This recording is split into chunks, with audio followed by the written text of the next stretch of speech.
has a ton of ramp. A equation is out. The Dravens are back in.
Champions that are now on Robinson's bench though. He instantly picked up the Urgot and the Starner, leaving that option open, but he's also holding on to those Auroras.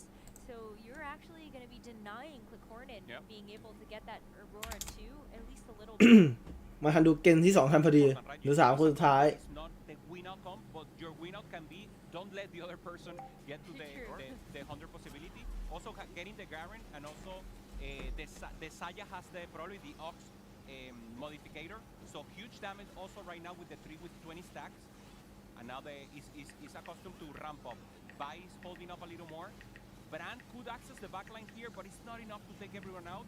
Oh, such a huge Zaya ult comes through there. Is actually able to wipe out 2ชีวิตสุดท้าย2คนสุดท้ายแล้วแต่ว่าโรบินสันไม่วันกาดน่าจะมาแล้วว่ะโรบินคิดคอนนั้นไม่น่าจะเก่งไปกว่านี้แล้วน่าจะขึ้นเวลแล้วก็ไม่งั้นก็ต้องหาออโรรา2 ดาว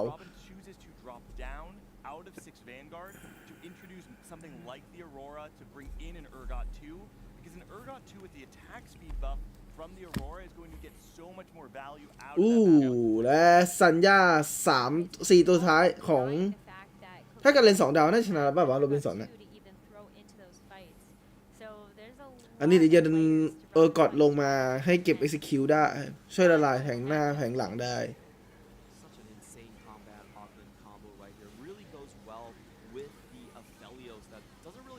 อิลิกำลังแคสอยู่กำลังเล่นแคสไล่แคสไปทีตัวโชว์การเผาแข่งได้อาเวกับสัญญามีดาเมจพอปิดถึงหลังหรือเปล่าออโรรายังอยู่ไม่พอครับเอ้าเอ้ยออโรราโอเคเอ้ยสูสีว่ะคู่นี้สูสีแล้วการ2 ดาวตรงนี้แล้วสิ่งที่แตกต่างของไดนาโมอะไรวะไดนาโมในโตกับมาร์คแมนเป็นการที่มีการเล่น2 ดาวอ่ะมันต่างกันเยอะมากเลย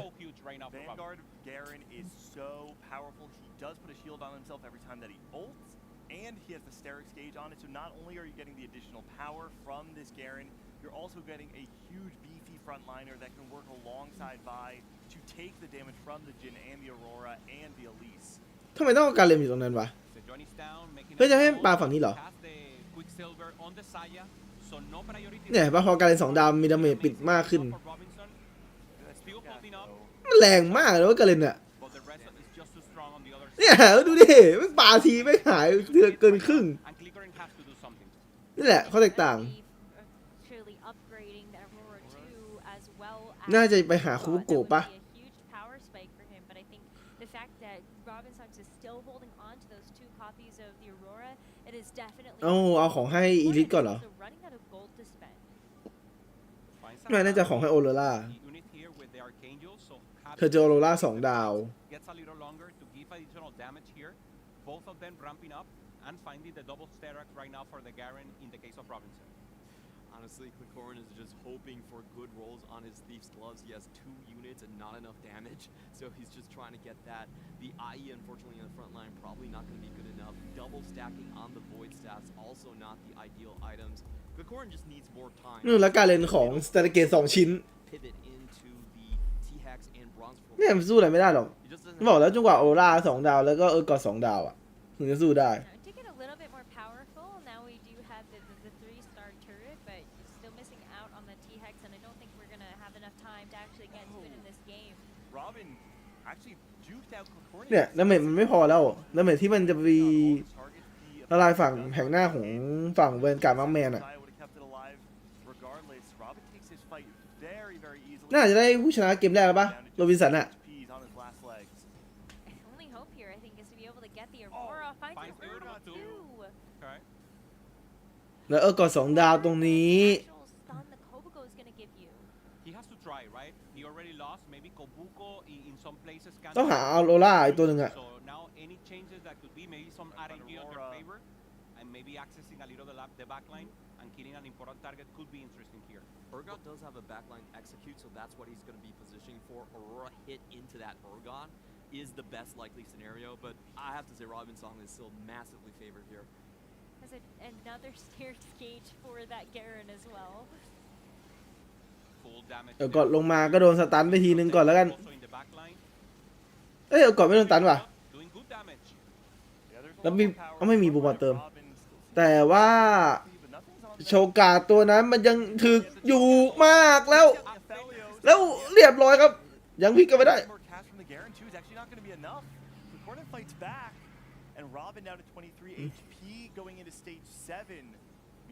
หาออโรราอยู่ไหนออโรราตัวนั้นฉันอยู่ไหน Having the additional modificator. น่าจะหยิบโกลเด้นออกปะ Again, you already have the 2 ones that you need. เอาให้กันเลนใส่กันเลนไม่ได้กันใส่ไม่ได้ ต้องเป็น And now it's just getting any additional you can. วายใส่ใช่ So probably a little damage here. Could be Anima, could be the other.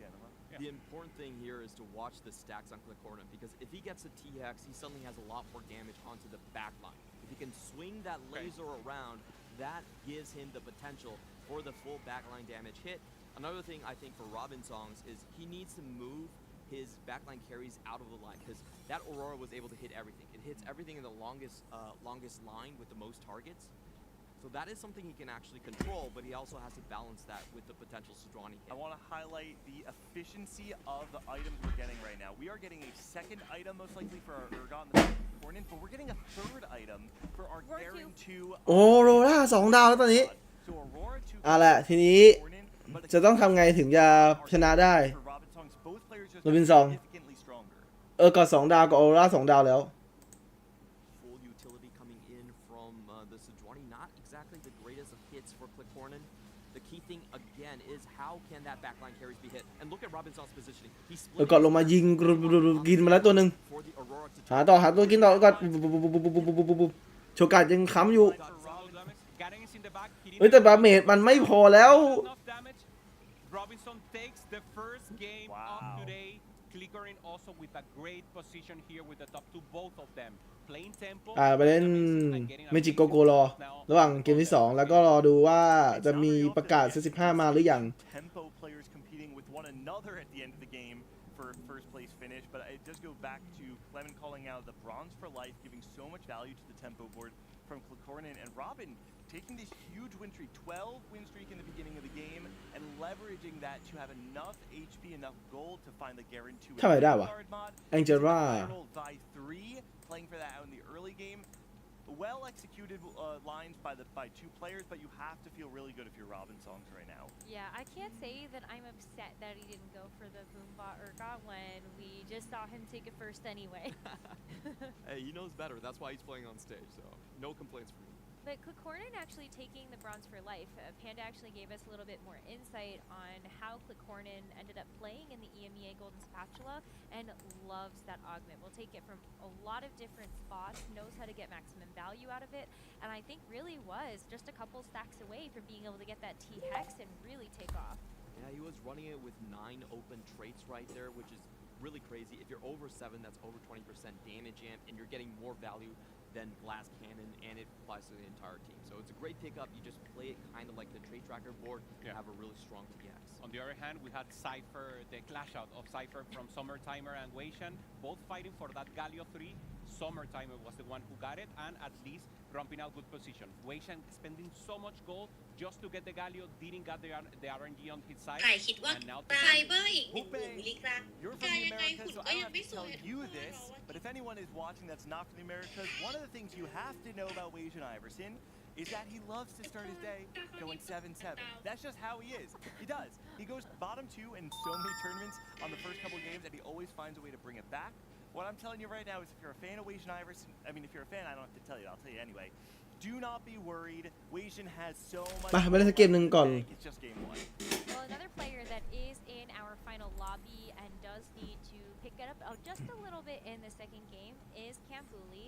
Before we get into it, we do have a tactical breakdown presented by HyperX, where we will see a unique composition that Kambuli played under very good conditions to actually get a first place. So please ระหว่างรอ take it เกม away. มา I will be explaining this. เฮ้ยอย่าบอกนะกูกดปุ๊บมึงเอาจริงๆอ่ะ On day 3. So the important about day 3 is the win out possibilities, and the best way to win out, or at least the most direct focus, will be to do trade tracker. เอาละมันประกาศ15พอกูกดเริ่มเกมปุ๊บมึงประกาศ15ปั๊บ When you play EXO, because you have the additional possibility of getting that items on the units and getting additional strength. But now อ๋อไม่ใช่น่าจะวิเคราะห์เกมเมื่อกี้ก่อน playing this line in an uncomfortable position. So Clement, please explain how we can do this in our ranked games also. I will give you a crash course on Trade Tracker, and later we have an example of trait-on-trait violence, as both of the two final players have the same one. So the most common Trade Tracker we have seen throughout the tournament, of course, it's going to be Exotech. There's a lot of hanging traits there, lots of immense power. This is the way you can set it up on level 7. Don't care about the positioning that much. I'm just going to give you... ถ้าเป็นที่จริงไปคอมเนี้ยมันต้องเป็น ES 3กับ Kenneth 3แล้วก็ชาวนา3มันถึงจะเก่ง ซึ่งมันไปเลดเกมไม่ได้เก่งขนาดนั้น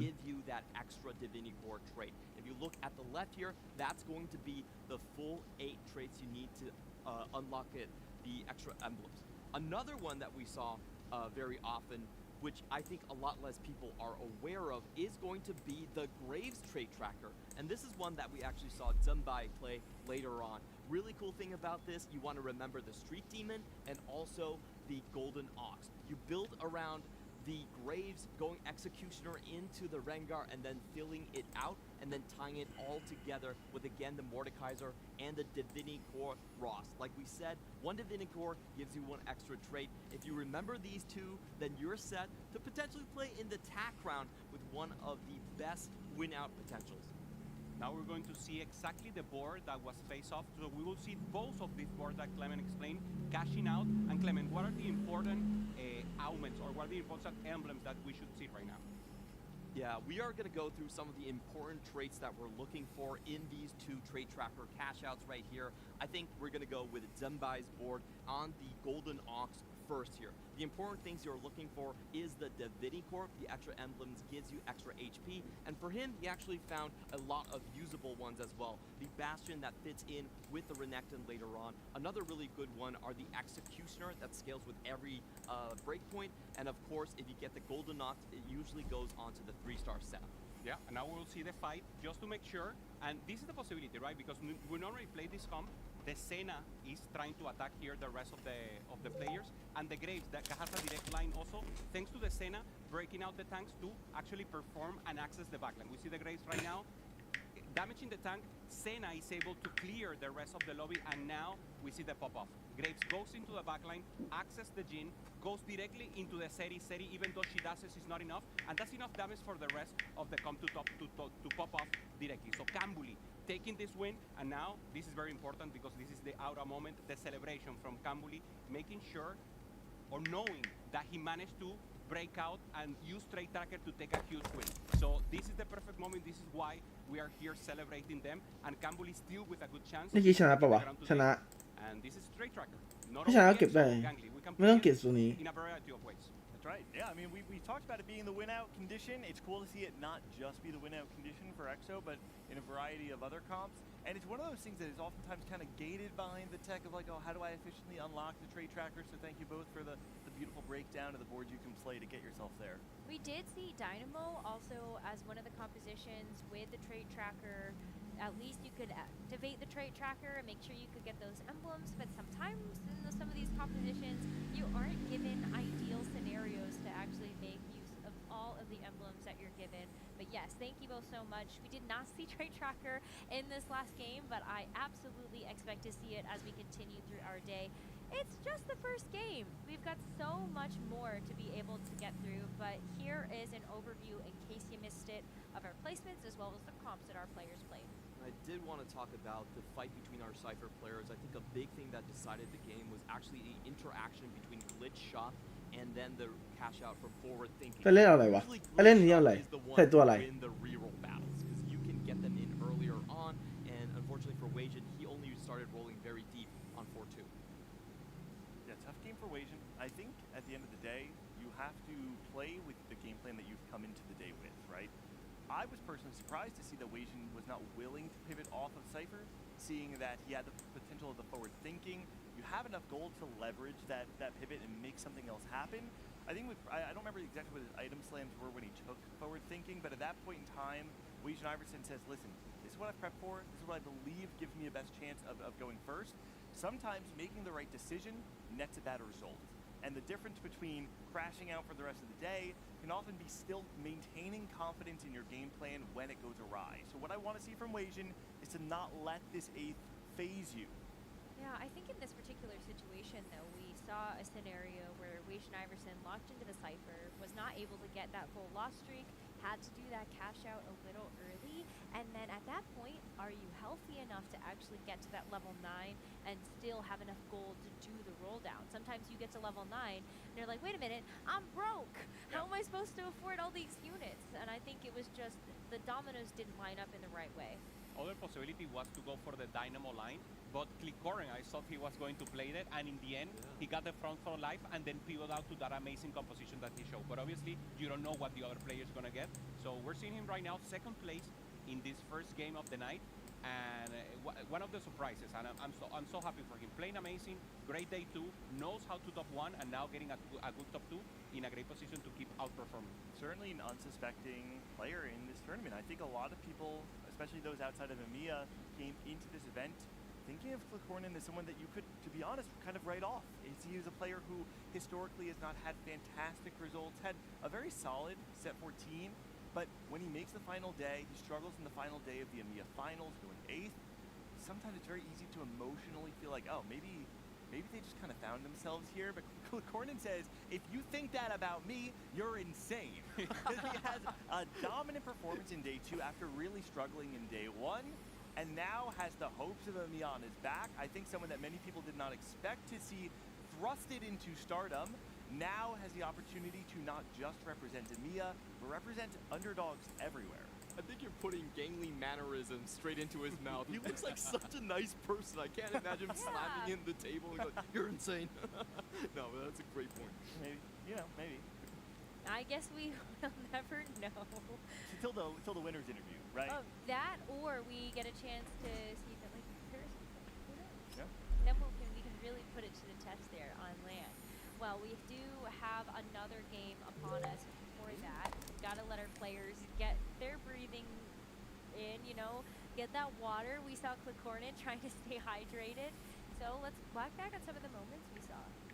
Yeah, but many players trying to go for that tempo line that we talk about, especially Robin, slamming Winsu, slamming Rage Play, Krakens, and also Kambuli try to do the same, going for full tempo with the Kog'Maw and the Skarner. Very strong in the early game, only managed to get a fifth, but I mean, it's the way, right? He managed to get the possibility, but he didn't have real combat. And then he lost the win streak against Robin in the perfect moment, and Robin had the possibility of capping out then later into the game. He needed that win streak, but at least he got a good set, getting some points in, always good. There's a term people use very commonly. They just kind of throw the words around, breaking into the top 4. Sometimes I feel like the words themselves are a very visceral thing. Like breaking into the top 4. The way you said it, for sure. Wajan Iverson and Cornin both playing so high tempo alongside Summertimer and Wajan Iverson both playing for the win out. It feels like if you are one of the other 4 players in the game, you cannot just kind of play a default game. You have to find something to thrust yourself into the standings, either through an HP lead, through additional tempo, or through a win out of playing some sort of high cap. It's really hard to do that when you have a 40 HP advantage sitting in first place with Robin Songs and Klikornin, and you have the 2 Cypher players about to hit their 3 stars. And so I think for AQ1H, to me, is in a way a star of this game, because he was the player who was able to break into this field of monsters that found incredible spots in the early game, and I think it was a very well executed spot and good recognition of his position in the game in stage 3.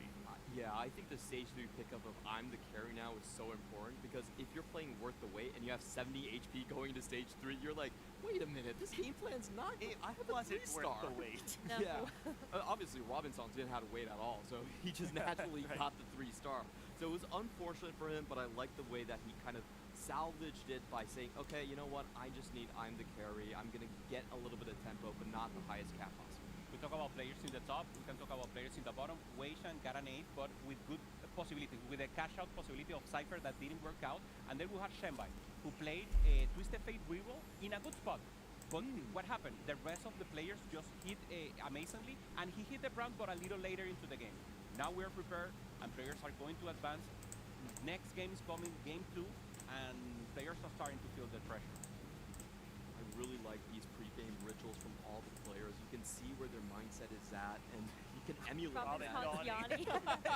He can hear you, because that's just poetry in motion. Old man just needs a little rest after going first, that's all. They put him on the rocker, he's destroying my narratives. That's just how you know you're getting more oxygen into your lungs. So it can be considered a pre-game ritual, right? I can't believe we didn't walk. What is wrong with us? He won and we didn't do the walk. Whoa. Job's Because not it's finished. Yeah, it's not done yet. Oh. Yeah, you gotta have the Mamba mentality. Okay. Well, let's get into it. Game What number is 2. there to walk? Eggs. โอ้ไข่ว่ะไข่มังกร On stage 4, we will see this egg and have possibilities. Normally they take the 9, and of course, I always this take third, 14. you take 14, and then what you play? That's a great question. Sometimes I don't get to the point where it cashes out. We saw some 14s on regionals, but ไม่ต้องหา you ของ have to แท้ง be in a spot that is perfect. And remember, this is an egg that is the opposite from the ones if you play TFT in the past. Normally, you had to win to get the egg to closing it or to open before. And now with losing streak, it's even better. So that's the way you should manage to do it. The secret from TOC is everyone just picks the 9. Because the thing about It is better. the 13 cash outs is that those cash outs actually require you to re-roll your artifacts or actually wait a couple more rounds for components to build into other spatulas. So it's not just loose streaking for an additional 2 rounds, it's also you need to find more components. And we're going to be starting off on Summertimer's board here. Was lucky to get a 4th place. Mathematically, really important to get top 5 in game 1. That means เราต้องไก่ตาหนึ่งเนาะ close out the entire tournament in just 4 games. Oh. 1 2 3 4 5 6 7 Top 5 from last game, all in 7 position now. 8ต้องไก่2 ตา They ว่ะ try to high roll this game to maybe find themselves in a position for an early victory. We've seen it with Luluo back in set 6, and we've seen it, of course, set 9 with title. So it could happen again. Yeah. Robin here, thinking about the Mundo, decides to get it. So he got some front line here, but actually not a great angle right now, getting the echo also. And we know him, he's trying to play 2 them ดาว from the start. So let's see what item he gets, and if he gets some type of placement right now to go, gets a Jin, also with an action angle, and we're starting with Silver. Nice and easy. Nothing too crazy. Normally nothing too transformative, but here it is. As I mentioned it, we could see a hero augment season. อันนี้ไม่น่าเข้าแล้วแหละ I believe actually อันนี้มีโอกาส did see someone สปอร์ตวอล season ไซเทม again. อันนี้ได้2 ดาวมาเยอะแล้วก็แต่จะไม่ใช่ช็อปไม่ได้ We will see later, but yeah, probably just trying to ramp up. Cambury once again with the Cogmog 2 and a good frontline flex, just trying to make sure he has a good position here. Oh, he's shaking. He knows he got a good hit. You usually want a single front line at the very least. He's got 2. ไม่น่าชนะได้เยอะหรอก Backline for Cambury, give them a good position to ถ้าชนะได้ตังค์ AFK he kind of hits naturally. กูว่าแคมบู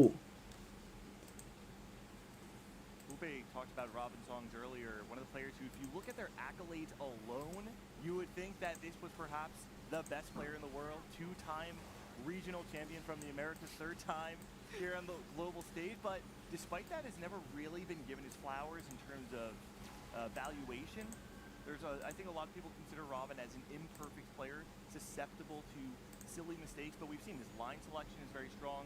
He's very good at playing the games in which he's comfortable. Oh, and yeah, I think like Robin Songs, mechanically there's probably sharper, faster players, and that's why he doesn't get his due. But honestly, for TFT, it's every person esports. There's a possibility to get that one. What we just saw from there, very important for the lobbies. Cornin actually sold his entire board. Yeah. So if there are Cypher players out there, beware. I don't know how many people will try Cypher again. I would expect, I think on day 3 in particular, especially in the later games, not only does it give you the possibility of getting points, I think most importantly, if you're not in check, it denies ตอนนี้มันเต็มที่ได้แค่8 from someone else in the lobby. So yeah, maybe right now though, just playing for แม่เรา points. เบรดเบิร์ดเป็นเวทระเบิดเบิร์ดไปเลยข้างหลัง I would expect for sure to see it later on. Summertimer playing AFK takes a loss there. The players looking to play from ahead right now looks to be Robin Songs, who we saw with Spoils, Zhao Zhu, and then Zen Bai. Our 3 players remaining with 100 HP as Weijin, Cornin, and Cambury are all sitting on 2 loss. Robin Songs actually does cash out quite a bit with Spoils of War. I saw he only had 1 upgrade, but scouting across the lobby, there's 4 players that are essentially playing Blue Streak augments. Very common on Silver, so that was a good move by Robin to kind of get some additional gold. And we already saw a lot of gold being dropped there. It's nice when the rolls go that way for sure. Weijin's one of those lost streak players you called out, Clement. Playing AFK alongside Cambury, I think was the other one that we'd seen. No, it was Summertimer was the other one that we'd seen. But ไม่ใช่ว่ะเอ้ยแคมบูเล่แม่งไปรัวๆเลยเอ้ากูรู้ว่าใครแม่งคนนั้นแตกทุกรอบ Kingslayer augments picked up adds a Cypher angle. We can see the Draven being held on the side of Cornin, so he's going to be open forwarding through stage 2, guaranteeing that he has HP below the rest of the field, and then in stage 3, use the additional gold you get from Kingslayer when you defeat someone who has higher HP than you to slingshot himself back into the game. This is really rough for Iverson because this Weijin Iverson, because this means that he's going to get no additional streak gold. Losing on 2-3, typically the roughest scenario. Corner getting the Galio. ไม่เอาพูดมันดังเผาหน้าต้องเป็นตัวเวทดิ Find the buy, find the blank, and just try to play for that full cipher line. We're going to get a look at everyone's boards right here. On the top of the lobby, it's going to be done by going with some of those เจอกับฮานามิ already with the Infinity Edge builds. Physical damage, Elise, slowly transition around it. หน้ามันไม่ใช่ตัวแทงอ่ะมันไม่ใช่แทงธรรมชาติ Crit, right? เลยบาง There's that, yeah. It's actually pretty common. Yeah, it's not even that bad. Especially Dynamo being one of those kind of split damage compositions. You got the Misfortune, the Elise in there. So yeah, there's some stuff you can do. Same by here, going for the AP line. Hit him with the old school, the dual gauntlet Infinity Edge. Haven't do that one in a minute. Pretty good in the old days. Right now, not enough scaling, obviously. Yeah. Just doing it for tempo and having some options here. Xiao Yu on the other side. Rage Blade plus, also Infinity Edge. Just having a good chance here to pop up. In the late game, some options open. We know it could เปิด be ซัพพอร์ตอันนึงได้ going into the Vanguard Marksman, it could be the Exotech. Now good chance. Finds also the Draven. Yeah. Not only is it 3 Cypher, the 3 Cypher that he does have are the 3 that are, or the 2 of the 3 that are the harder ones to get. As soon as he finds the LeBlanc, will get a very early 4 Cypher in. Looking across the spots right here, I do think Cornin is in such a strong position. He's solo on the Cypher, has Kingslayer to give him massive amounts, 6 gold every time he wins and completes his cash out right here. So Cornin in a very good position. I don't see anyone trying to lose streak against him. Gonna have to check if people are starting to sell their boards in anticipation to break the Cypher. Summertimer is the only person on a 3 loss that perhaps benefit from that, but I believe we did see Earlier he was holding the lease. It's really hard to sell those free costs if they give you direction. Yeah. Zenbai and Zhaozhu, though, the two players, 100 streaking, both representatives from CN, looking to put themselves in a good position going into stage 3. They do dodge each other, though. Zenbai is going to be able to find Cambuli. Should have enough to be able to take this level 4 board out, but there's some ramping damage from Cambuli. A little access to the backline. Poppy's down. And still so much damage coming up from the elites. And it's not enough. Kog'Maw falls down, so he decides he managed to maintain the win streak. And Soros, Xiaoyu. So both CN representative win streak for now, and will keep punishing the น่าจะ lobby. แพ้ว่ะเกมนี้วันนี้น่าจะแพ้ว่ะ A lot of pressure for the players in the middle right here as the full loss streak, full อื win streakers go ม through. Ships passing midnight. And, you know, that just means econ-wise, they're gonna ต้องลงเวทตัวหนึ่งเหรอ เวทมีใครอีกวะ Summer timer, some chances here, getting also the Ox, just to have a chance, slamming the Morelos, and holding interesting units here. Already 59 gold, he's just trying to go for any angle right now, so we'll see what he finds, and what he sees comfort zone right here. Doesn't find much connection, but probably just trying to maintain that Dynamo line as a possibility. Or maybe Ox, we know he's the Ox expert, so there could be an angle here. Blue buff It comes looks like through, though. Dynamo now. Yeah, blue buff coming through to the Elise. Zenbai and Zhaozhu, two win streakers, dodged each other last round. Gonna have another chance to fight each other. Question is, are they both going to go 6? Zhaozhu's already done it. It's gonna cost Zenbai a lot, though, to go level 6 here. I don't know if I would. Like you already got the obviously you เก็บตังค์ก่อน เก็บรู้เก็บสติขึ้น 10 ก่อน แล้วก็เตรียมหาแทงค์2 ดาวให้ครบ เพราะมันซัมมอนมาเรื่อยๆเนาะ Holding the line. น่าจะที่ 1 ได้แหละ flush add to his board at the moment, so he's just gonna go in level 5 and runs into มีโยนมั่วซั่วเดี๋ยวแพ้ like a Vexo player on the other side. Red blue buff with the Striker's Flare already completed on the other end. That Morgana should be ripping through Zenbai's board, and he's gonna lose his streak. Takes the loss. เดี๋ยวเราต้องคอยเปลี่ยนตัวนี้ลงทีหลัง เอ้ยไม่ต้องแล้วนี่ มันไม่ได้ใช้ขนาดนั้น Now, maintaining good tempo and also with the items โอ้โหแล้วกูเจอคนแรกด้วย same gameplay as Robinson showed us in first game. For now, Xiaoyu is taking the win and taking the possibility of ramping up and punishing the rest of the lobby and ensure his HP is pretty high. Branching out. Okay. Makes sense. They maybe don't do it, but โอเคเราก็ได้แต้มวะ ชนะ The best silver for me is always double. I love watching it. Sell your entire board, go somewhere new. oh, it's so risky though. Oh, double econ. Cypher with econ is actually very good because the trait. ไซเฟอร์อีกแล้ว You hit your 3 stars, you're good. แต่ไม่มีโอกาสเฟกไปอย่างอื่นนะเนี่ย Cornyn rolling quite deep here. Yeah, this is interesting. He does have the Kingslayer that gives him 6 gold. every โอ้ time น่าจะเล่น he ทวิตเตอร์เฟดดีโลป่ะ bottom of the lobby. Maybe hoping he just is powerful enough to actually get those wins. But it But he does. hasn't cashed out yet. Yeah, he's gonna go for a small cash out instead. A little tricky. I mean, if you can win this fight up against Robin Songs, whose front line, this whole board is actually not upgraded. It's like a weird spot for Robin, though. Playing Squill for no upgrades on the เขามีแทงค์ไม่ถึงว่ะ น่าจะไอ้นี่2 ดาว but don't know if there's gonna ซึ่ง be มันก็ไม่ใช่แทงค์ธรรมชาติอีก มันเป็นแทงค์ซัพพอร์ต Has the Pandora just to make sure he has perfect items for exactly what he's going to. But yeah, as you mentioned, no upgrades. So not looking amazing. The Cho'Gath early, trying to hold up, but should be a win here for Click Corner. And now he gets 100. So now with this win, as you say, Clement, maybe just a soft cash out, but make sure to start ramping up from now on and maybe pressuring a little more. see. Piggy's thinking about it. There it is. So playing full tempo from now on. Okay, finally finds what it belonged to. He's holding on to that TF as long as he could. But now at this point, find the belong to, get a strategist in there, you've got 4 Cypher, you get your stats, and hopefully from here you can slingshot yourself back. แล้วทำไมไม่เก็บ2 ดาวตื่นวะ 16 HP means if Cornyn takes a couple of losses in stage 3, I think this game gets very hard to play. I want to mention he does have 61 HP, so. Sorry, 16 gold, 16 gold. Sorry, thank you. I was like, whoa, he's going down really Yeah. fast. You flipped the digits. And the units. Yeah. Seeing Xiaoyu with very similar items to Robin, so probably they will be contested. Let's see if some of the two have a possibility also to go for the exo line. Same for Weishan, slamming the Kraken. So we have at least 3 players going for the default AD line.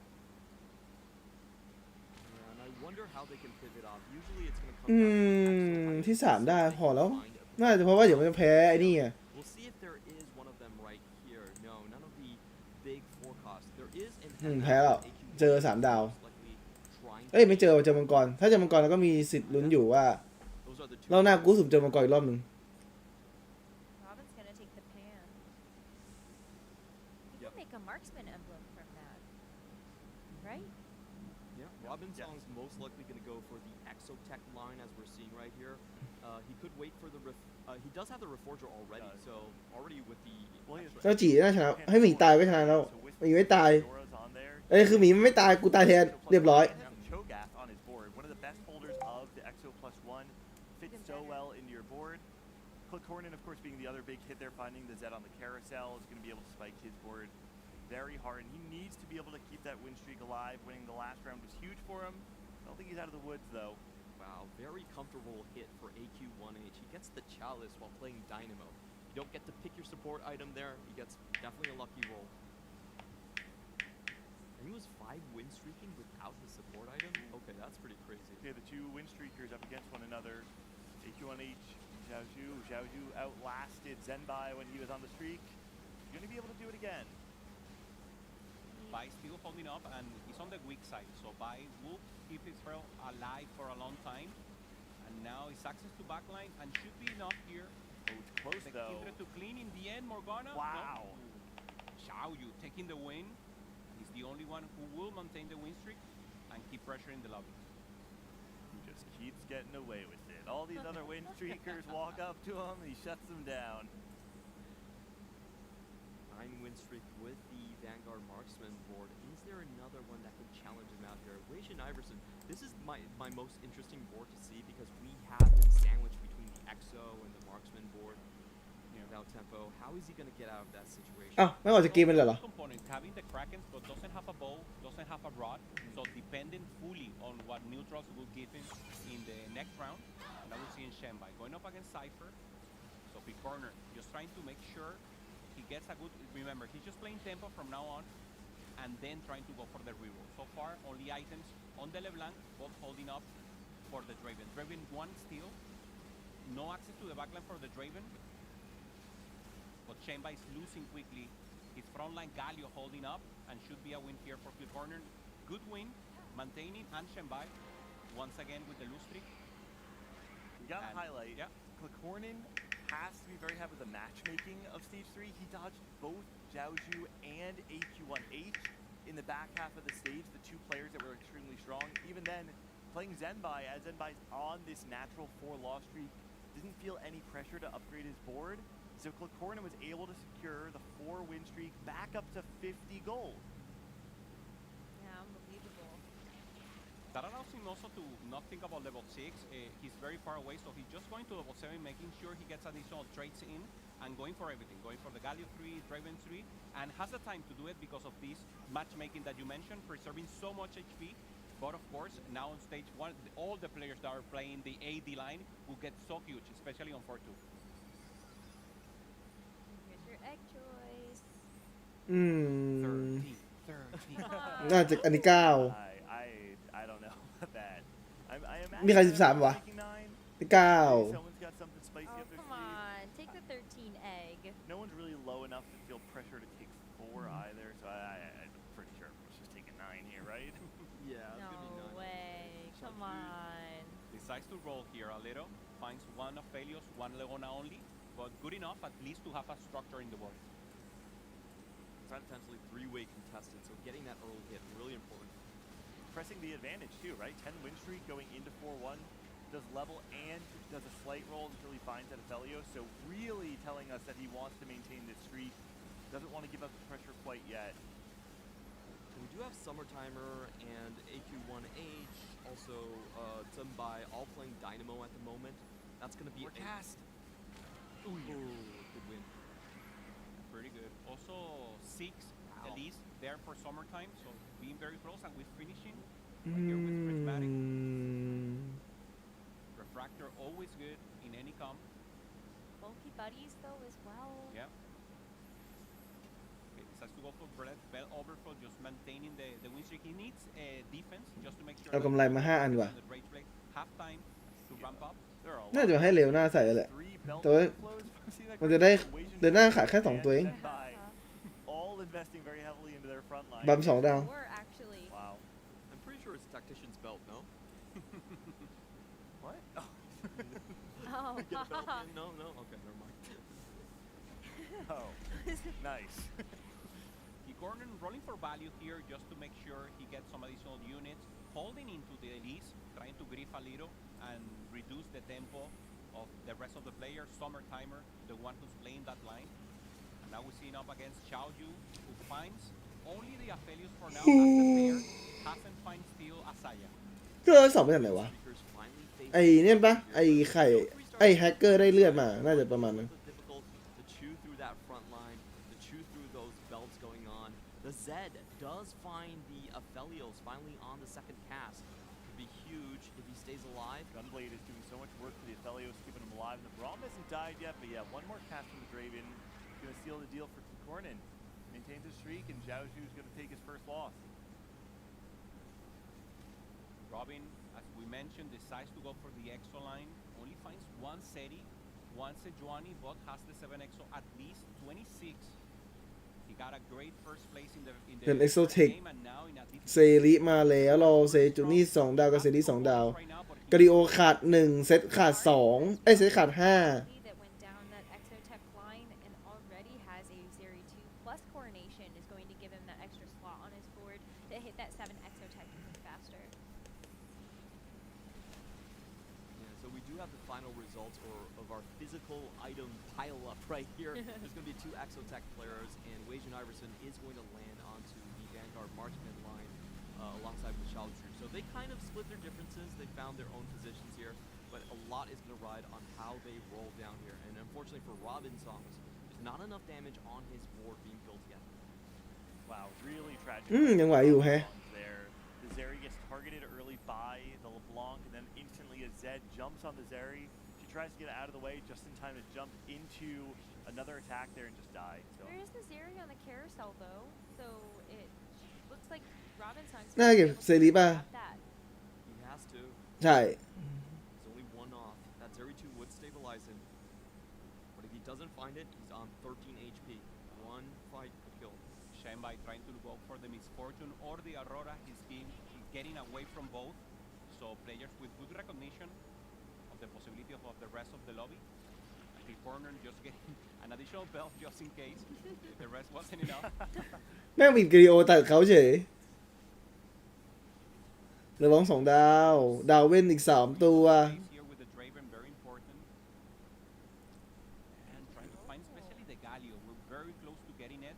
And of อู้ course, แล้วกาดิโอ3 ดาวตรงนี้ว่ะ the egg also important. It's giving an additional space.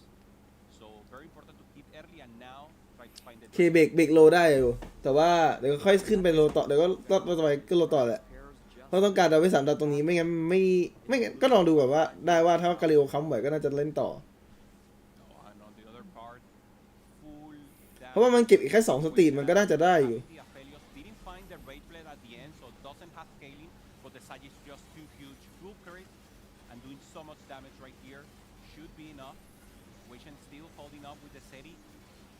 Doesn't look like it's enough damage. Leona is just too strong, and there will be a huge hit possible.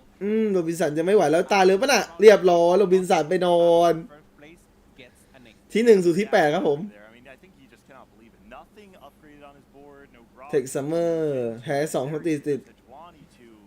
Robin just had nothing left in the tank. Fortunate 8th, but went for his first game, so he's got some points to spare. he definitely got completely destroyed by the Cambuli pivot into the Exotech line. It was อีลิขาด3 ตัวแต่ว่ามันไม่มี found all of the upgrades a little bit sooner right there. เฮ้ยต่างแล้วอะ Ends up losing by 7 units. Summertime with Dynamo finds the Misfortune 2, so pretty good. And also Dynamo line here for HQ1H, so both of them with a Misfortune 2 star and being creative. คอมอะไรวะเนี่ย line for HQ1H, จะเดโมโกเด้เหรอ taking a Jarvan and just เดี๋ยวน่าจะเป็นเดโมอีลิทแต่ว่ามันไม่เจออะไรเลยมันก็เลยไม่ต้องเล่นอย่างแปลกๆไปก่อน the Misfortune maybe not enough. Xiaoyu proposing here, being strong, not having the Saya 2, but Agoura players with perfect items. Access to the backline before เฮ้ยแต่ยังแบกได้อยู่เนี่ย On the last couple of bullets of that misfortune, just enough to take out the Zaya and the Aphelios. The Aurora with a red buff doing enough chip damage on that backline too to seal the deal. Really important fight for AQ1H. I was wondering how he was the highest HP among 3 of the Dynamo players, and I have to say AQ1H has some illegal hits on his augments. Gets the Radiant Stone Plate in the front while he's solo tanking. เซรี2เซจูนี่2แล้วน่าจะเล่นง่ายขึ้นเยอะแล้วทีนี้เตรียมตัวเก็บตังค์ขึ้น9แล้ว Seeing some frustration here also from Kamuli, normally with good mental, having เอ๊ะเซต5กว่า now feeling the pressure. You เซต5ตอนนี้มันเก่งกว่าเพราะว่ามันมีเซจูนี่2 know the pathing, แล้วก็โชเกตดิเวโก้ game has to recognize good possibilities. You're looking for that good และโชเกตด้วย on your favor. แต่มันลงได้9ตัว Now winning the exo battle, but low in HP. Is this going to be is the egg going to hatch here? ไข่ปลามาเป็น Through. อะไรอะ Imagine it's going to have to be components for everybody. 5 บาทเหรอไม่ใช่ No gold.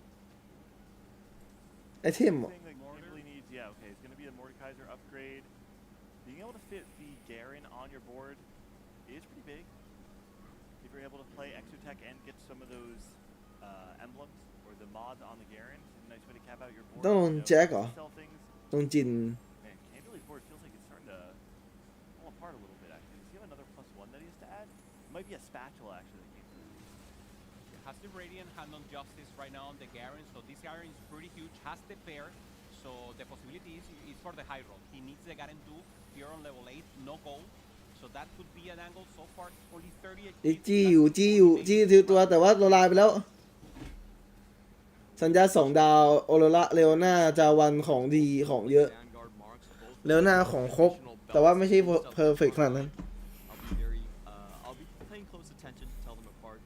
I'm very impressed with how Weijin landed up. I think for me, this was the board that looked in the roughest position, sandwiched from multiple sides, win streak broken. I'm happy to see me able to bounce back into a 4-win streak. The delayed cash out here from Xiaoyu, he was winning, so he needed another round here, transforming there the Shoujin, the Radiant Shoujin, getting something additional. Let's see what is in the end. What is this reforge? Again, Last Whisper being reforged and finds the Sterax right here for the Brown. That's a decent hit. You get a lot of AD, a lot of shielding on that one. He just needed some more front line. Okay. This is the thing I don't like that much about playing the egg encounter. A lot of times when it's Radiant, it's going to be who reforges a little bit. Kambuli takes off the headphones. Yeah, he already knows this fight is over. ไม่ไหวแล้วน่าจะละลายไปแล้ว Seven for him. Yeah, that fight really could not have gone any worse. The front line just curls around the other side on the EQ1H's board. The ที่1ที่2มันแตกคู่กันนี่หว่าไม่ใช่วะไม่ใช่ที่ให้กูเล่นเมื่อกี้มันที่เท่าไหร่วะ Kabuko walks straight into Cambuli's backline, ulting on the Zeri. So Cambuli, an unfortunate 7th, 2 bot 4s in a row. The Exotech really just not working today so far. We're seeing now Click Corner. He's good. He made a good second place in the first game, and now looking good against with the Cypher. Finds everything. Draven 3-star, the LeBlanc, the Galio, and still very healthy. Level 7, trying to go for that level 8, and also with a possibility of Jarvan 3-star, just to get a little more frontline. Radiant Quicksilver is a huge hit here. Getting the additional attack speed is essentially like having rapid fire on your board, even without the additional unit. Being able to keep that Draven alive and attacking all เฮ้ยแต่เว้นดาเมจไม่พอน่ะ there. Takes out the misfortune with a single ult. เฮ้ยแต่ว่ายิงได้อยู่แล้วบอลมันแรงแล้ว Granted, yeah, no, there's no way. This is definitely gonna be a win for Kukorin. เลือกกูลงทางขวาเมื่อกี้เลยบอลแม่งแคสโปหายทิศ หายหมดตี้เลย Very good for your health when Draven and Zed exist. Yeah, on the other hand, the Q1H had the double Deathblade with the Deathblade Radiant, so a lot of stacks. ไอเทม2 ชิ้น Exotech ชอบแต่มันแตกไปแล้วเด็ The ult, and it wasn't enough. Hack, Carousel right here, double, complete items, and good possibilities here. Shenbai going for the Giant Slayer plus scaling there with the Archangels. Nobody running at any of the 5 costs. Was curious to see if anyone had a pair. เอาของไปให้อีลิทใส่ One is just gonna go Elite to the Aurora. last pick for the other. I think this game is อืม โอโรราอีลิท3 ดาวแล้วน่าจะพอแบกได้แล้วเรโอน่า2 ดาวแล้วก็โชกัส2 ดาว Summertimer is doing amazing right now, though, with a 4-win streak. Also has great items onto the Misfortune, and the fact that you were able to get the Elise 3-starred, I think that does give you a pretty good shot at least. I think it doesn't make the matchup free for Clicornet at the very least. Yeah, he will have to go to level 9, trying to conserve gold here and จะ having เจอกับ mention Necra, but he still ไดนาโมเฟกไอ้เฮียไดนาโมทั้งคู่แต่อีกนึงบ้านแดกรวยกว่า level 9, find the Aurora 2. บึ้มขู่มิดจูนแค่ทีเดียวหายหมดแถม Fortune just took out the entire back line. อันนี้โพซิชันดีมาก It exploded. Yeah, My goodness. that's exactly what you were saying, Clement, though, right? We're relying on getting the power of the Chalice on the other side, and so we have to clump our back line. It just spells disaster against the Misfortune. And it's Shenbai now, who's low, very, very low, so last chance for him just to get a good ramp up. He was the one who slammed IE plus the Jewel Gondola in the beginning, having those possibilities, and there's a split screen. So just trying to go also for that dino line. Very contested, and for now, good results for all the dino. Zumbai definitely looks like the weaker one without the MF2, the only one without that major upgrade. We'll see who we can take down in the lobby. So far, I haven't really found a person who could. น่าจะรอการเลย2 ดาวน่าจะจบบอร์ดได้อยู่ แล้วเจอกับไดนาโมอีลิทด้วยกำลังมา Backlines, but he runs into the strongest player here. แล้วการเลยเป็นล้วงหลัง Very unfortunate that the Draven is going to be red crest away from ปาใส่อีลิทหายไปครึ่งหลอดตรงนั้นน่ะ dead. อีกแค่นึงการเล่น And โบ่งหายไปเรียบร้อย down by the Drake. โพซิชัน Should be a loss here for Shenbai. He knows. He's nodding. เฮ้ยแต่มิดจูนไม่แคสการเล่นปลายที Additional chance. Will take 7. การเล่นปลายทีหูก Double check. ที่การเล่นโคตรแบก Now Choga trying โชกัสตัวนั้นจะละลายเร็วหน้าได้ไหม Up against Summertimer and ไม่เราได้บอกกูอยู่ไม่ได้โดนการเล่นไปทีไม่ตายอีก that made it into Summertimer's backline. You can see him. He's behind the Cho'Gath right now, holding on him over and over. กัดตายสินี่โชกัส Barely not able to actually have enough damage to take out the Cho'Gath with double Warmogs and the Radiant Gargoyles. That was a That crazy is fight. The biggest Cho'Gath I've ever seen.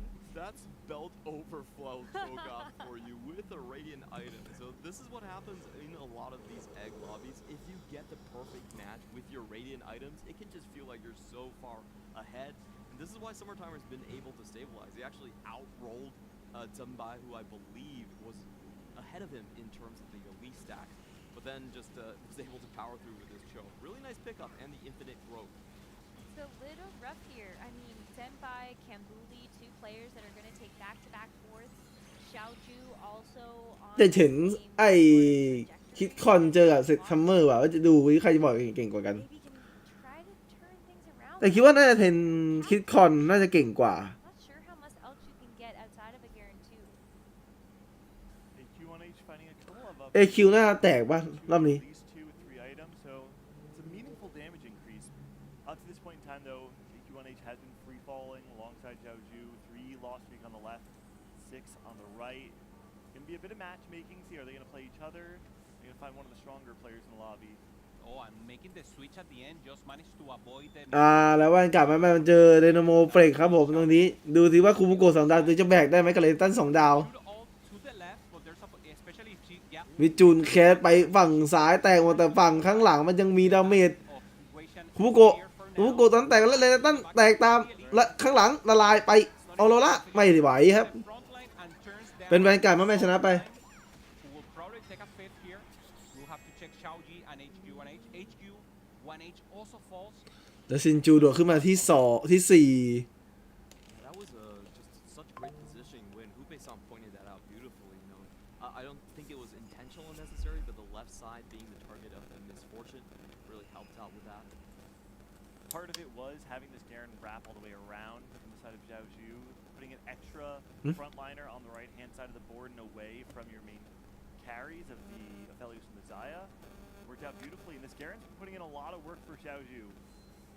Still some very strong forwards left in this lobby, and it's going to be Weijin Iverson across the way. Certainly both within the territory of getting knocked out, so who will be the best Vanguard marksman board? Both of them are starting to target down the bigger tanks on the front 4 แวน line. การ์ดมาแม่จะแวนการ์ดมาแมนแต่ดูค่า value ใครเยอะกว่ากัน Holding up in the front line.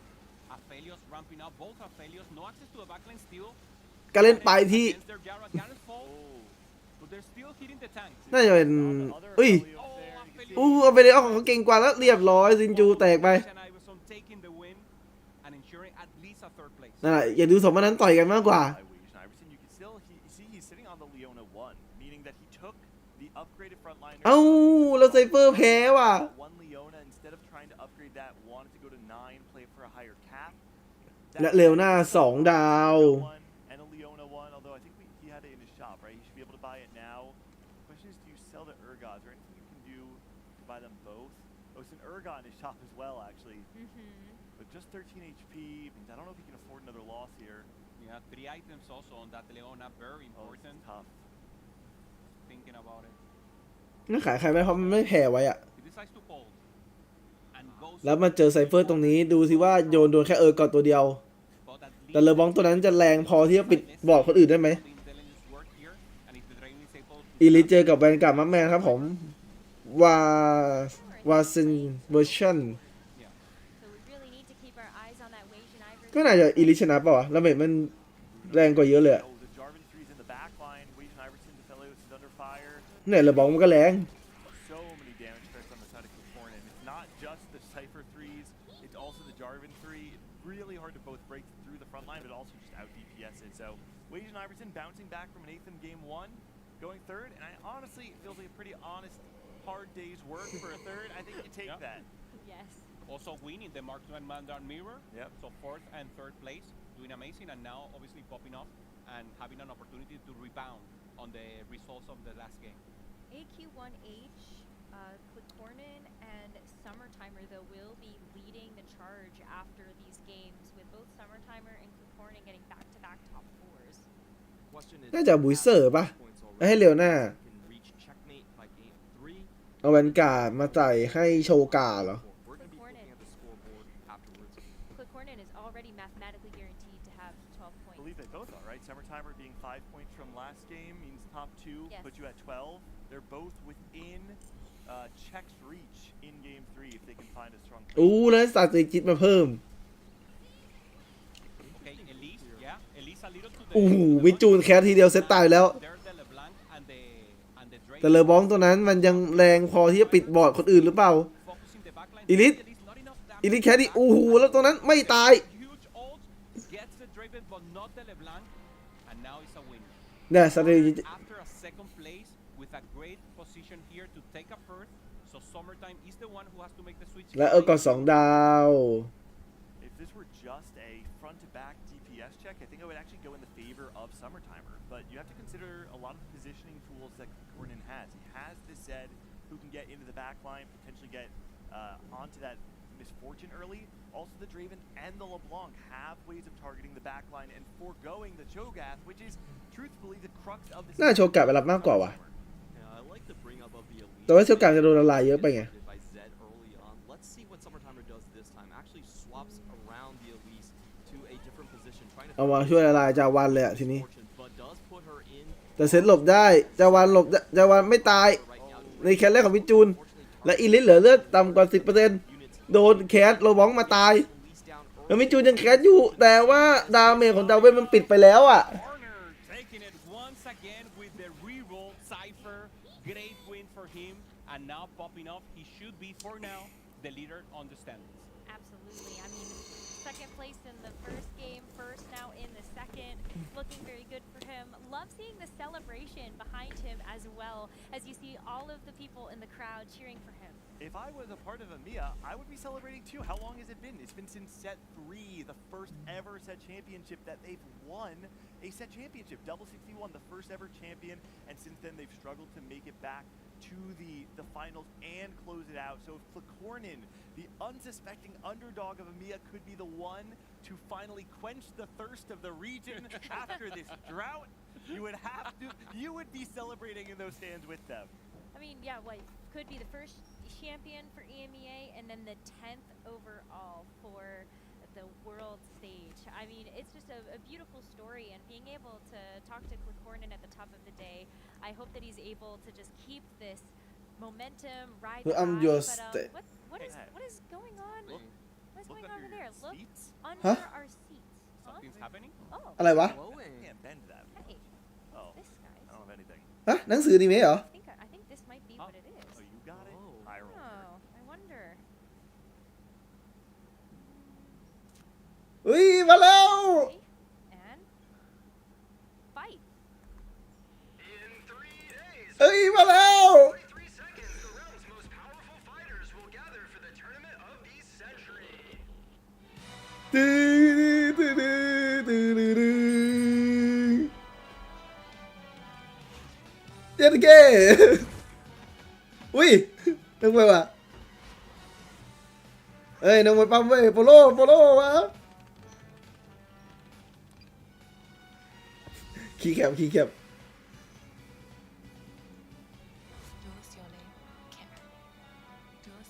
เฮ้ย มันจะกันบอลป่ะน่ะถ้ามึงเห็นเพชรกูเกี่ยวเลยน่ะ Welcome to KO Coliseum! เอาว่าเวลคัมทุกคนเซียมแล้ว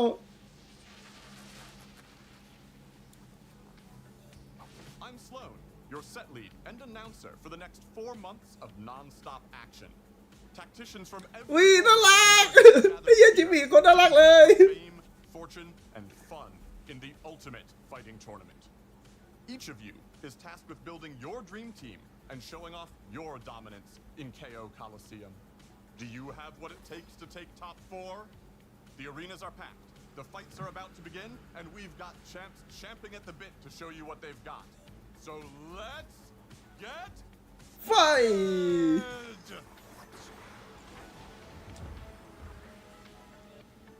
เทรดและชามเหรอที่เผ่าและคาร์ด Today is Battle Academia versus Mighty Mech. แล้วก็ไมจี้แมทก็น่าจะเป็นอารมณ์เมกาพามอ่ะ True potential, granting their Academy มี 5 ตัวเคทลิน เอ็ดเรียว เจคส์กาเลน แล้วก็คาตาลิน่า as Caitlyn tears apart the backline with her signature bouncing bullet.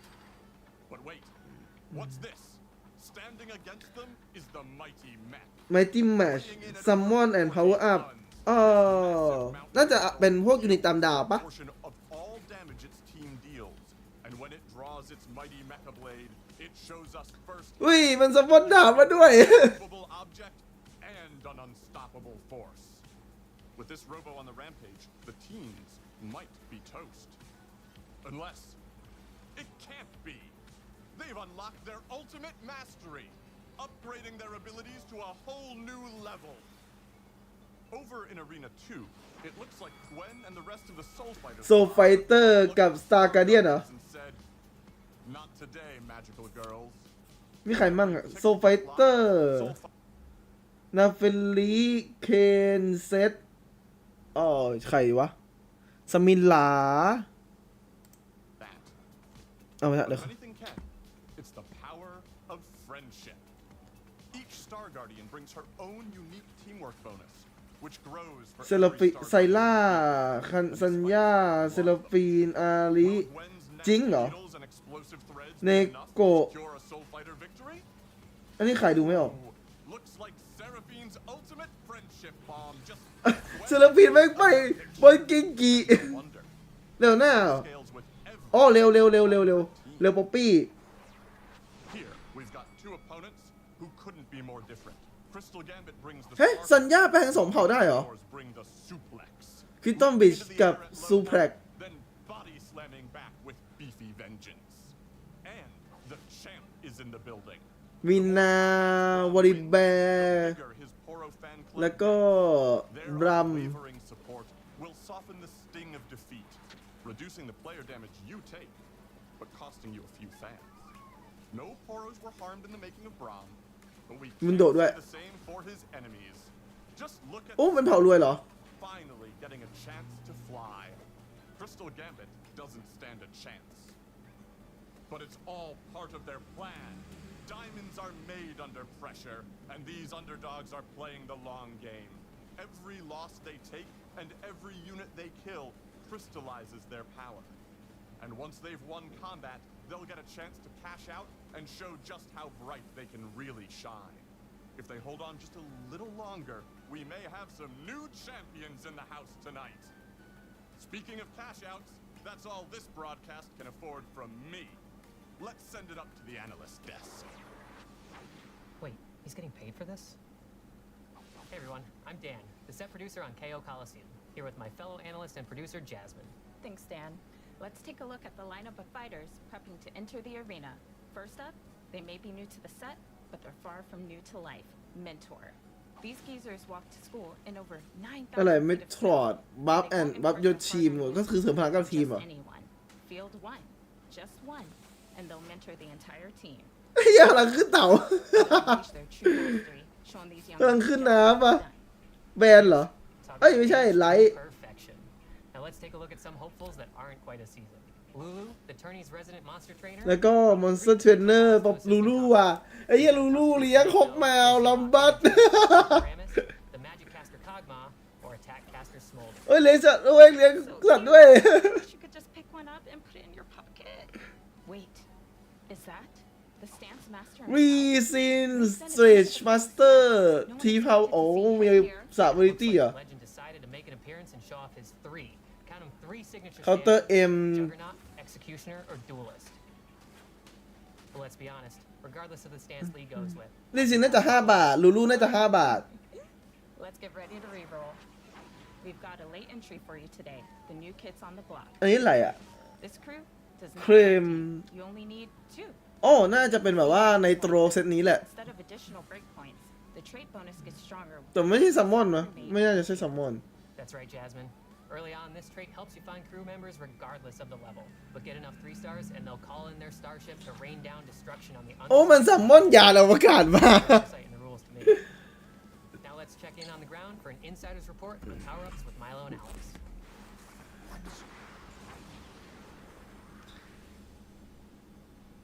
แมชชีนพาวเวอร์อัพ Thanks, Dan. The competition in KO น่าจะเป็นระบบของซีซั่นเซตนี้แหละ and we can thank power-ups for that.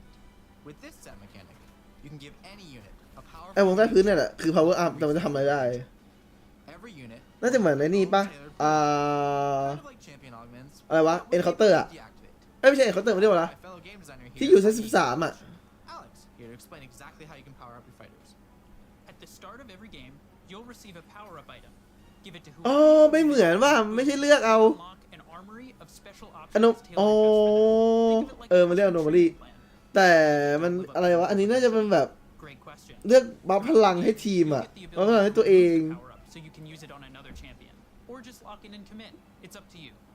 Later in the game, you'll get another power-up item so you can unlock the true potential of 2 units at once. We've already seen some pretty powerful stuff in the Coliseum. Take Robo Ranger. It lets one of your Mighty Mechs inherit a portion of the Mighty Mech's health, attack damage, and ability power. เข้ามาเลยได้ไหมอยากเล่นแล้วอ่ะ Create a clone of the champion that deals a portion of the original's damage. Shadow and gets Clone all its items. ก็น่าจะมีตัวปลอมโผล่มาปะเนี่ยนะ Or Talisman of Ascension and see what shadowy chaos you can. What the That's right. We've also got some wild cards. Hungry Hero brings Briar's unique trait. ฮัง from his โอ้ magic ฮัง mayhem. กรีฮีโร่ Give up your health for power. ให้ไบอากิน to a win. There are also options that build upon ให้สแน็ค each ไบ other, อากิน like a power-up that summons a roaming storm, Storm dealing a portion of the Bunder. damage your unit has done. And if both your units get this power-up, summon an even larger storm that benefits from both champions' damage. ดีครับอาโก้ Not done yet. After a set amount of deaths, just when the champion is feeling down and out, they will get a massive power spike. We've also seen power-ups used on the battlefield to form connections. Zaya and Rakan, for example, share no traits, but they have received a unique ไอ้เหี้ยกูเกลียดเห็นคู่รักไอ้สัตว์ order of restoring their partnership. As it should be. Always a pleasure, Alex. Over to you, Giovanni. เพิ่งเล่นอ๋อเสร็จครับเก็บฮะ5 พิกชนะ เก็บ5 พิกชนะWe've got our top 4 right here for you. Who cares about LP? I just want to get my Dokkan in that new top 4 ceremony. KO Coliseum also brings another big evergreen update called Roles ไอ้ที่ Reversed. นี่ก็ระบบใหม่อีกแล้วเหรอ Simple. Units don't fit into a one-size-fits-all box. They should do what you expect them to do based on their role in the game. This system shouldn't change the core of how you play, but it will. พี่ทำอะไรให้น้องเล่นเก่งขึ้นพี่ยังไม่รู้เนี่ย Being hit by small amounts of splash damage to get their cast off faster. Or problematic units like Fiora from Magic and Mayhem, who could literally cast infinitely given enough Omni-Man. อะไรอ่ะทำไมการเป็นไอ้โซเวมีปีกอย่างนั้นนะ We're taking this น่าจะแค่สกิลปะ Each champion will have one of 6 roles: tank, fighter, assassin, marksman, caster, and in special cases, specialist. Each role will gain mana and take aggro differently. I'll save the specifics for an article, but here are some of the basics. Tanks are now the only role that gain mana by taking damage, and they're more likely to become targeted by enemies. Fighters, assassin, and marksmen will generate mana primarily through attacking, with a small mechanical bonus to help them succeed in their roles. Casters now gain แล้ว mana เฟลิกตัวโคตรใหญ่ making them less reliant on attack speed. They'll still gain mana on attack, just not as much. Tear of the Goddess will now provide mana regen instead of flat mana, so casters will now want to build items that use tears instead of bows. Specialists will generate resources in their own unique way. Think of units like Into the Arcane's Victor, who used chaos energy instead of mana. เอาความกดจากพี่ไม่ตอบแชทไปลงกับคนอื่นด้วยนะเราอะ Doesn't have mana. The biggest win from this new system is how many new doors this opens for us in the design space. It allows us to design more melee carries and create champions with weird, exciting rules. In KO Coliseum, you'll see just that with 5-cost Varus, a caster who gains mana from champions as they die. When he gets enough to cast, he fires arrows every second, each costing a small amount of mana. เดี๋ยวเขาไปนะน่าจะเขาไปอ่านรายละเอียดข้างในว่ะเฮียมันไม่ทัน With อะ more mana regen and more enemies dying by his volley, he can cast for longer and longer. รีซินตัว5 บาท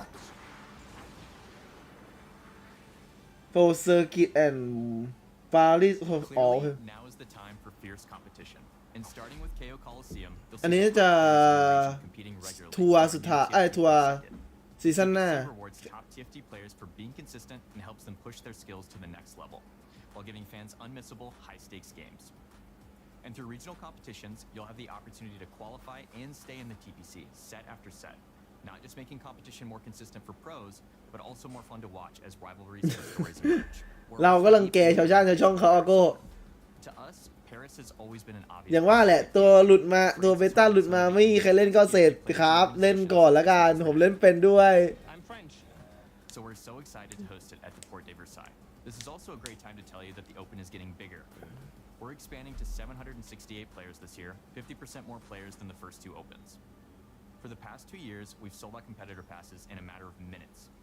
We don't expect this change to solve that, but it will get us closer to our goal of Opens feeling like a massive LAN where anyone can throw their hat in the ring. And for all you tacticians who don't advance past day 1, we're adding a day 2 event for 4v4 with a $10,000 prize pool open to all competitors. So make sure you grab your friends and sign up. This will also mean some updates in the tournament structure. So please stay tuned to Compete TFT channels for all the latest information. อย่าบอกนะสนามสปิริตบอสซัมเชื่อโหจริงๆด้วย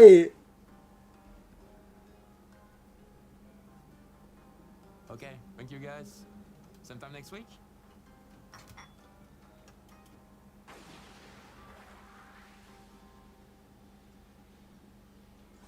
Hey tacticians, I'm back to share some of our coming cosmetics for KO Coliseum, including the Spirit Blossom Arena you just saw. คนยังไม่ได้คนมันเก่งช่วยไม่ได้อะ See what else is in โค there. ตรขิง Prestige Chibi Spirit Blossom Ari understands life and death better than anyone else. Even her emotes will have a briefly สรุปก็คือไม่มีตัวใหม่เข้ามา Also printing in on อุ้ย release, Chibi อี Spirit เลี Blossom ย Lily. She is so kawaii. so Just cute be sure not to startle her. มันเอาไว้ทีอะ And you can complete your pedo perfect aesthetic with an all new polo, hopping from fight to fight. โอ้ยแล้วก็เดินหมุน with onsen. Finally, we've got a new unbound. โอ้ who's trash looking to ว่ะ keep your opponent bound in his lantern.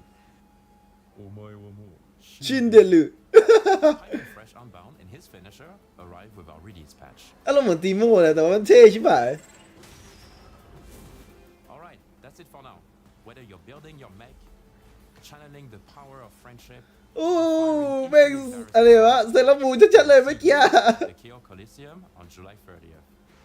อ่ะของ TFT เข้าแน่ๆวันที่30 กรกฎาคมแต่เบต้ามันต้องเข้ามาตอนไหนระหว่างอาทิตย์หน้ากับอาทิตย์นี้ So, they've conquered the Colosseum, but are they ready for the journey ahead? We'll ฮะ see. ระบบใหม่เหรอ No one's ever conquered the mountain. Hey, you're not supposed to be in here. อุ้ยของเล่นใหม่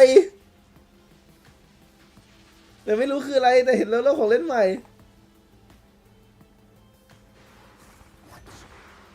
ถ้ามันเข้าก็น่าจะเล่นเลย After all that amazing building action, so much information to type. มันต้องวันพุธโก้มันต้องวันพุธ And we're going to be showing you a full game of the new set after the event today concludes, after we have our new set winner. But let's talk a little bit about the Paris Open, because that's the big thing. We know the dates now, the 12th Star of Semini say December, so mark your calendars. But it's a great time. People should be going, right? Especially now that EMEA is playing on Star Nemesis อยู่ไหน It's about time. There's a couple things that stand out. เขาบอกว่า45นี้แต่นี่13 TFT, it's the original. ก็นั่นแหละต้องรู้วัน15เพราะว่า15วันพุธไงเอ้ยไม่ใช่มันต้องเช้าวันพุธอะต้องรอดู I think it was Team Phoenix Carry was the name of the team winning the side event there.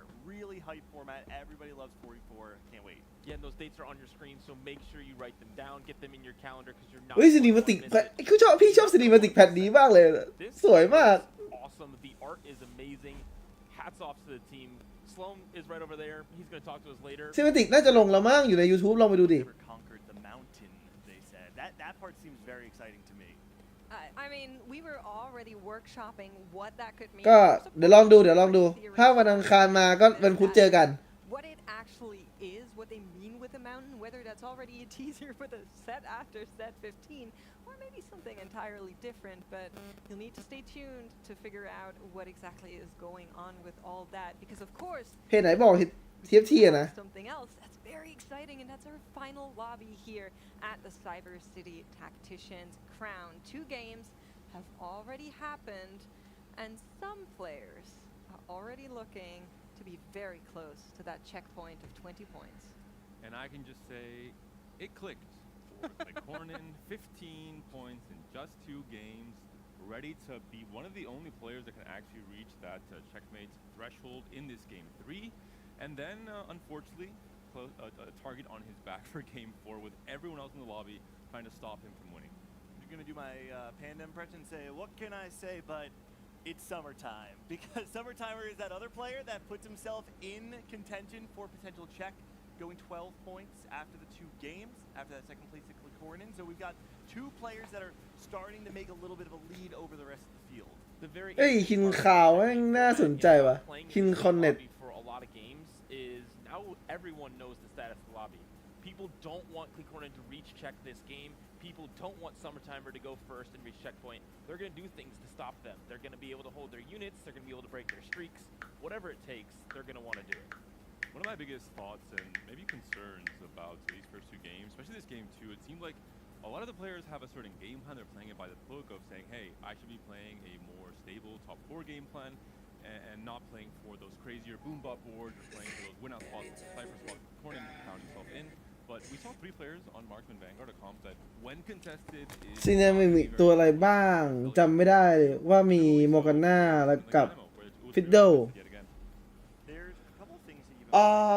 เอ็ดเรียวที่เห็นเอ็ดเรียวลีซินเซลฟีนบรัมลูลู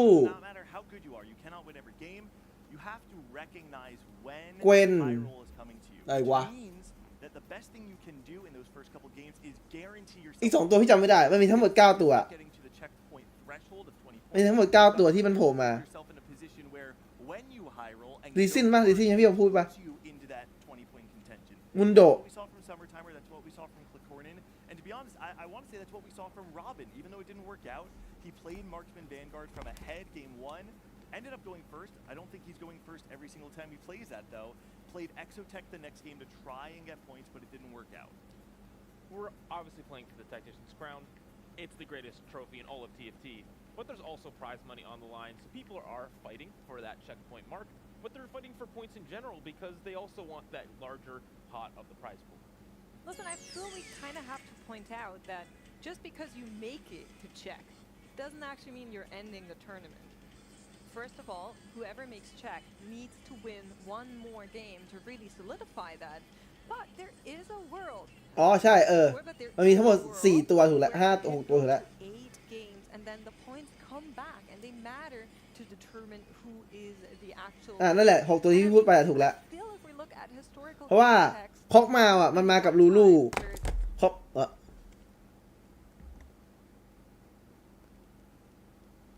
กูกดผิดไม่เข้าโฆษณาให้กูเลยแต่เด้ยเขาเมามากับลูลูเว้ยแล้วก็ลูลูมันสามารถซัมมอนได้3 ตัวสามารถซัมมอนคอกเมาชื่ออะไรวะคอกเมาลัมเบิลแล้วก็สมอลเดอร์น่าจะเป็นตัว5 บาทลูลูน่าจะเป็นตัว5 บาทซีซั่นนี้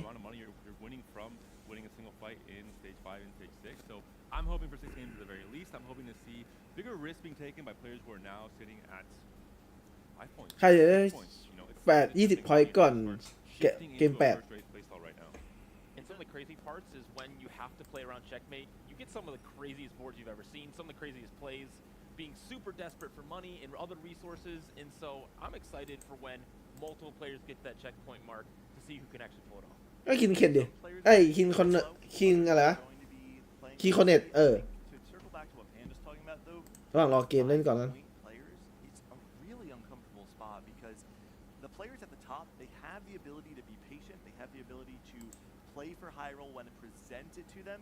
But Panda, I think, makes the right call. If you're sitting at 5 points right now, you play too slow and you're going to get run over by the rest of the lobby. When there are 6 players in check and you're at 19 points, you're in a very, very hard spot where you're forced to play first or 8 style, even though you may not have the right spot for it.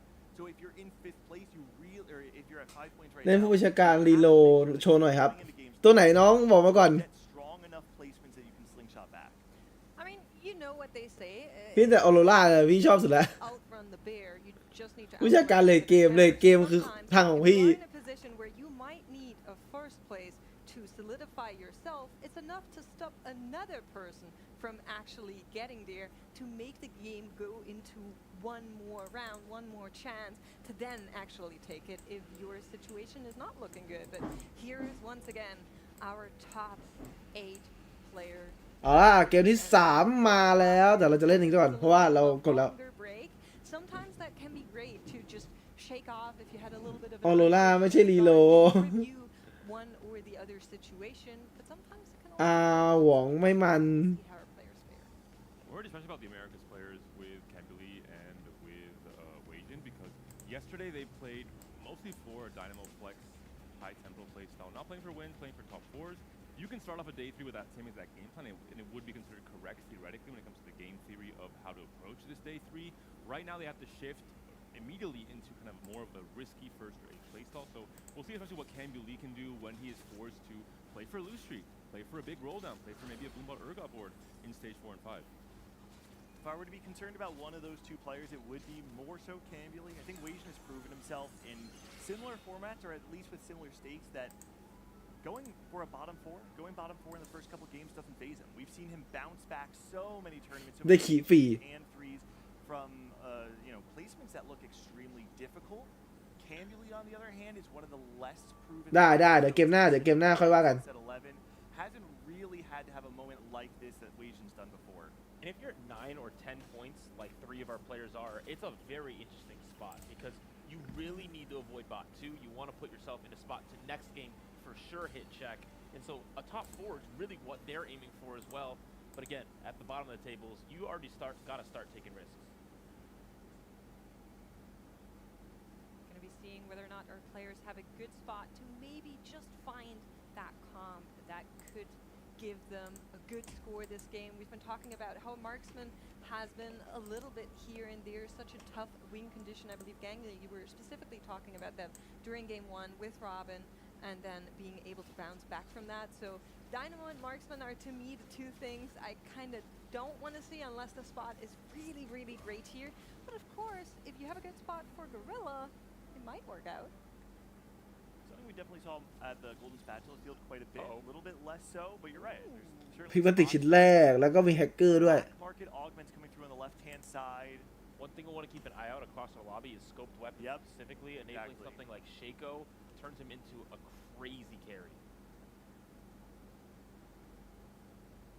Prismatic ticket for 2 of our CN representatives. โอเคเดี๋ยวค่อยเล่นแป๊บนึง especially augments that allow you to play for win out ฮาวารุเมื่อกี้โอ้โหแว่งรวยจัด very early high-end shopping. Usually it's a better pickup on 3-2 because you're down on augment for less time essentially, but Wajan understands I need to make a big comeback. I need to make, you know, a win-out spot in this game.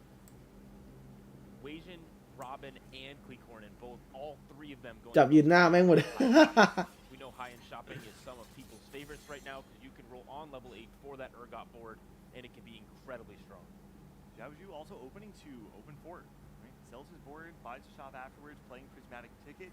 This could be something like Cypher Angle. I would be surprised if this ended up being something more like the one-cost reroll. Yeah, selling Seraphims there. Has the opportunity to, though, sacrifice a lot of early game HP and then slingshot. Yeah. We got word when that fourth augment from the encounter is going to come through. It will be stage 3. So a little bit earlier than when that sometimes kicks in. Something to watch out for, especially in a prismatic lobby like we are finding ourselves in right now. This is something that you have to consider with something like high-end shopping, for example. The relative strength you're losing for picking something like high-end shopping in the prismatic slot is going to be less impactful when there's 3 other augments that could be combat strength augments to support your comp and to give it more board strength coming into stage 4 and 5. เดี๋ยวสิดูคีย์คอนเนคกูที่คีย์คอนเนคกูไปไหนละ A popular pickup, I มาแพ้น่าจะฟาร์มแพ้ต่อเลย 2-1 though, when you're not getting as much value out of the combat power from it. So I think maybe this might be a read of AQ1H recognizing how many players are foregoing stage 2 and saying if I invest a little bit into combat สวัสดีคนที่เข้ามาใหม่ด้วยนะครับ น่าจะไปแล้วปะ all the way through stage 2.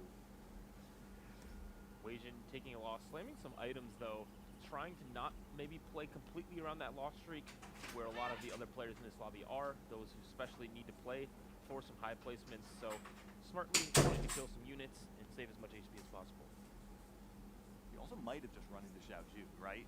Who, if you are playing up against someone who is open forwarding, then there's really no way to dodge the actual win there. We saw Weijin's streak being broken on 2-3 last game, and Clement had talked about the importance of winning or losing stage 2-3 because it is the one round that can define whether or not you're able to full streak. If you 2 win into 1 loss on 2-3 versus if you 2 loss and 1 win on 2-3, it denies you additional gold of ไม่มีใครถูกเลยสักคนเดียว direction. ได้ที่ IQ ก็ได้นะถ้าจะเลือก IQ 2 คน แล้วก็ Six Summer In the current meta, not be overstated, where the set mechanic is such an influx of resources, such an influx of board power. The earlier you are able to reach that, the better it is going to be. We're seeing a Mordekaiser here as one of the 3 costs in the carousel. Could be an option for the players that are angling EXO. The double open fort from Zembai from Robin. Robin wins the tiebreaker there at 83 HP, able to pick up the Draven, able to potentially move back into that Cypher line that was so dominant for Cornin in that game too. From a very similar position, Cornin decided with Kingslayer to open for all of stage 2, guarantee the loss streak, and then really slingshot his way back up in stage 3. He perfectly, as you mentioned on the cast, was able to get so much more gold off of Kingslayer, make it back to 50, and then we saw what happened after. He hit all his 3 stars and he took over. We saw Summertimer's board there for a second, playing Nitro early, but having all 4 of them getting early stacks, and it's a composition that we've seen win a couple times throughout our ใส่เทมแล้วก็ตีไวขึ้นเหรอ play around those 3-star Dynamo units. It is going to be something to keep our eye on. Weijin or Robin having 2 out of 3 of these Cypher units.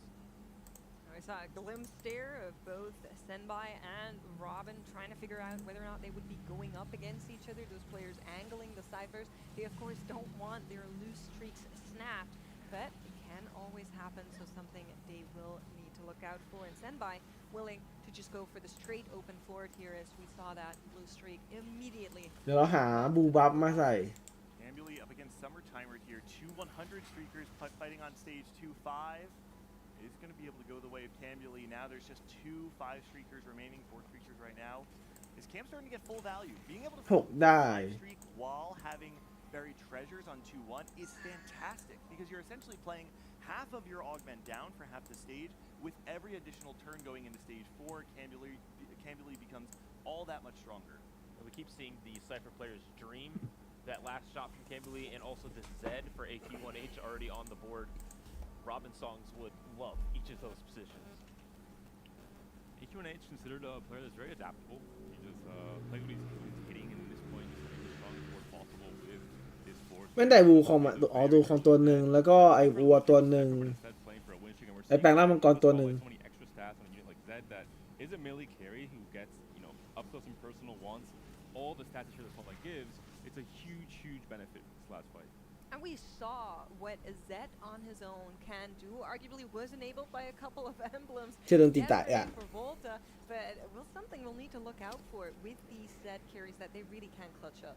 Robin did face Zenbai, so Zenbai is the only one with that 5-loss streak. Zenbai did importantly buy 1 unit, so just in case Robin would full open against them, they would not both lose their streak. So holding that Cypher unit, getting ready for neutrals as well, but Robin now in a much worse position. The key difference is Zenbai is going to be playing for แล้วลงพลังดวงดาวนักอ่านดวงดาวกันนักดวงดาว4ก็จะพอเล่นได้มากขึ้นแหละ Shopping obviously when you're trying to play more for 5 costs. I imagine Robin and Wage will both try and contest boombots in the stage 4, maybe stage 5. They can kind of wait for that big roll down until later on in the game.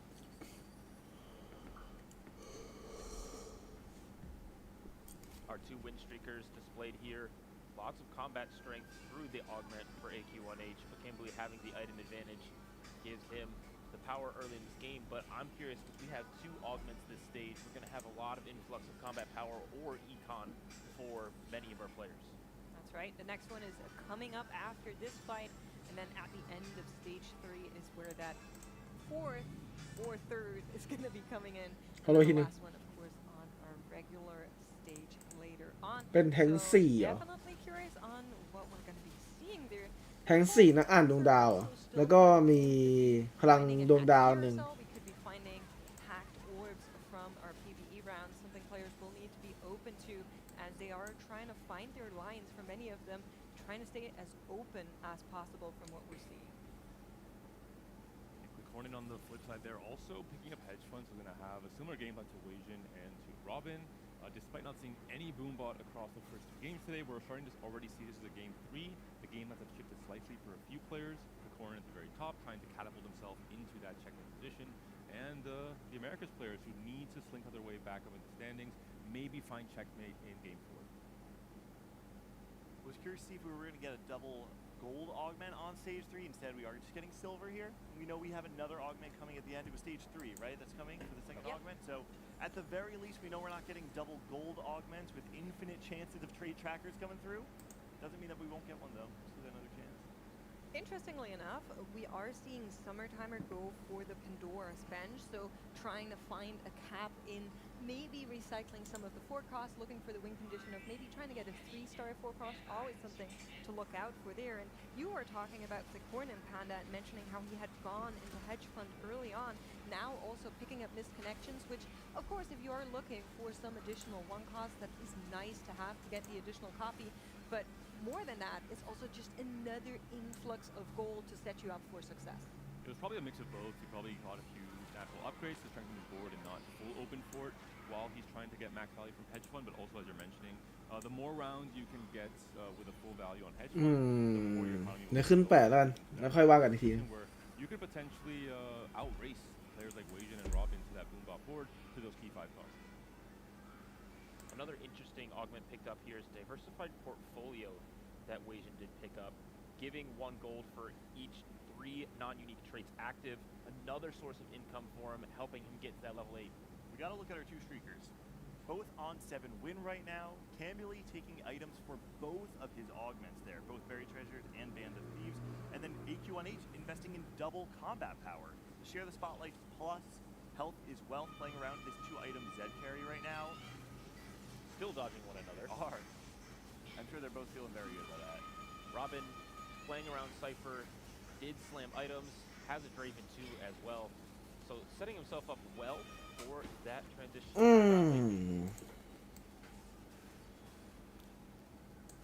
ไม่ต้องเจ็บช้ากันทีนี้ Streaks continue. Both players feeling good. Honestly, if you're ที่จริงเราขึ้นเป็นเอาลงวัวแทนตรงนี้ได้ไหมตอนนี้มันเก็บไปก่อนได้อยู่ so many additional items. You have the TG, you have multiple upgraded units up against just this Z1 with items that kind of activate him, but nothing too crazy. Robin's getting spat on Cho'Gath. Wow. The opportunity to get 6 boombot very, very early is very scary for the rest of the lobby, because that's when that board hits new heights. I will say, only call out high-end shopping, you're normally playing on 8. I don't know the exact line, how it plays out in my head. Like, you're playing 8 units, you can't actually go 9 and then get the 6 boombot. If you want to play 6 boombot, you have to drop a lot of the other core units that tie this all together. I'm wondering if you're ever actually just playing for Boombot and then trying to get additional legendary units in instead. I think ideally you can make it to 9 with high-end shopping, especially if you're able to high roll those key upgrades. It's essentially kind of stabilizes your level 8 a bit more, and then you're able to go 9 later on. One of the big problems ทางดาว with this lobby is he's contested, right? He needs to hit before Wajan and Kleekorn and wherever he ends up too with Hedgehog. Yeah, that's something to look out for. Of course, that Augment also going to be waiting after the next fight, I believe. So that is going to be interesting, and we are going to be taking a look at one of our players that's maybe not at the top of the lobby right now, but definitely the richest in terms of our econ breakpoint. So a lot of possibilities for Kleekorn to make something happening. Is also holding one of the LeBlancs here to slow down the Cypher players' ascent as they were kind of contesting each other a little bit.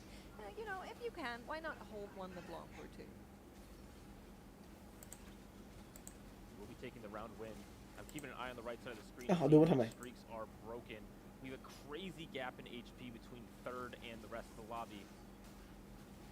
Q1H and Cambuli, right? These are two streakers finally fighting each other. Cambuli does come out on top. The Zed ended up, it did have a third item, but at the end of the day, so many items. Exotech already online for Cambuli, just too much to take down.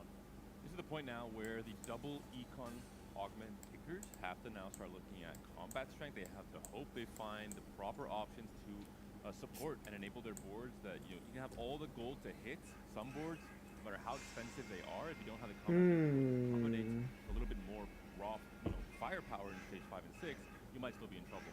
You were talking about the gold augments, Gangly. They're now here, and one I do want to call out is Kleekorn's last stand. Just to remind everyone, he's the player that has the easiest access to make check in this game. That last stand might just be a crucial part of it. It's exactly what David was saying. Look for combat power here. Who are the 3 players that are looking to play for this? Win out, Wajan Iverson, Robin Songs, and Kleekorn, and we have a last stand, a bulky buddies, and then a Spirit Link coming through. It's 3 players who, they know the name of the game, they're sticking to the script. I do want to call out Spirit Link for Robin. The lower HP you are, the more healing you get. So playing around something that scales really hard in the late game, looking for that 1 HP win out, it's a great augment to go alongside it. Tech on Zenbai, but there is a win streak continuing for Cambuli. Zenbai now with a 9-loss streak will be the Cypher cash out at 24 HP. And my biggest problem is he's not the only win-out player in this lobby. If he's not able to stabilize right now, once these Boombot potential boards come online, he could be in big trouble if he doesn't have a 3-star Galio, a 3-star LeBlanc to really save him the rest of this stage 4. Not only does he not have the units as of right now, we're also lacking items for that LeBlanc. A part of it could be helping to try and get something going here, but I'm not feeling too great about this. ถ้าเจอวิวก็ต้องยืนห่างๆกันไม่งั้นมันโดนแคสทีเดียวตาย 5 points, so really does need to play for this high cash out. Got a good cash out, maybe not the one he's looking for. He's pretty far away from all of these Cypher units, so this roll down here is going to be massive. A lot of gold came through though. Fnatic ticket, the more gold you spend, the more value you get out of your augment. So I think we're going to see a really big roll down over the next couple of rounds.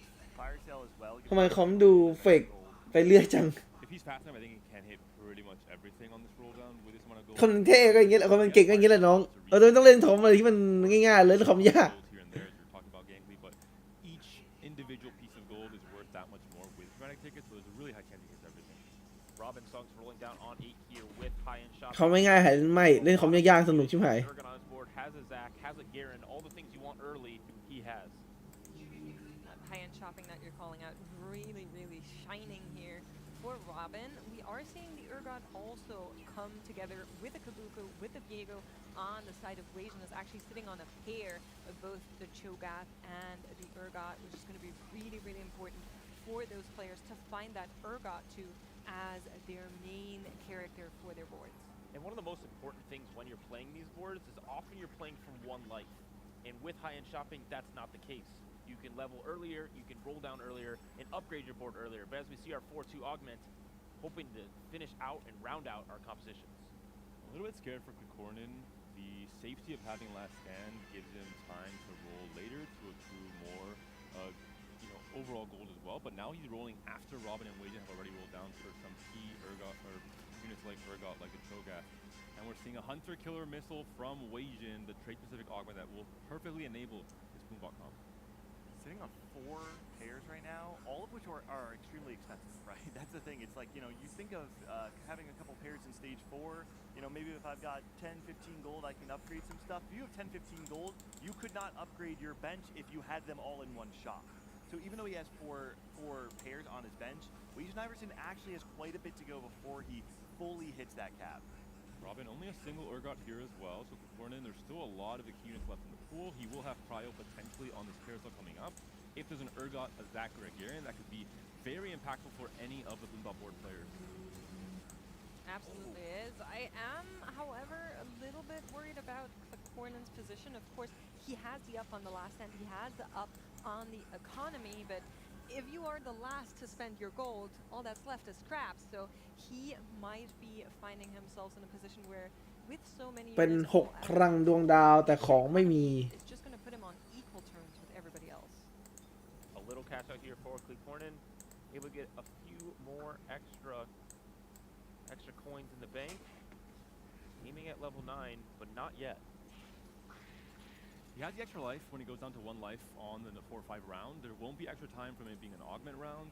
Ideally, you want to be able to fully transition in 1 round to not lose and proc last stand right away. Oh. It's very difficult. We've seen players of the highest caliber in EMEA this set, like Salvi, like Coco, fail the 1-turn transition into an Urgot board when you have, you know, 80, 90 gold to roll. At least you can get half the board online, but it's going to be hard to win fights against everyone else who's already spiked. That's right. Talking about spiking, somebody that's having a hard time right now is Standby. Found the LeBlanc 3, great, but no items. Hasn't found the Draven, hasn't found the Galio 3, so is going to need to find those natural wins here. Is able to do just that against a Summertimer, but it's not looking too solid as of right now. Did lose the previous round with 2 gold. You're not making big steps, but there's an Urgot on her carousel. That would make Urgot 2 for Wajan, but Wajan and Robin are the same pick. Cornin, no, Cornin. He ends up actually going all the way down to 5 HP, and then he gets his turn to getting an Urgot 1. We now have 3 players sitting on Urgot 1. We definitely need to watch this turn. This is going to be insane, but I'm so concerned because all he needs is a 4th place to hit check, and he's just going for it all right now. Yeah. Also, with being able to roll later, some units are out of the pool, but you have a lot of gold to hit. If you're able to hit, you essentially strangle Wajan and Robin out of the game. They could land in the bot 4 if Urgot 2, Zach 2, Garen 2 are found from the Cornin. The full salt comes through, the level to 9, and the roll down commences. 90 gold to roll, hitting some key units here. A small upgrade in the front line. No legendaries yet, no Zach. Most importantly, we're not rolling for blobs. This is not a great turn to roll on because we don't have as much time. We're upgrading anything we have. Zach's going to slow down the roll down. Only 5 seconds left. We still have our items on Morgana. We're going to switch this over to the Aurora.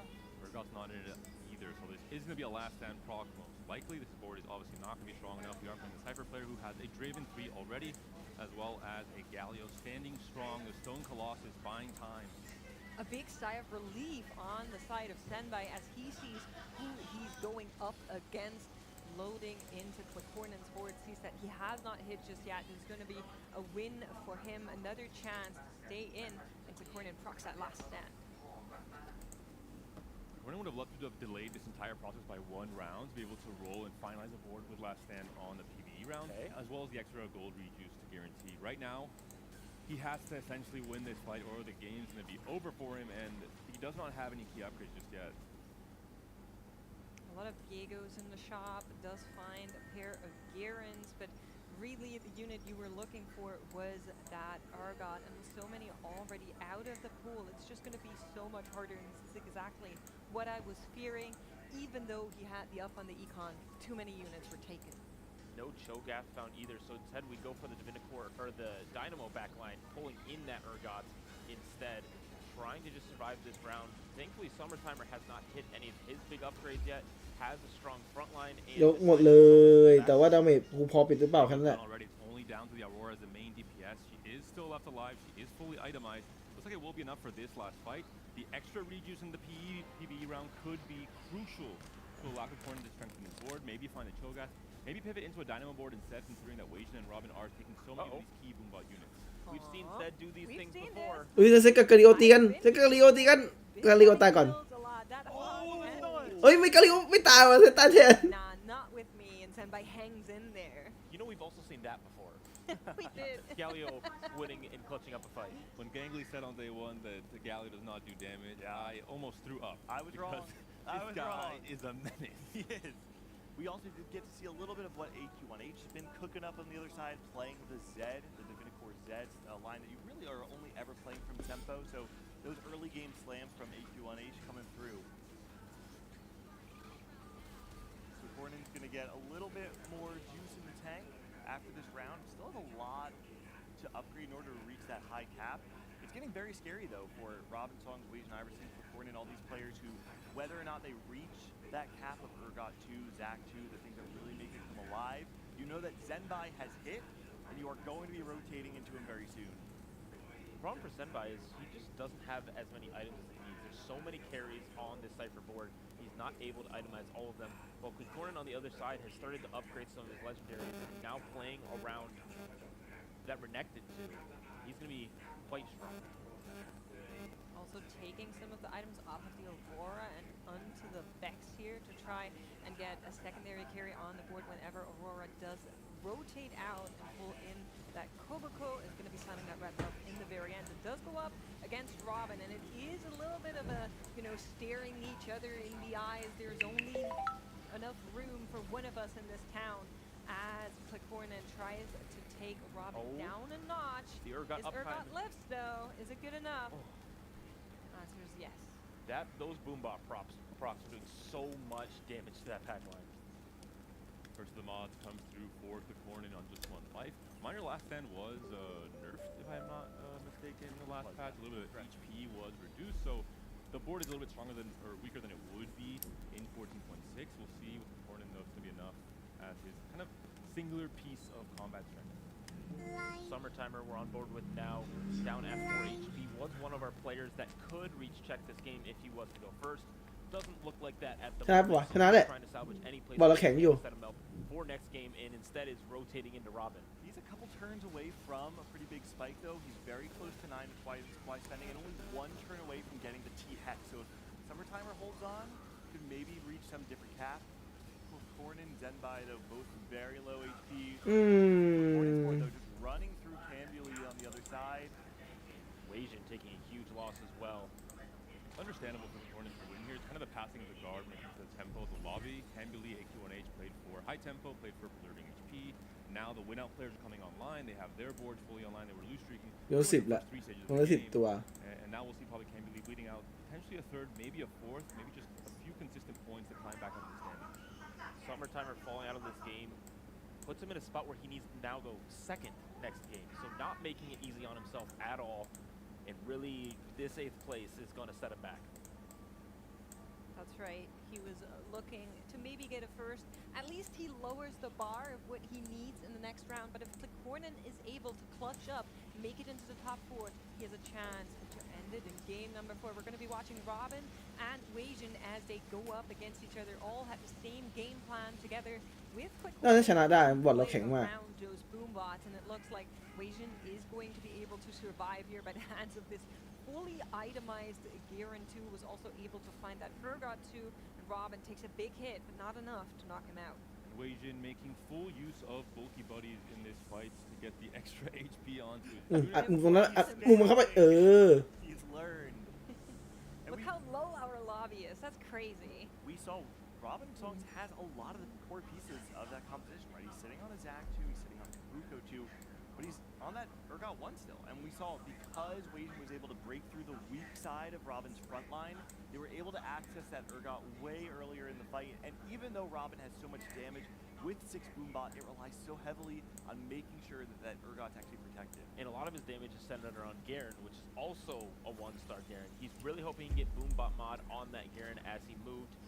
Big upgrade for Wajan. Wow. Zach 2, the only player in the lobby with a Garen 2 as well, with 3 other players trying to field this scaling unit coming into stage 6. Oh, Robin did hit Garen too. โอ้ได้คินคอนเนตเหลือชีวิตเดียว Potentially enough to stabilize. The question is, are we going to see any of these 5 players under 10 HP? Which of them are going to be fighting each other? I think eyes should be on Cornin, Wajan, and Robin in particular, though all of our players who are playing so risky all game. It should be very close between Zenbai, Wajan, Robin, and Cornin. All the win-out players, all pretty much reaching their max cap at this moment. AQ1H just chilling at the top here, 71 HP, and the rest of the lobby is basically on one life. As Xiaochu and Weijin go up against each other, but we were talking about how Weijin had found all of these massive upgrades. At least is the only thing that could still do something here, but she is not a clutched up unit, and that is going to knock down Xiaochu, but he's not the only one. 3 other players โอ้คีย์คอนเนตอย่างไรได้4 แต้มได้3 แต้มอะ eliminated. That means her top 4 has been decided, and no one. กูกลับมาหัวร้อนแทนแล้วเดี๋ยวเราขึ้น10ได้ Very well will reach it hopefully next game. Avoid 8 point. Hey, I'm here for it. Robin Songs is not putting himself in a spot where he could reach check next game either, because he'll be at 11 points. Xiaoju though is not close. Oh, he can go first and he can get it as well. Right.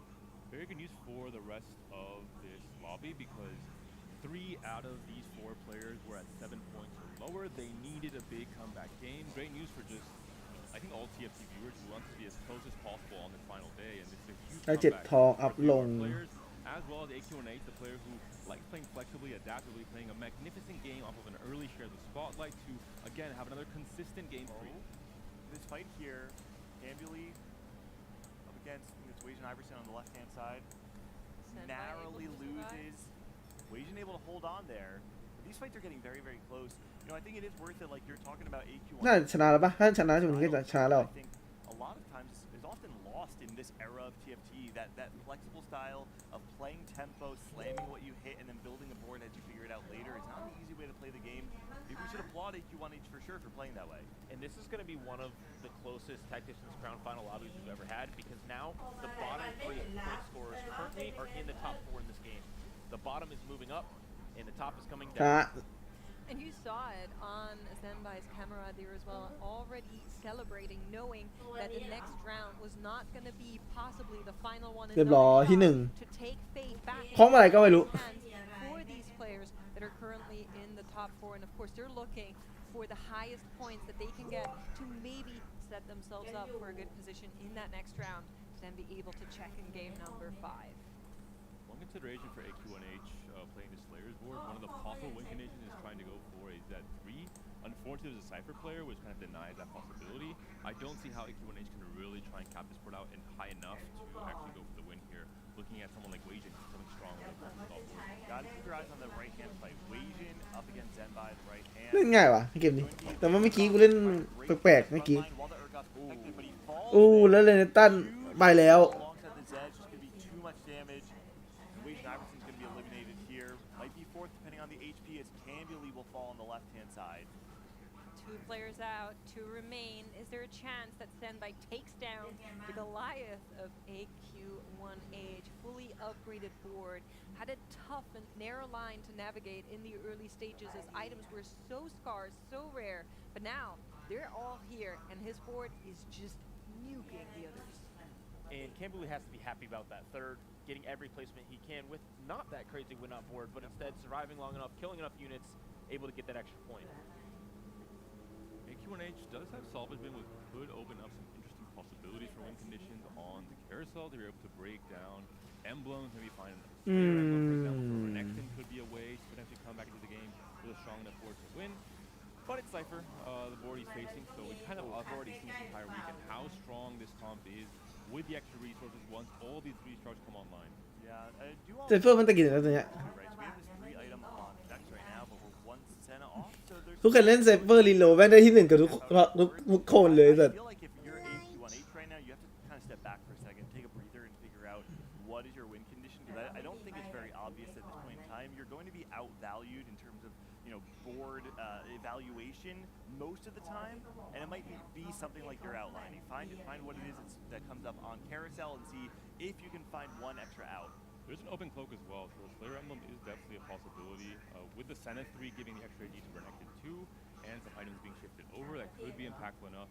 Renekton could potentially wrap into the backline, onto the Draven, onto the Blanc. We'll have a few more fights in this game. The Draven ramping up the mana will completely delete the backline. This is going to be a positioning, an interesting positioning because of share the spotlight. Makes it very tough. Looking a little bit better this time, but the Zed does fall down. And like you're mentioning, that, you know, the fact that he knows he has a couple more rounds to maybe find those final upgrades. เซนไบน่าจะเตรียมรอขึ้น9แหละ Up here in the carousel to maybe help the board to ไม่ขึ้น10จะตังพอเปล่าวะ healing is not what you're going to be getting ไม่อันนี้ตายกับเปล่า AQ อะ from Zenbai. That's a huge pickup actually for AQ1H, being able to find some sort of healing ชนะ3 ดาว especially when so much of Zenbai's board is about ไม่ไงมันก็โดนล็อกอยู่อย่างนี้อยู่แล้วอะเซนหน้ามันหนีไปไหนไม่ได้ถ้าจะบัฟดาเมจก็ต้องอยู่ฝั่งนี้ down means that maybe you might have enough to either put it on the Vex and get the additional value of the Omnivamp on Vex, or go full damage plus healing on Senna. Well, Senpai also finally found Shred. Got that even Shroud, now is able to do even more damage from the physical carries on this Cypher board. There is a chance that this could be the final fight. If it's enough for AQ1H to take down Zenbai's board, we're going to be watching as the spotlight unfolds onto the enemy backline to try and pave the way for the Zed to reach that Zena in no time. And Zena is under attack. Renekton does take her down, and it doesn't look... Garen? Oh, he โอ้ไม่ไหวอยู่ดีอะ You had one job, Garen. Dummy, what is wrong with you, Garen? It was that third cast too that went backwards instead of นะบัฟมาเป็น He need to watch out for a next fight. To win, that can get dizzy sometimes.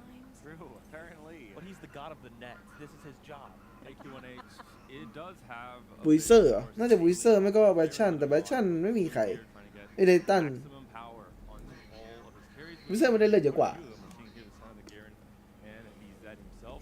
The problem with the Spotlight is obviously you can get your carries as far as possible from these damage dealers, from the Zed, from the Garen, making it very hard to have these fight RNG wins with Zed getting onto the Dragon early. Keeping an eye on these Garen casts. ต้องมากระจายอะถูกแล้ว A good one that time, but the Galio was เจอเดวินดับดาเมจไม่ไหวหรอก hitting the backline once again could be the difference. It just is going to take one fight. Healing up a ton is this Garen. เอาดิ The Zed going behind. บอกแล้วมันต้องเอาออกจากวงไอ้Incredibly played game by AQ1H, playing a style that we don't ใช่ไหมบอกอุ้ยชนะตั้งนานนี่เวน playing around tempo, playing around what he hit, slamming things like the adaptive helm on an early Zed, really showcasing that he's saying, if you give me enough resources, if you let me play the game for free, I'll make it to the end game and I'll figure it out then. And this comes down to 4 players playing for a win out, not applying any pressure, allowing the free wins to come through for both Cambuli and AQ1H in this case. The buff to Garen last patch also I think helps a lot to elevate this Slayer comp to find a win condition. We saw how important Garen was, not just for the mods, but for the unit himself, right? With the reduction on the mana, he's casting so much more often, dealing so much more damage onto his backline.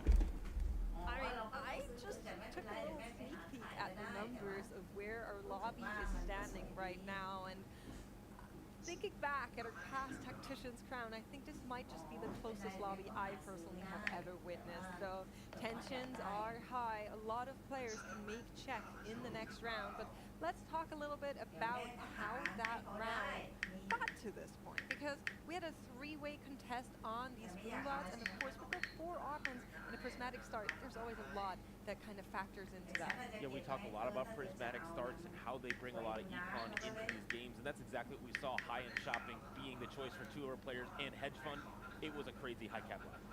It was, and we're going to be going to a very short break, and then we will be back with a game where I'm just going to say it, somebody is going to make a check on that lobby, and we'll see how the tournament unfolds here at the Cyber City Tactician's Crown. Don't go anywhere. We'll be right back.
ไปมันพักนาทีหนึ่งน่าจะเล่นในเกมหนึ่ง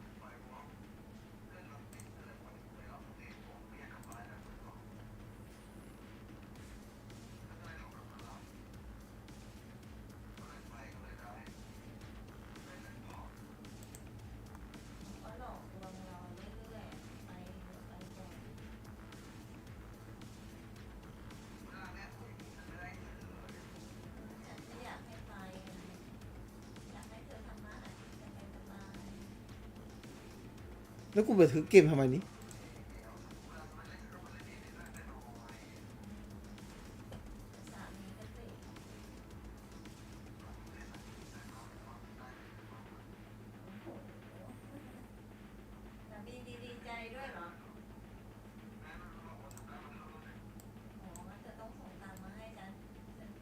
อ้อลืมไปว่าต้องเล่นรีโหลดนี่หว่า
Welcome back here at the Team Fight Tactics Cyber City Tactician's Crown, and one game does set us apart from when players are going to be on track. That game is going to be starting very, very soon, but we have full confirmation. We've run the numbers.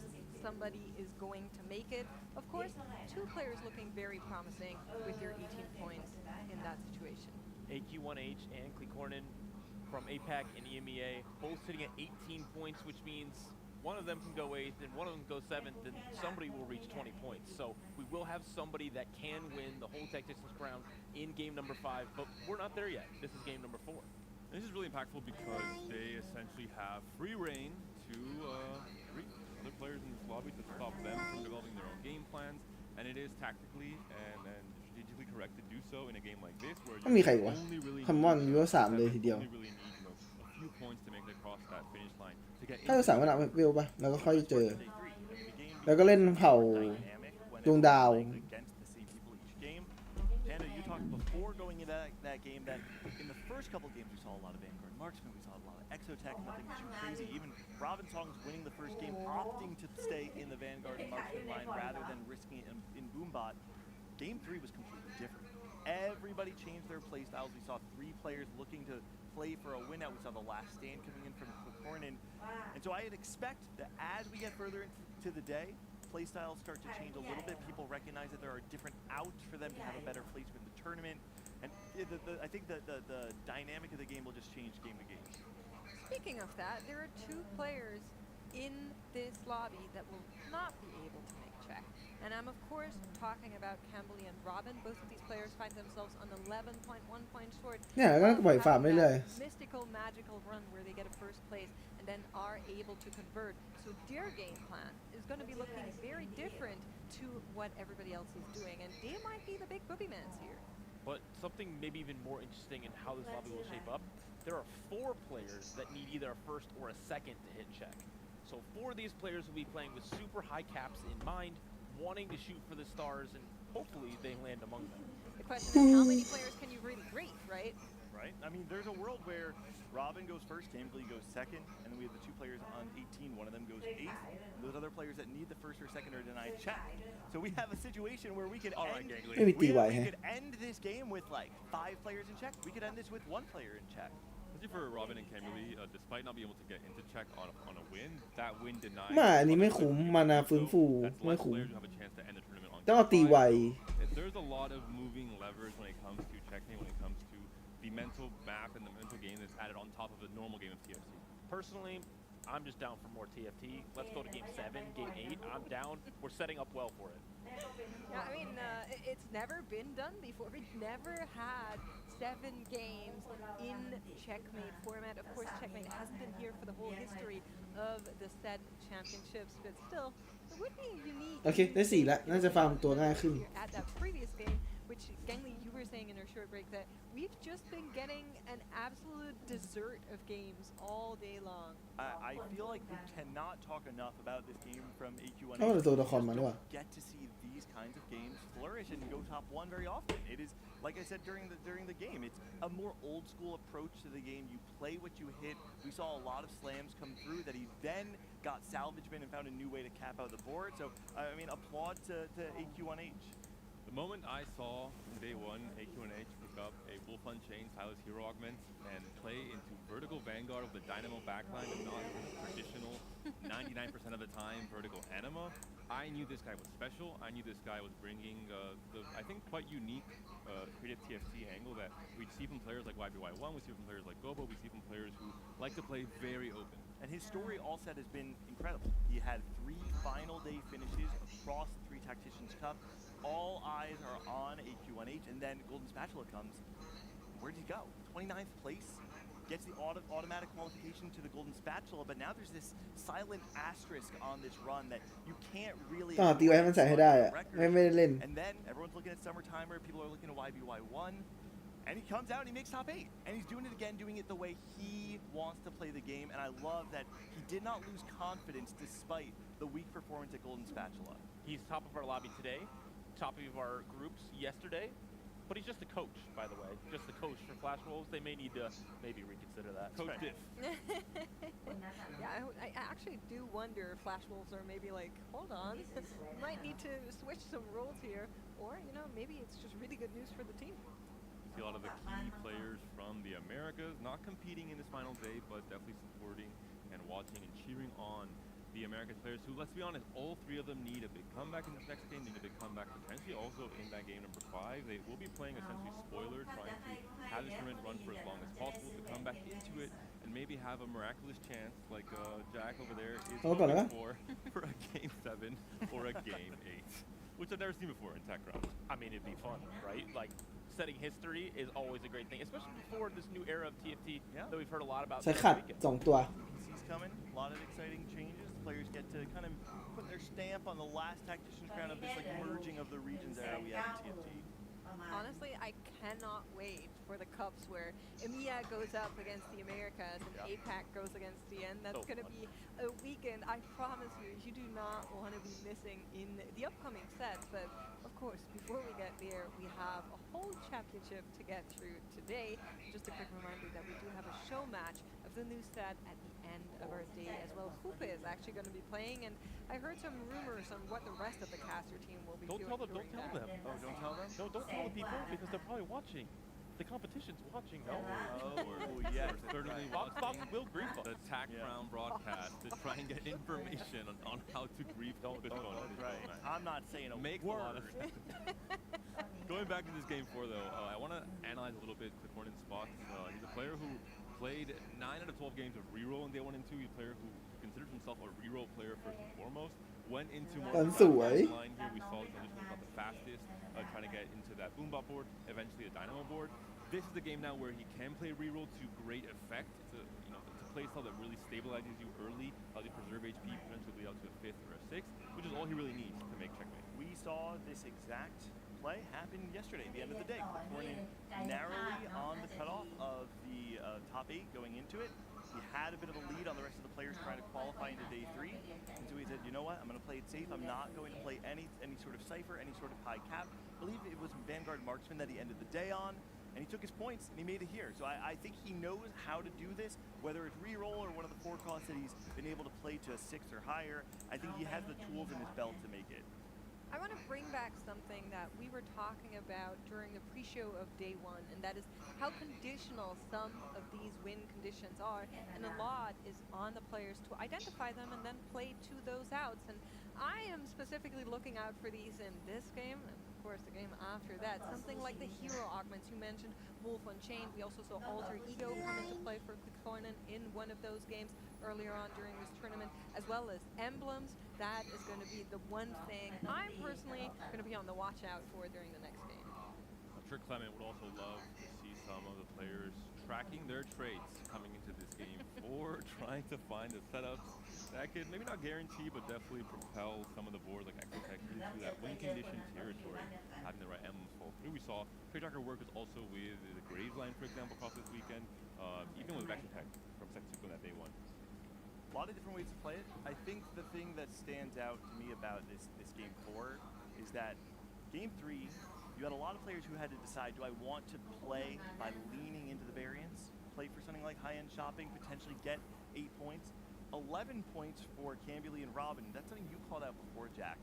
This is something where you can choose to play first or 8th, guarantee your spot and check the next turn, and like we said before, denies check. But also 11 points means you get a 4th, you get a 5th. It's way easier to win the next game and then get yourself back into check.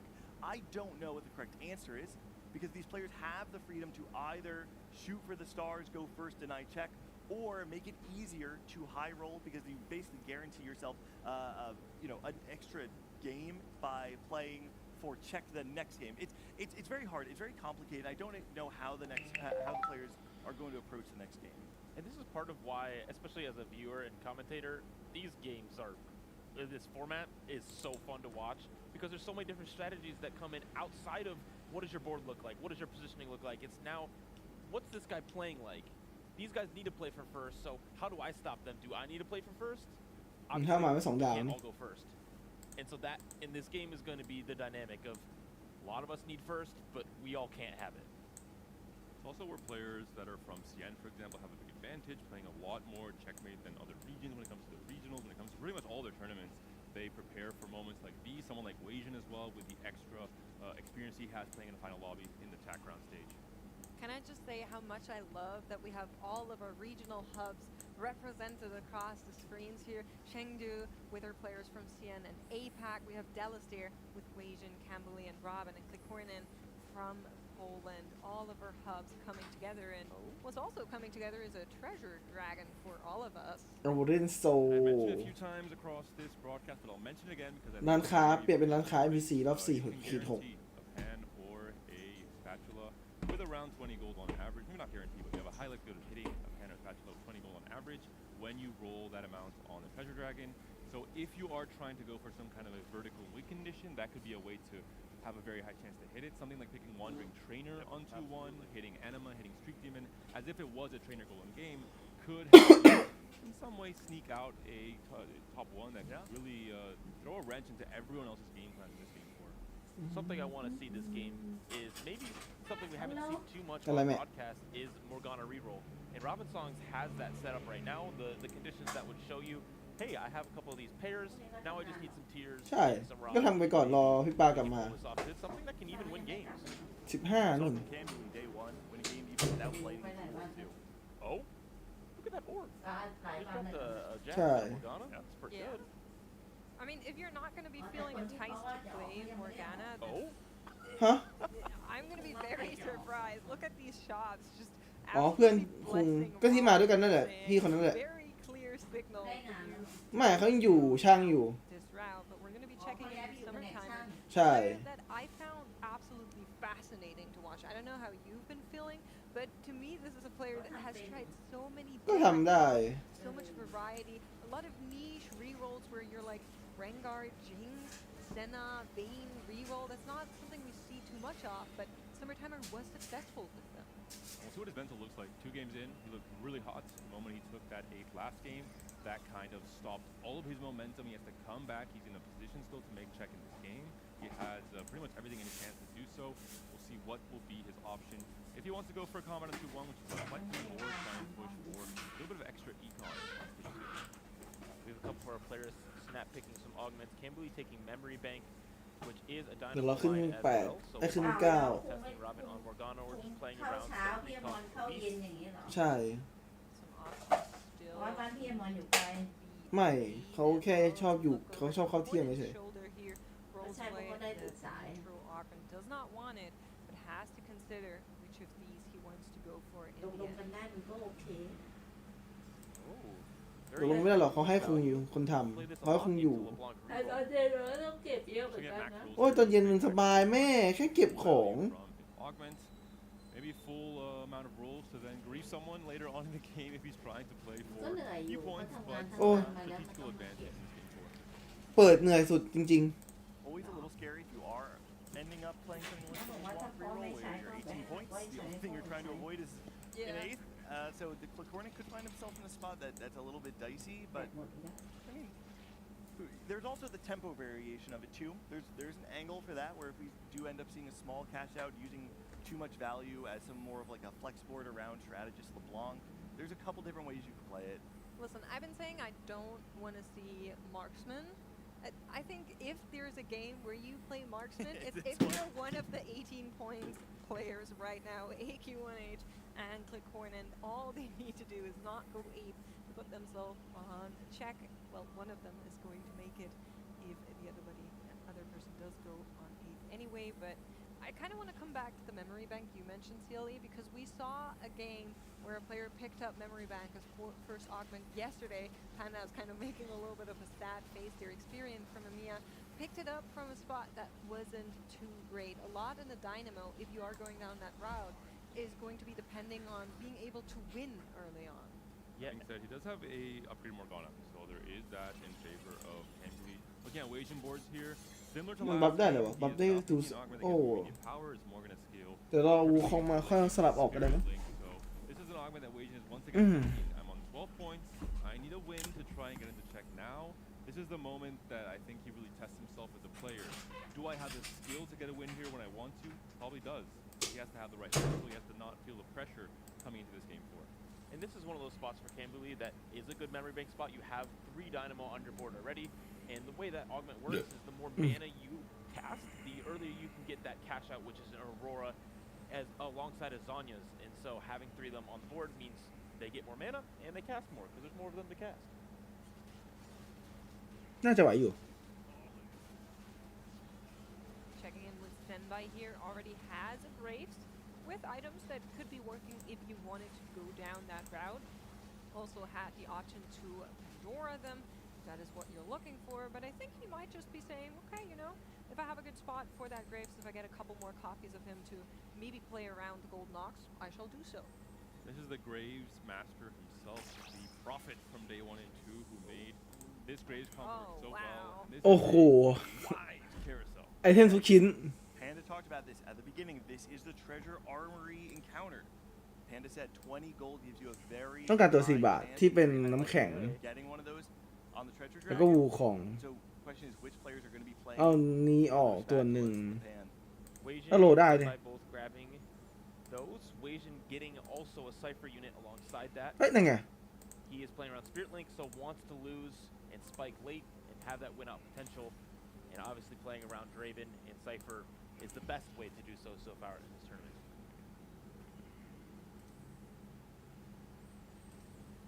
See Pandora's here for Zenbai as well, so he has a chance to pivot between Spatula and Pan, depending what the game gives him. Ideally, I imagine he will be trying to go for some kind of a Golden Ox line with the Graves and potentially 6 Golden Ox later in the game. We actually saw him put the component on his bench unit, reforge it because he has Pandora's items, and hopefully trying to get that Golden Ox. Did not quite get it that time. Still has a couple more rounds to get there, very early in the game even still, but checking with Xiaoju. Xiaoju understreaking up against Wajan, who did make the full pivot into the Cypher that we were talking about before. Finding the Cypher unit off the carousel, able to get 3 Cypher on. And it's what you were saying before, Sealy. You're playing the Spirit Link, able to get more value out of it the lower you go. ไม่มีตีไว้ให้กู มึงจะหาตีไว้ให้กูกี่โมง Shape of the game that his augment wants him to have. ของแทงด้วย 2 win streakers at the top of our lobby, Xiaoju and Robin. The unstable treasure chest picked up from the support anvil is very, very strong, especially early in the game because you get a big item advantage as well as some stats from that. And having a ก็ค่อยๆปล่อยไปก็ได้มั้งมันฟาร์มตัวเรื่อยๆอยู่แล้ว Should pretty much 100% be Dynamo Flex. We see the IE for the MF, we see the Void Staff indicating the hybrid comp that he's trying to go for here. Unstable treasure chest on the Zac allows you to funnel a ton of extra items once that blob breaks up into your backliners, and you have many of them you want to itemize with the Elise, the Aurora, and the MF.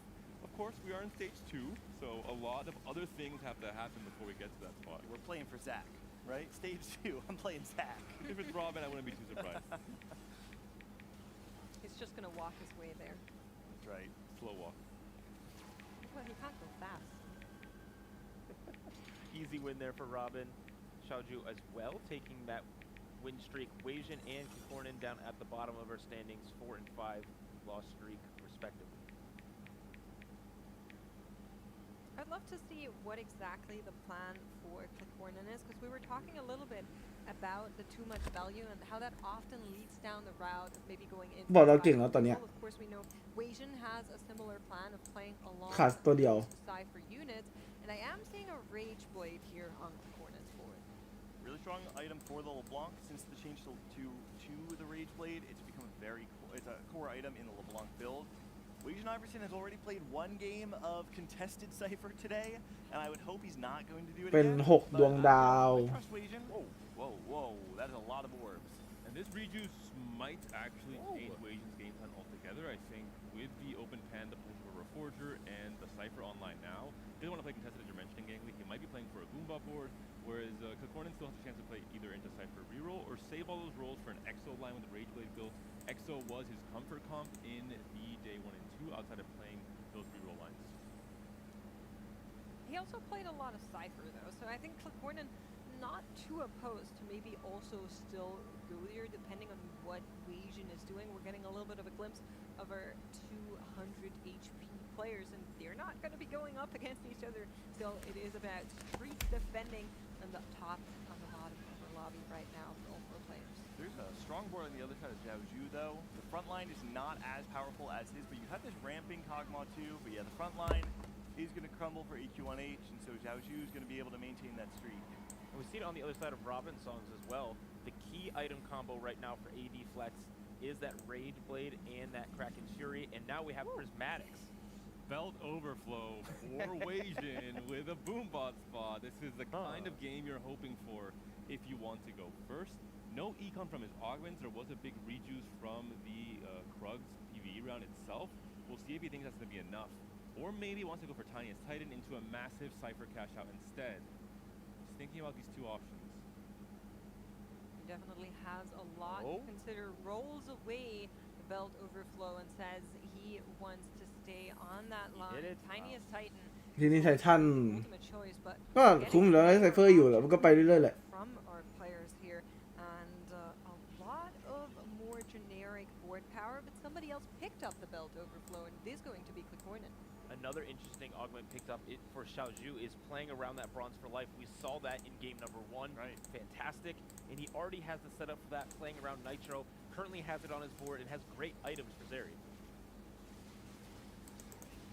Cypher players. Curious to see what this augment pickup from Weijin does to Kikornin's game plan. Kikornin, even if he wasn't scouting, he's seeing it now. They are facing up against each other here on the 3-2 round, and now Kikornin has a thing. Do I want to contest Cypher, potentially go 8th, but maybe also stop a very strong player like Weijin from having a win-out spot with Cypher of his own? Even if Weijin wins, just delaying the time in which he hits his 3 stars. ไอ้3 ดาวอีกตัวนึง Okay, we are seeing the cash out there. นี่จริงเราขายนี่ทิ้ง And ไม่ this ขาย is what I was saying before, having the tempo variation of the Cypher allows you to kind of bypass sacrificing all of your HP. You can play it alongside this kind นี่ of ขายหน้าสู้ได้ปะไอ้นี่3 ดาวมันชนะ You get หลาย 3 ตัว Cypher, อยู่ yeah, it's not as many stats as the 5 Cypher would be, but at this point in the game, Kikornin has the opportunity to play not necessarily from ahead, but on cadence with the lobby, have a strong board in stage 3, and save a lot of HP. Robin was not one of the players that picked up spatula or pan from the carousel yet. However, I see an emblem here, so he really is playing a little bit of Mordoc's favorite in this game getting everything to make this comp strong.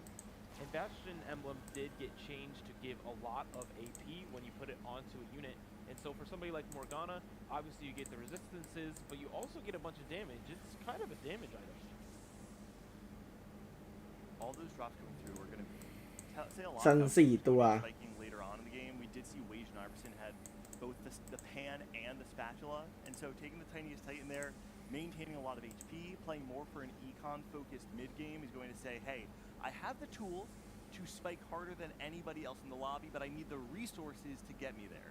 And one player we haven't talked about since his augment choice is AQ1H, who has a spatula alongside Invested, which is one of the strongest ones in the game currently because it gives you a lot of gold, but also the rerolls you need to get to level 9 to roll down pop ลีลา2 ดาว and he has the opportunity for Boombot spat, which we've seen be very powerful.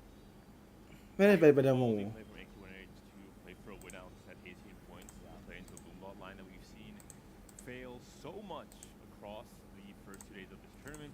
Despite the strength of the comp itself, it came into the stats with a 5.12 AVP after the first 2 games. So really risky line from AQ1H, but he's taken it.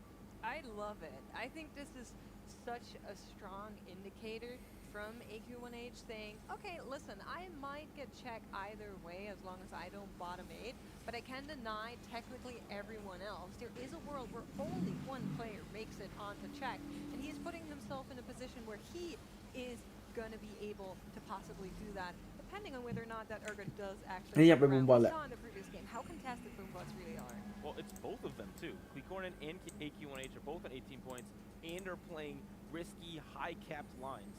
They're really looking to make a statement, but also either of them could go 8th and not make check.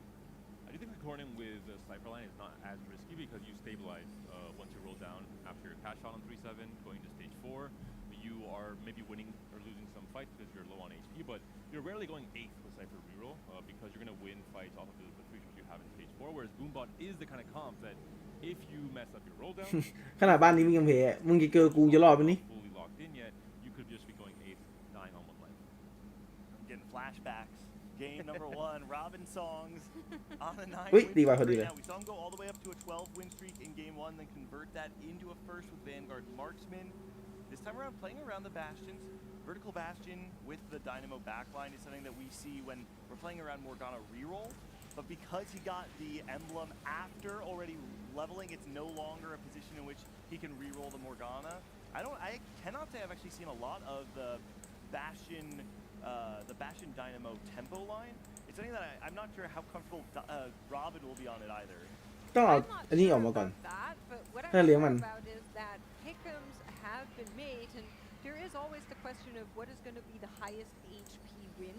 So something to look out for here is maybe a player Jinx it, doesn't miss Yeah. 100. แล้วเลี้ยงมันได้เยอะอยู่อะ Look at me, and then he instantly lost. All right, Listen, I was just trying to remind winning a people point that for pick'em Emiya success. makes Thunder's perfect. Going back to your point though, Gangly, I do think there is a line where you can play around 4 Bastion with the Dynamo front line with Sejuani, Renekton, Poppy for the Kabuko Cyber Boss, as well as having the Bastion emblem on Zac, for example. Yep. Or maybe not Zac because you'll have the treasure chest. You want that Zac to pop and then have a fully itemized backline. And we're watching Wajan here fully pivot his board to Vexotech. นี่กู4 บาท 3 ดาวอะนะ 2 here on 3-7 already. A great way to stabilize this front line. Did roll a lot of gold. Will be hopefully completing a lot of his items, getting his other important upgrades, including a Vex 2. A lot of moves are being made across the board. You can see on the right-hand side, players are rolling, digging, trying to find those units like the Cho'Gath there. Checking in with Shouju. You know, we were talking about the Bronze for Life and what that game plan is going to be looking like. Does find the Misfortune 2 here. Front line lacking, though. For Wajan, I would say it's a move that I think lacks a little bit of aura. I think he's being punished and bullied out of the Cypher line by Clicornin and out of the Boombot line by AQ1H. He identifies that he probably can't play for a Boombot win out with 12 points. He's now not getting full value from Tiniest Titan, having to cash out early and having 5 บาท 3 ดาว 2 ตัวครับผม lower cap, while also playing a line that we've seen across this weekend. If you're not able to hit everything, Vex is not stable at 1 star in stage 4. Checking in with Zenbai here. This is our Graves player. Still a couple of copies away from the Graves, but pretty high on the Golden Ox already, and just made 40 on the back of it as well, as we are going to be moving towards our next augment. and this one could be really important for the players that currently find themselves in a tough spot. Prismatic, they've given Wajan a buff, but for now he only has a gunblade on the Vex. He's powerful sets to go on day 1. No blue buff on a Vex. He ended up going 8th playing Vexotech. Hopefully not the same spot for Wajan in this game. Wajan in an okay spot. We're looking at Corona now, who's on this 5-win streak, continuing to roll a little bit more to see if he can hit the rest of his board. 2 copies away from the LeBlanc. Couple more copies away from that Galleon, that Draven, that do enable the rest of the comp. We also saw Rolling for Days being picked up there. Bison Dice are really digging for that Graves now, trying to find the stabilization point. And Summertimer says, stabilization, I'll just take a Viego too.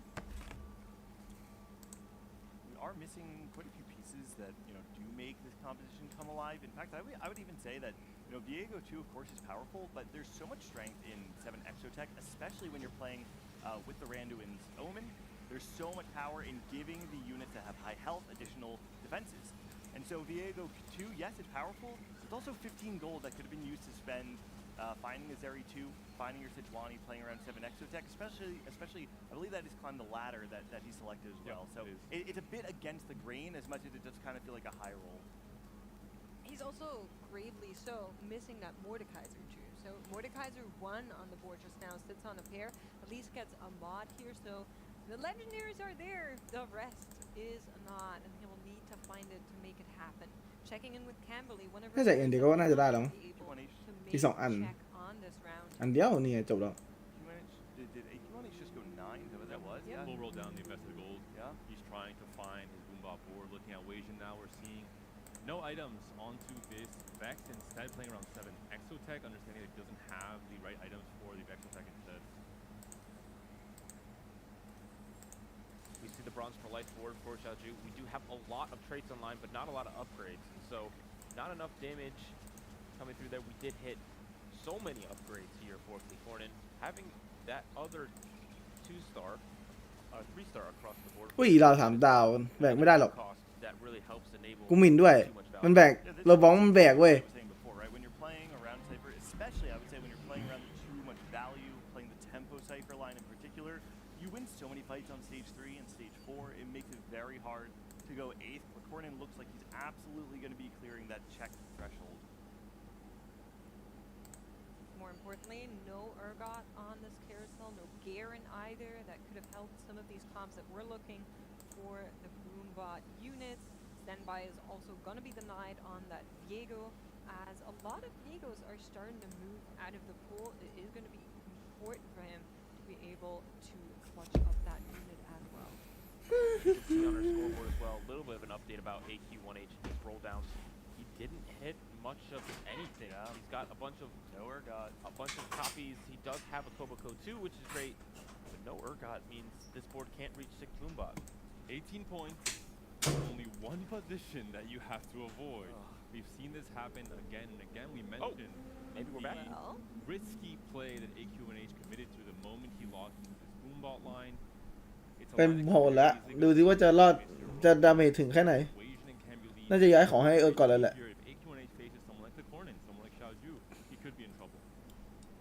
And it is Urgot versus Urgot on the other side.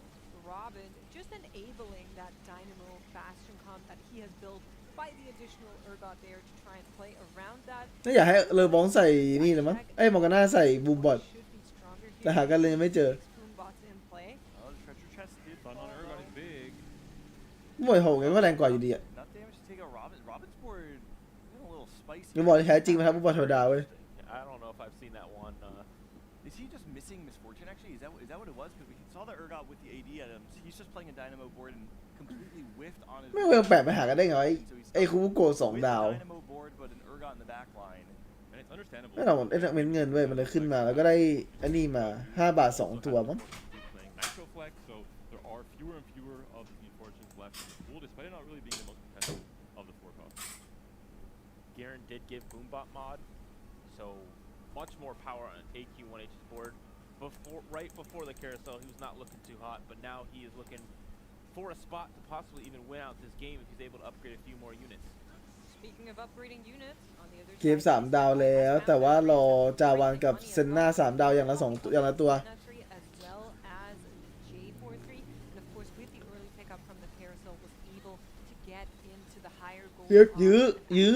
ยื้อไม่ไหว Not good enough to take down Summertime, unfortunately. Could be taking another loss here. Really close fight. Zembai, yeah, taking a lot of hits, but also you can see that bench extremely close to spiking. Senna 3 just one off, Jarvan 3 just one off. Now it's Treasure Armory คิ time. โคถ้าชนะเกมนี้เช็คเมทแล้วนะได้เท่าไหร่ก็ได้จบถึงกว่า5เช็คเมทแล้ว น่าจะมีเช็คเมท2 คนปะถ้าจำไม่ผิด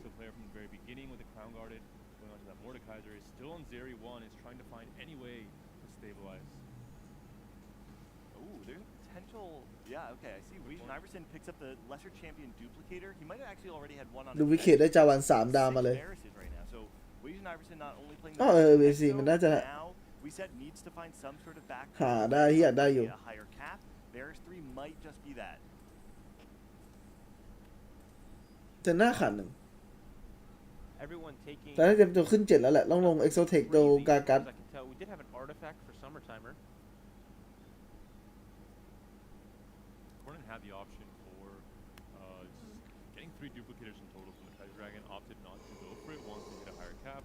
I think he is safe enough with 40 gold, so I think he's going to hit all of his 3 stars naturally and wants to play for the win out, not because he needs it, but because he wants to deny some of the other players who may be in contention for it, like Weijin. ถ้าจีเซนน่าขาดตัวเดียวมันน่าจะขึ้นเวลดีกว่า แล้วกด2 ดาวตรงนี้แม่งเจอได้ไงวะ AQ1H might have turned a corner here. Garen 2, Urgot 2, that looks pretty good. The level of defense being played by our 18-point players, Cornin, I think, can assemble the full Cypher reroll board and AQ1H, risking it all for a Boombot board. Both players potentially going to finish first and second in this lobby, denying everyone else from accumulating points. Weijin, though, has hit that Varus 3 that you were talking about, Nick. So a massive upgrade there as well. And it is going to come down to who actually is stronger. Those 3-star 3 costs can do so much, but it's not going to be enough against the full assembly of the boom boards. AQ1H still missing 2 of the Cho'Gaths to really make this guy an absolute rage boss. But other than that, this board is looking amazing. Weijin did find Big Friend on the Treasure Dragon with Exotech. It's very, very good. No second Boombot mod for AQ1H is a big miss, though. And I think Weijin with the earlier catch on the pivot to Exo, he kind of gave up on the idea of winning this game in slight manner. He could have pushed Chinese Titan for a massive cash out for a potential win out spot, but maybe opted to play the more safe, accumulate points, and then potentially get checked in that game. ไปได้ MVP ได้ไม่คุ้มขนาดนั้นน่าจะขายทิ้งแหละซื้อ2 ดาวงั้นแหละไม่มีใครเล่นซื้อ2 ดาวไว้ก่อนน้องขอไม่ทำมาให้อันนี้อ่ะ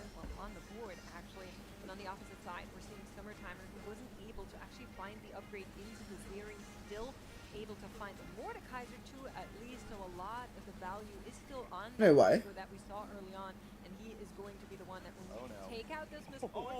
อุ้ยเกือบไม่ไหวโอโรล่า That fight was insane. The Viego with the Seeker's arm guard was going hog wild in the back line, just jumping time and time again. He even took the MF ult for quite a long time. Such a close fight. Once again, though, we're seeing Memory Bank not prove to be very strong in this lobby. Camberley down to 11 HP. He did proc it. He did get the Zonia's Hourglass, but not the success he wanted. And this Camberley again and again going into the same game plan where he's playing for high tempo and he's not being able to play for these win out spots. Only on 11 points. He needs to shift the game plan. And it's even more heartbreaking because on 11 points, if you go 8th here, you make your life so much harder in the next round because still, of course, you are going to be needing to look for those first places with other players in chat to try and avoid them from ending out the tournament. The Camberley really hoping for every single individual placement here as Bye. going to be eliminated on the back of the fight with Weijin's assembly. จะซัมเมอร์ไปแล้ว Camberley wins, so he's guaranteed 7th. Camberley, one of the lower point scorers. Honestly, at that point, you recognize I'm not going to be able to win. I'm not going to be able to get myself too close, but every point matters. Summer Timer again and again seems to be on the เซนไบไปเอากากอยก่อนเลยทำแรกหาของแทงมา line as there too. Wasian pivots on stage 4 onto the full extra tech line. We see a lot of those areas being pulled out of the pool, and Summer Timer another 8th place. He needs to find. He just got 2 aces in a row after เซนหน้า3จาวัน3เก็บ3แล้วดูดิว่าจะแบกกลับไปที่1ได้ไหม climb back up. Not just in the points, but I think in เพราะว่าแม่งบ้านทุกคนแม่งรวยหมดเลยอะ Senbai is in a similar position too. He's had a second place, but outside of that, 2 bought 3s, and now staring down another one here. Both of our lowest HP players side by side here. You can see how many upgrades have been found on the side of Senbai, but everybody else just seems to have เซนไบไม่มีเก็บไม่มีดูดเลือดจะยืนไหวปะวะ We're already talking about how the หน้ามีโกลเด้นออฟกุนซูกากอยกาเวเกอร์ look too good. Maybe positioning and clutch it out here for him. Would have really liked the upgrade on the Aurora too, but it is going to be about maxing it, heads and up. someone will be. เวลายืนถูกฝั่งปะน่ะ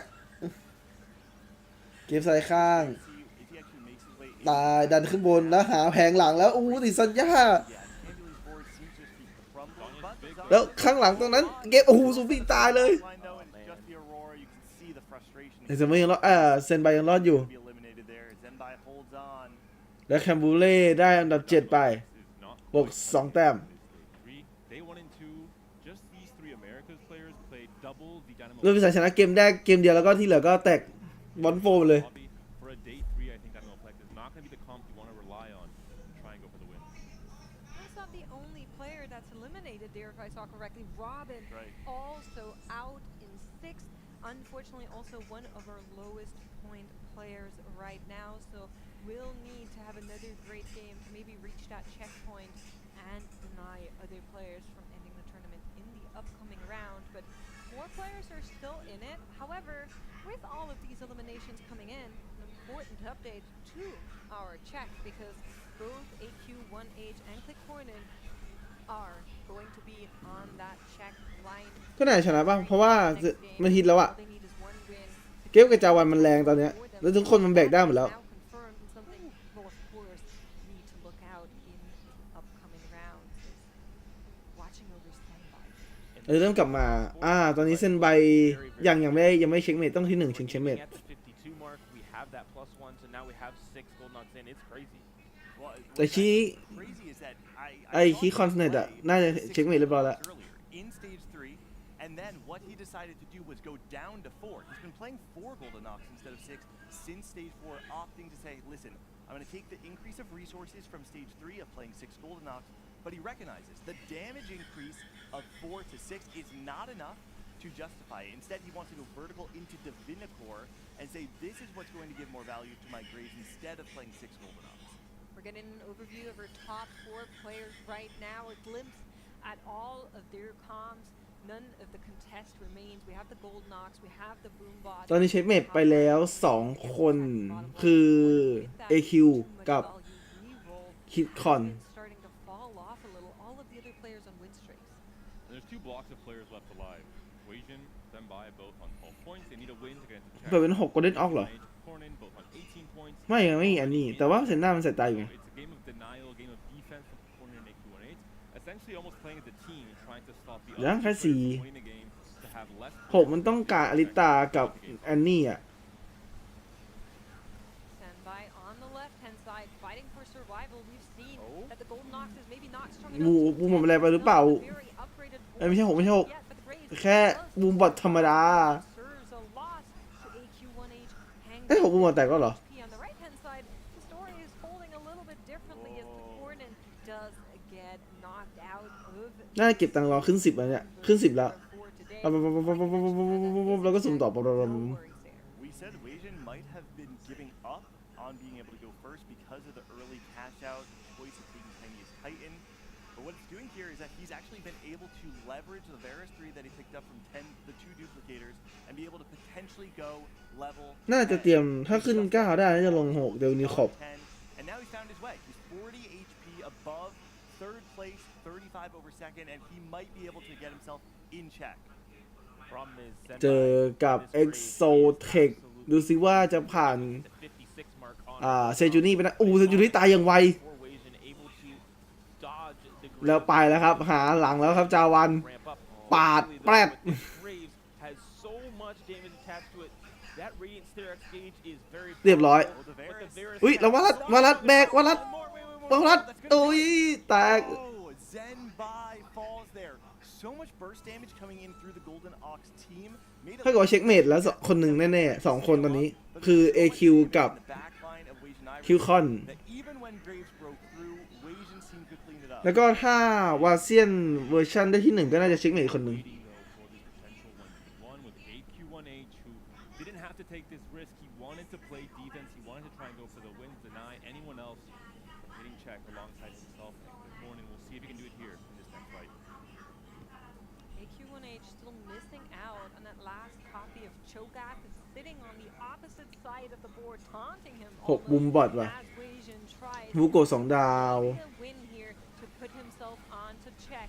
It's all about whether or not that Varus is accessed early on. Is it going to be good enough? Or does he see come in from him before น่าจะ6 บุมบอทชนะ fall? Urgot does แล้วเวิร์กเก่าฟาร์มของมาให้อีกชิ้นหนึ่ง There is a loss served to Wasian. And this is one of those situations where we had a top 3 where one beat the other and the other beat the other and the other beat the other.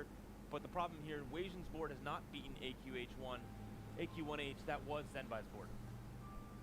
Wasian is not really scaling. He's hit his last sprint, making it to level 10. That's really all he can play for on this board. There's a Garen on AQ1H's side. He's printing out mods, and I think a few more rounds. And there's still a Cho'Gath 2 up here to be hit. Important to note, we do still have Aurora 1 on the side of Wasian Iverson, so we are nearing that cap. We certainly aren't there yet, but you called it out. Urgot 2. Cho'Gath is found. Cho'Gath 2 This is very hard because now Wasian wants to be able to ramp, but he's fighting a team that also wants to ramp and, to be honest, has more tools to do it efficiently.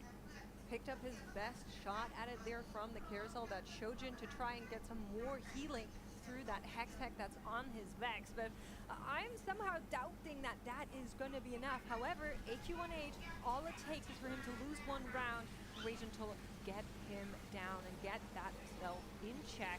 Can the Varus do it? Is it good enough? Does the heal from the Hex Tech help? But the answer is no, as the entire board implodes. Wasian loses 1 น่าจะ AQ ที่ 1 แล้วแหละ จบละเกมนี้ Not even a chance for fight RNG to go in favor of Wasian. There's no backline access whatsoever that can scam a fight, killing off the Urgot early. There's a drawing on the wrong side there as well. AQ จากเวียดนาม That's the only argument to go in Wasian's favor. But all in all, I think AQ1H has yet again played a marvelous game of TFT, risking it where he did not need to, just to try and find a better chance of winning the entire tournament in Game 5. Some of it might also be the mental aspect of saying, I can do it, and I'm going to show you right now. I don't need to, but I can if I want to. And he does just that as he plays one exceptional game of TFT after another. 1 more round between น่าจะสู้ไม่ได้หรอก AQ ผมว่ามันแรง to manifest that. We see all the damage on the left side for Wasian, hoping to reach that Urgot as quickly as possible, but the front line is so strong for AQ1H. That shield from the Koboko is so strong, and once again, AQ1H takes his 2nd straight game in a row. Sends a message to everyone else in this tournament. I am the final boss. I am the player to beat.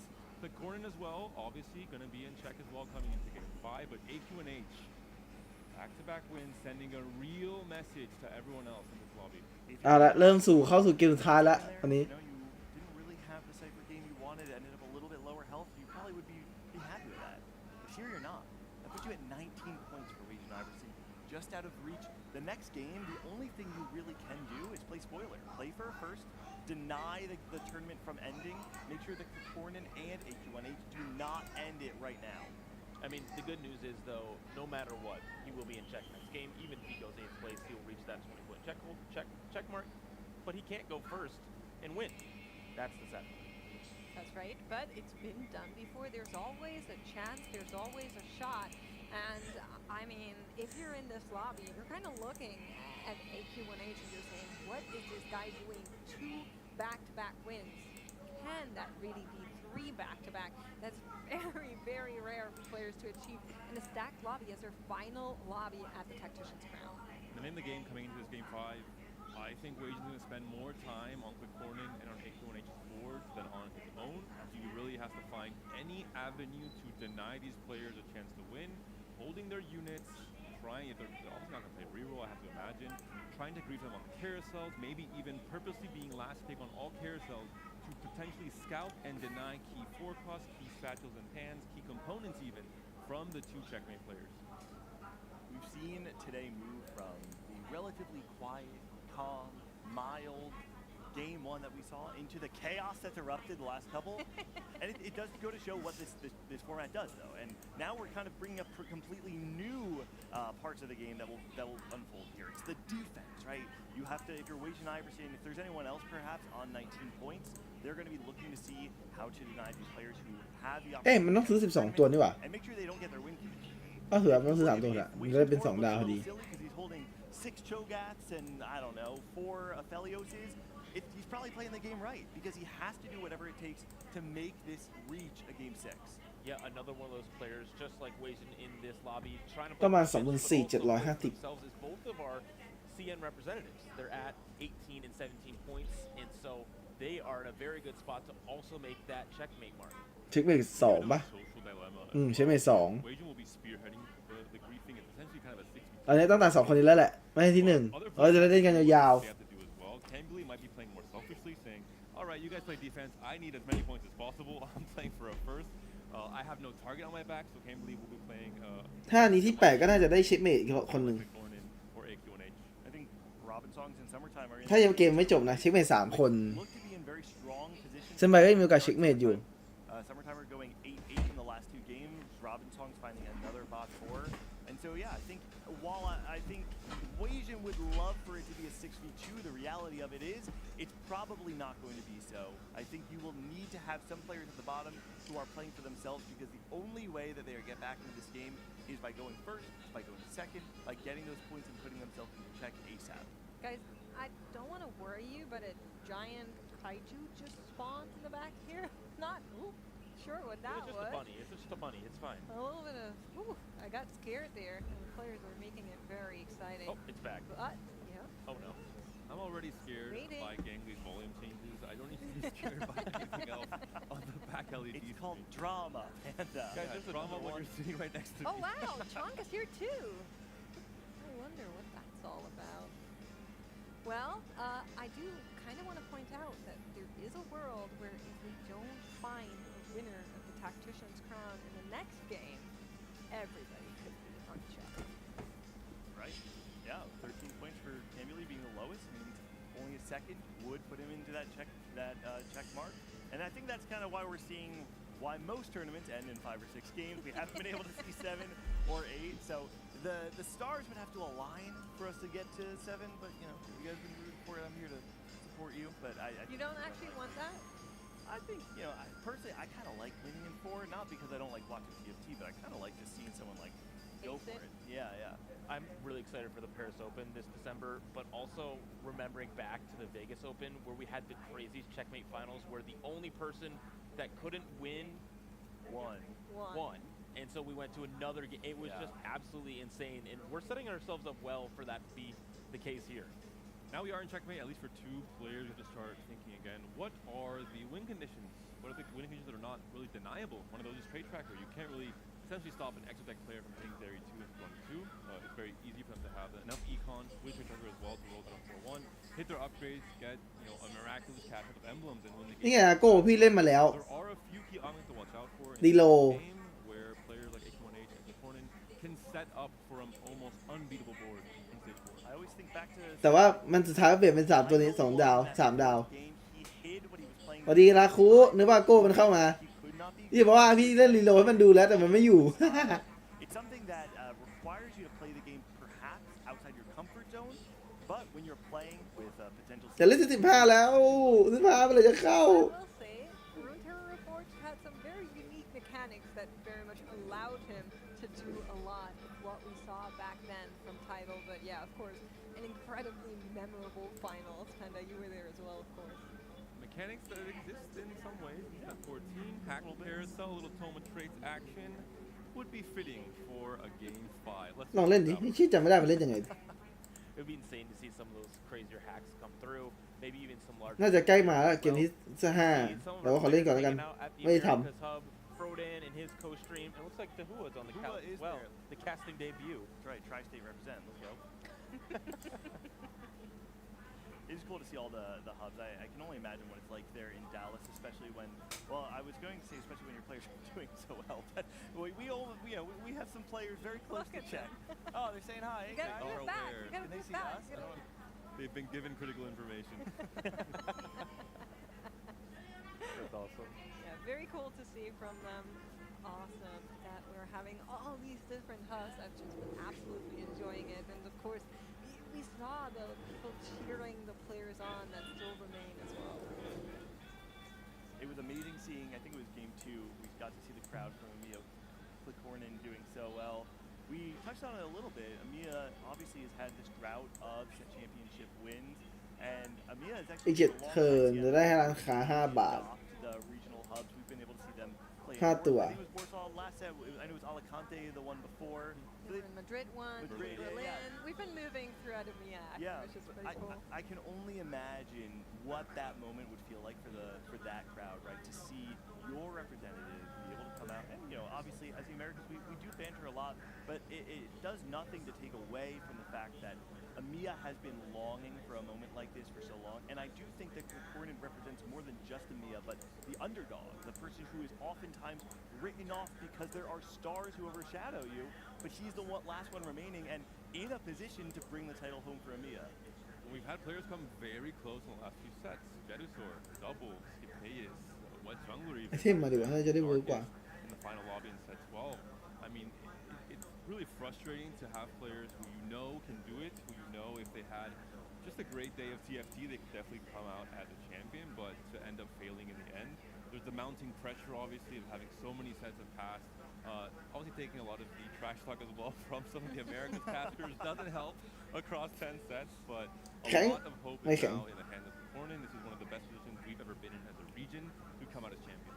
And it's not only that he just represents the underdogs, but a pan-region like EMEA with so many kind of tiny countries that make up its entirety, there is a lot of, I think, what people are seeing in Clicornin that they see in their own region, and that's so beautiful. It sure is. Panda or I were watching game 1 and 2, and he said something to me. He said, listen, this is what's going to happen. He's going to hit check first. And I won't finish the rest of it. He predicted what's going to happen. Oh, no. The rest Okay. All right. Gangly was my most hated coworker. Now Jelly has moved right We're up moving up in into the world, stand. baby. Hey, but you had confidence in him to hit check first, which I think is a great sign, and he has done that here. And he's proven so far in this tournament that he can win games. It is not a one-to-one comparison, but I do think it's still a fitting comparison. When we look back at someone like Dishchoke, 2-time set champion, there was a period of time in which Dishchoke was performing, where he was getting so close but narrowly missing, was not able to actually find a first-place finish in a tournament. In set 10, he finally found his first win, and when he did, the floodgates opened. There's something about the drought that occurs either in a player's career, sometimes in a region's career, that it feels like no matter how close you get, you always tend to come up short. But what we've seen across history in a variety of titles, a variety of sports, that sometimes just winning for that first time, and of course we won in set 3, but the drought is what makes it feel like this, that it's just about getting that win one more time, kind of reset the mental to prove to yourself that you're capable. I think that's what EMEA needs. And for a moment right now, because we don't have a player in check, I'll root with you until Weijin gets into check. Wow, Gangly, such a kind and generous soul sitting on the couch here with me. I kind of want to point out something we saw in the feed there, because of course we did see the EMEA hub with Clicornin not in his spot, so we are waiting for players to return in case you're wondering. But also, that is where they all started. They sat next to each other in this little round table scenario, and to be the last one that remains in this spot must be such an immense pressure really weighing down on your shoulders. It's basically unfathomable for me. And we're seeing the difference here at the Americas Players Hub, where there is 3 of them, and I'm not rubbing it in. I'm just saying there is camaraderie here, right? There's 3 players able to fight alongside each other, not in a way in-game, but being like, okay, we're in this together. We have people sitting next to us that have the same nervous energy, that have the same stakes on them. I'd love for the Americas just the contrast of our 3 representatives, right? You have Robin Songs, the kind of age-old hero of North America, has been around the scene for so long, 2-time regional winner. Weijin Iverson, the hot commodity, came up in set 7, broke out in set 8, has made 5 of the last 7 championships. And then Cambuly, who it was the era of the merging of the regions that really put him into the spotlight. It was his 8 top 16s that he's found since that merge that's really brought him out. And so we have every era of TFT all represented on that stage for the Americas. Somebody call Clicornin? Oh yeah, there he is, walking back to the front. Trying to ice I him saw out. the timer go down and I was like, where is he? But yeah, making his way, actually not to his spot. Oh, debated. He's a player, man. I can't. He's lost. I think our feed was playing live, and Clorin's, yeah, I'm gonna do him dirty. I'm just gonna go quick right, quick ankle break. That's crazy. Max was gonna cast her curse him, and she's like, nope. เอ้ยเฮียฮิตเดียวกูชนะอยู่แล้ว Who went 8th? Looks like we got a 40-minute break before the next game. Thanks for Gordon. Nah, of course not. We are going to be starting momentarily. And of course, just a quick reminder, we do have 2 of our players on check as you kind of see the standings behind us here in this amazing stage. I do want to make a quick call out because at the end of the day, once we have found our champion, there's one more thing that we all prepared that we of course would like you to stay around for. We're going to be playing one show match of the new set. You're going to be getting the full laydown. We have Michael Sloan here that is going to be telling us all about what the underlying mechanics of the new set are, and I don't know if I'm allowed to say that, but I am incredibly hyped for this set. I might have seen the one or other thing already. Default answer, you are not allowed to say that. Just in case, I don't want to get into any trouble.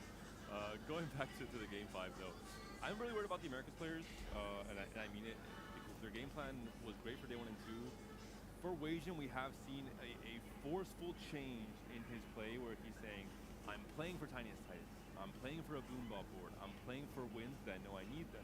We haven't seen the shift yet from Robin and Cambuly. They are continuing to play the same exact tempo play style of playing Vanguard Marksman, playing Dynamo Flex, and it is not working out.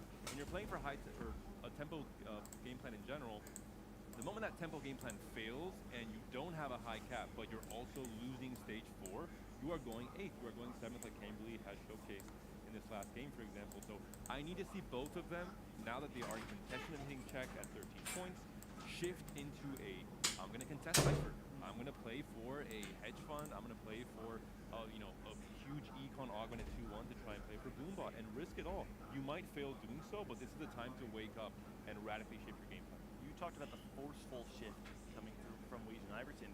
The good news for America's fans is that 13 and 14 points, you have nothing else to play for apart from going first right now. I think that it may not be the choice of Cambuly or Robin Songs to make the shift away from tempo to play for first place.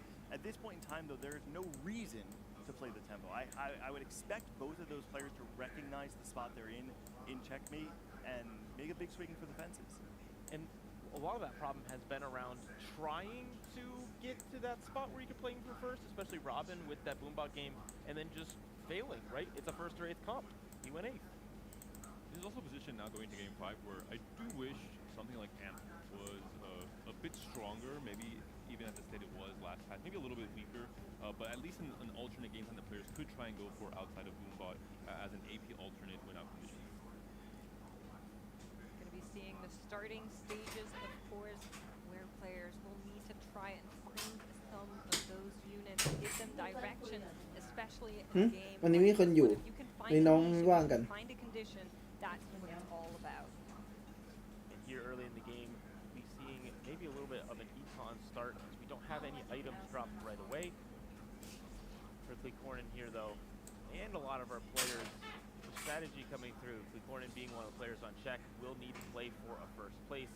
Checking out our other player now, who is also in a similar situation, AQ1H at 26 points, currently our ranked number แล้วเปิด 6 1 ได้ปะ in the lobby with our highest amount of points. This is a situation where he can make it work. Going back to the Clicornin's board, we did see almost a Destiny-type situation come out there. The very first Oh, game neat. of the game gave him a Rengar. I'm not saying he should play Rengar Jinx to try and win set 14 Technician's Crown, but this is a comp that he loved playing. His G5 prep group, they were trying to play it in the EMEA regionals. They were trying to practice it in the World Scrims as well as one of his pocket picks, one of the comps he would love to play if he's given, like we saw from Dish Open game 1 of the tournament, perfect conditions to do so. Really love that execution +1 with the Rengar, and you can play with the Deep Street Demons. Not sure we're going to see that just yet, but you know, it's definitely a possibility as we move across the board and just kind of scout out these early levels. I think what we're looking for is definitely going to be the Cypher units here, if anyone hasn't been able to find them. Yeah, and our encounter in this game is an extra augment on stage 4, so later into the game, not on stage 2, to possibly give that double econ.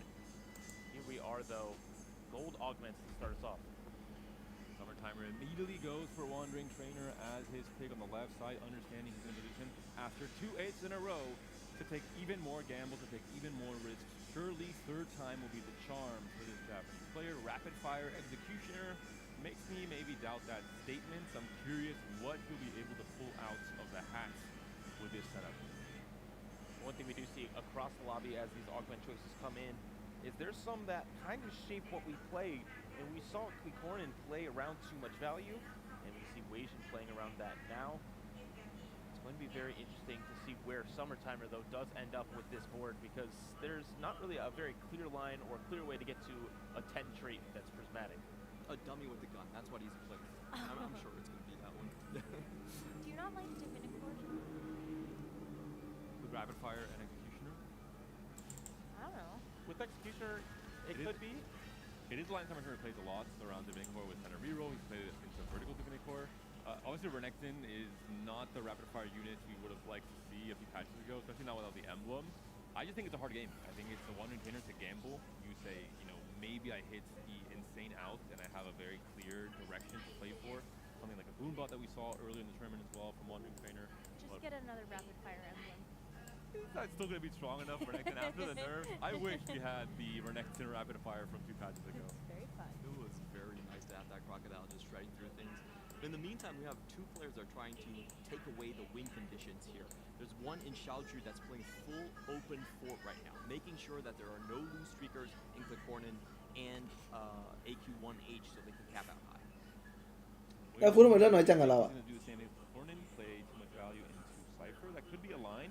He could just hold these rolls as grief rolls, as the rolls to roll down on 4-1 and there either Togas, whatever unit he needs to deny from AQ1H and from Klikornin going to stage 4. I think it's really important for us to check in on AQ1H's exo items at some point because he does have a Windsuit built out. It looks like he is heading towards that exo direction. And also pick something that is very tempo heavy, but still currently loose streaking. When was the extra augment stage? นอนเหรอเก็บเกมนี้ไปนอนดีกว่าจบแข่งเกมนี้ไปนอนแล้วไม่ไหวแล้ว Robin Song is one of our players that needs a good placement in order to get into check. Playing around the strong tempo line. AQ1H though, ground guarded. This is a pretty strong start. This is a clear indication of trying to play into the Mordekaiser. Very strong item and augment combination to play into him as a main tank. And as you mentioned, Clement, the Rage Blade would indicate to me he's going to be playing into something like a Zeri. We have seen some whispers of a Nitro Zeri build that can win games as well, but I don't think it'll be a setup. You need to have kind of a snowballing Nitro setup to reach that T-Hex and to have that be a win condition. I am a little bit worried about AQ1H's game plan right here. It is a very strong single into Exotech, and whenever you're on check, you actually want to hide your intentions a little while longer. It makes it so that people cannot deny your 2 stars when they have extra gold. Vigar able to kill lots and lots of units. The Robin Songs has too much damage on his board. That 2-star Twisted Fate he's playing around is great, but not able to make 10 gold. So pretty poor for the side of Robin, but obviously HP is another resource you want to keep in this game. เพื่อความโจมตีทีม Then by we are seeing he is continuing to ค่อย believe เก็บตังค์ขึ้นไป Braves again being the game plan for the CN player. Played it 3 times across yesterday and they won. Played it last game, is playing it again here. Big thing for Xiaoju, not able to find that Cypher. He's clearly trying to be the defensive guardian of the lobby. You guys can't lose streak on the top. I'm going to be the sole Cypher. Leave it to me. Yeah, Weijin playing defense against anyone playing around 4 costs. Xiaoju playing defense on anyone playing reroll. It's going to be an interesting game. By in the meantime, getting his faith towards the Graves line once more. This is the line that he's done the best throughout the entire tournament, playing it last game as well. The one he won the TOC with, and I think this is a line that if you can streak consistently enough through stage 3, get to the 62 stack point, you have a chance to go first. previous sets, I think it was a big story that CN were the region that were really developing the meta. Most of the times it was Americas and EMEA playing catch-up with most of the meta comps, especially reroll comps, coming into the attack round. Hasn't been the case the last few sets. Americas has taken a big lead in that sense, but CN, the one big development from that region has been Graves as a whole. The positioning tech, especially with the Moses positioning, having all your units on the left and right side, came mostly from CN and from CN players playing on EMEA, on the US, and on the NA ladder. And now we're seeing maybe the best Graves player from the initial region to start playing that on this pivotal game 5, trying to execute it again. Robin Songs did complete his game plan so far. 4-win streak. We haven't seen a super strong board just yet. And whoa, Clicorna, the Exo Collar. This could be what you need to be to access that world champ diff that we've seen. Century 2.6 ว่ะ Maybe seeing from Clicorna in this game 5. Early Sejuani is just wild. I mean, the fact that you are able to also still get back up to 20 gold, you have a very good item for this Sejuani, and the stun is going to buy so much time. I feel like the only thing that's really lacking is just being able to have that 2-star Jin, but the items are Hollow Bow, the Repulsor Lantern, and Hyper Fang. เก็บไว้ยังดูต่อไป คลิปช็อปรับหน้าเพียงละ I don't. Hyperfangs could be interesting with the Garen. You find the Garen mod, the X-Tech mod onto the Garen 2 as a potential way to kind of win condition. We also have not yet seen our 3-2 augment. I don't want to, actually I do want to bless with Gordon. It could be Trade Tracker. So we'll see if it's going to get gold augment in just a few rounds. That's actually a great point because I want to point out both of our Czech players are going for the Exo line, and the way they can avoid pivoting is that Trade Tracker that is basically unstoppable. Shop glitch here for Senpai now that we are on this เอ้ยแพ้อ่ะเมื่อกี้ round. แพ้ใครวะ Copy of Ross 2, but you're still looking for this great. Does he hold it? No. Early defense. A little bit too early. Yeah. Looking across our lobby, and if you're watching and you're wondering who ไม่แปลกใจที่แพ้หรอก not, you look at the right side of your screen, you see little crowns next to people's names. And those are the ones we really want to keep our eye on, because if they win, the tournament is over, and they will get the crown.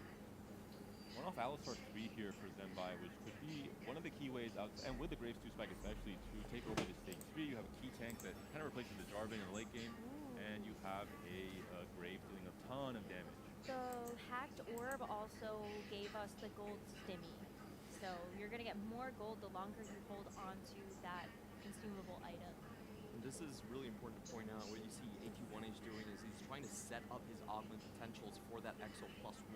So pulling additional units outside, just leaving the minimum amount of potential traits on board. Tailoring for any Exo synergistic augments that could potentially come up on this 3-2 round. These small little things that the top players do to try and min-max, to try and battle the variance, to try and come out as victors in a pivotal game like this. Most of the time, if you're going into Exo, you want to have 2 out of 3 of green, red, or yellow. Those are the ones that you're looking for. Clicorna, of course, we've seen him actually play Hollow Bow a lot of times, which I thought was very interesting. And here's the moment. The 3-2 augment. Do we get golds? Do we get trade trackers? I'm a little nervous here, because, again, there's not much the lobby can do if it is Trade Tracker, because it's all up to them, whether they can proc it or not, have enough gold and health to roll down. It is. Trial run being offered is one of these augments. You have to dig. Gonna go for trial run, gonna settle. Does Clicorna find something like a Trade Tracker on his pick? That's the other players gonna be getting checked. Spearling is not gonna find it. Still, both players able to find synergistic augments that will help their game plans.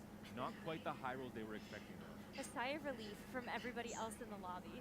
Yeah, but a really good win on augment for Clicorna though. Spirit Link alongside Exotech Health. It's going to be a very good combo, especially as you get down lower. But Wade and Iverson is also a little bit risking it all, playing around the LeBlanc reroll, and now with Last Stand.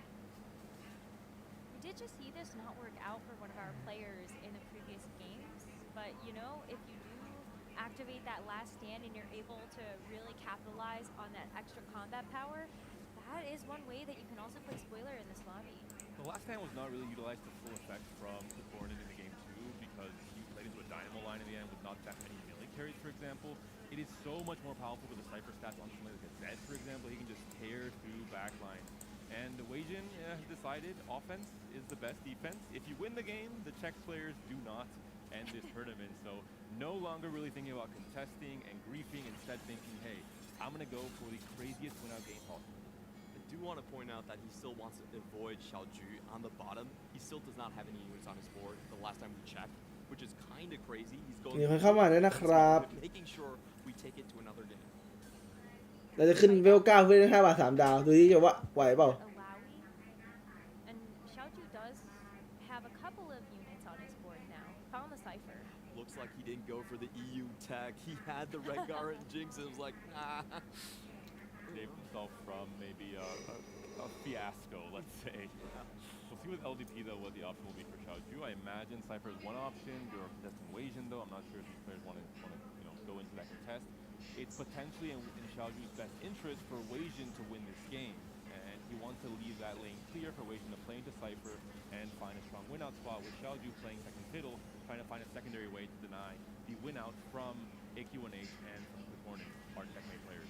Robin Song's on the other side, playing from comfort once again, playing from ahead of tempo, playing at 100 HP right now. Facing the strong board on the other side, will be taking the win because of the importance of salvage bins. He's slammed everything he's gotten. He's been able to build good frontline items and good backline items, but there's double component carousel on the way. And a Zeri there as well. Double component already really good for the Exotech players if he can get that key unit. There is no way, no one defends, but Clicornin is going to be on the wrong side. Oh, he's third pick, never mind. Okay, Summertimer did his job right there. Even though AQ1H is my favorite, you gotta defend that. And Summertimer is playing around Exo, it looks like, right now. So we'll be definitely keeping an eye on that. He has Cypher in right now, but a lot of the other Exotech units, so maybe he's on grief duty. His Wandering Trainer does make sense with the Rapid Fire +1 and also the Executioner, so that would be the line that I would want to play into. Robin, a very interesting spot here. Hard to predict what he's playing into with the BC Slam on the Mundo, with a temporary carry in the TF for now. It's most obviously not going to be TF reroll. It doesn't fit the game plan that Robin wants to go for in a game like this, where he needs to reach check, and it also is not the board to set up for it. Does seem like trending more towards a physical line. He does have a lot of swords currently on his board and no rods, so that would be my guess, but obviously this is a very flexible type of board situation. Yeah, I would think he would end up in some kind of dynamo line would be my เมื่อ guess. กี้กับตัวเก้าอี้ไอ้แค่แบบจริงนะเมื่อกี้ He also has good misfortune items, but he's again lacking in that front line if he does end up that direction. So on the other side though, AQ1H, one of our players on check, will be taking another loss. Does have that Jin 2 to stabilize around and do a lot of damage, but not quite win rounds. This would solve his bid actually, so he could just break apart all of these items and really pivot into anything at this point in time. So just full flex from Robin, playing kind of taking a page from AQ1H's book, adapting to what the game is giving him, and then having a chance. ไม่ไหวจริงๆว่ะไอ้แค่ง่วงละ Weijin did find a win there, so the Cypher loss streak is broken, and I would assume that is by Xiaoju. Cal 3 has come alive. Alistar, the main tank, going to be buying some time for Graves to do his thing for Zembai here at 83 HP. Why did you call him a cow? Alistar? Yeah. He moved. He's a cow. I thought it was an ox. Cow. Depends on your, if you have glasses or not. Well, I don't, so I suppose that's why I'm missing out. And it's important to see what Weijin does, because when he was broken in his loss streak last time, he went straight cash out and tried to out-tempo the other player. This time around, he's rolling with the punches. He's going to keep his Cypher in. Of course, still needs to wait for that cash out. But this looks like a very tempo-oriented game plan for him. And it looks like he did roll. He looks like he rolled. He has 6 copies of LeBlanc. I think that is a 2-star on his bench as well. So in a good spot to possibly hit right here. He'll probably cash out, get the combat power, and get a little bit of that 100 cash out. He's rolling in too much value rolls as he gets them essentially on 6, just to try and stabilize, try and preserve HP. He knows most of his win-up potential will be coming not from the resources of Cypher, but more from Last Stand itself, once that ends up proccing later on in stage 4. I'd love to see what Xiaoju is playing on this stage. He did cash out his Cypher. He has 70 gold. You can see the bottom of our screen.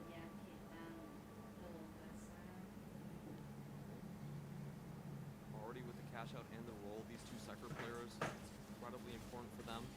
We talked about the box out a lot, and look what Zembai is doing. He's helping them box out, holding on to his LeBlancs as well. Playing some defense. Oh, gonna hold on to 2 LeBlancs. But in this case, he's essentially denying Weijin from fulfilling his game plan, which I don't think is correct. I think if Weijin is on 19 points, he's making check anyway. They really want to stop the two checkmate players in AQ1H and Cornin from hitting, so I don't think it's correct for Zenbai to hold LeBlanc. It's also crazy that Xiaoju is now contesting this while Weijin was so far ahead, but has those 6 duplicators to possibly hit before Weijin. Weijin hits regardless. LeBlanc 3 comes in. The stabilization on level 6, not level 7. So this means he's going to be much further away from Galio 3 and from Draven 3. But has the Alawi 3, at least that's going to help you with the front line, but I feel like missing out on that goal might come back to bite you later. Yeah, I think Weijin's in a pretty precarious spot, but again, he's in check regardless. This game being contested and also likely getting boxed out by Xiaoju. He's probably just happy to get any points he wants and play defense afterwards.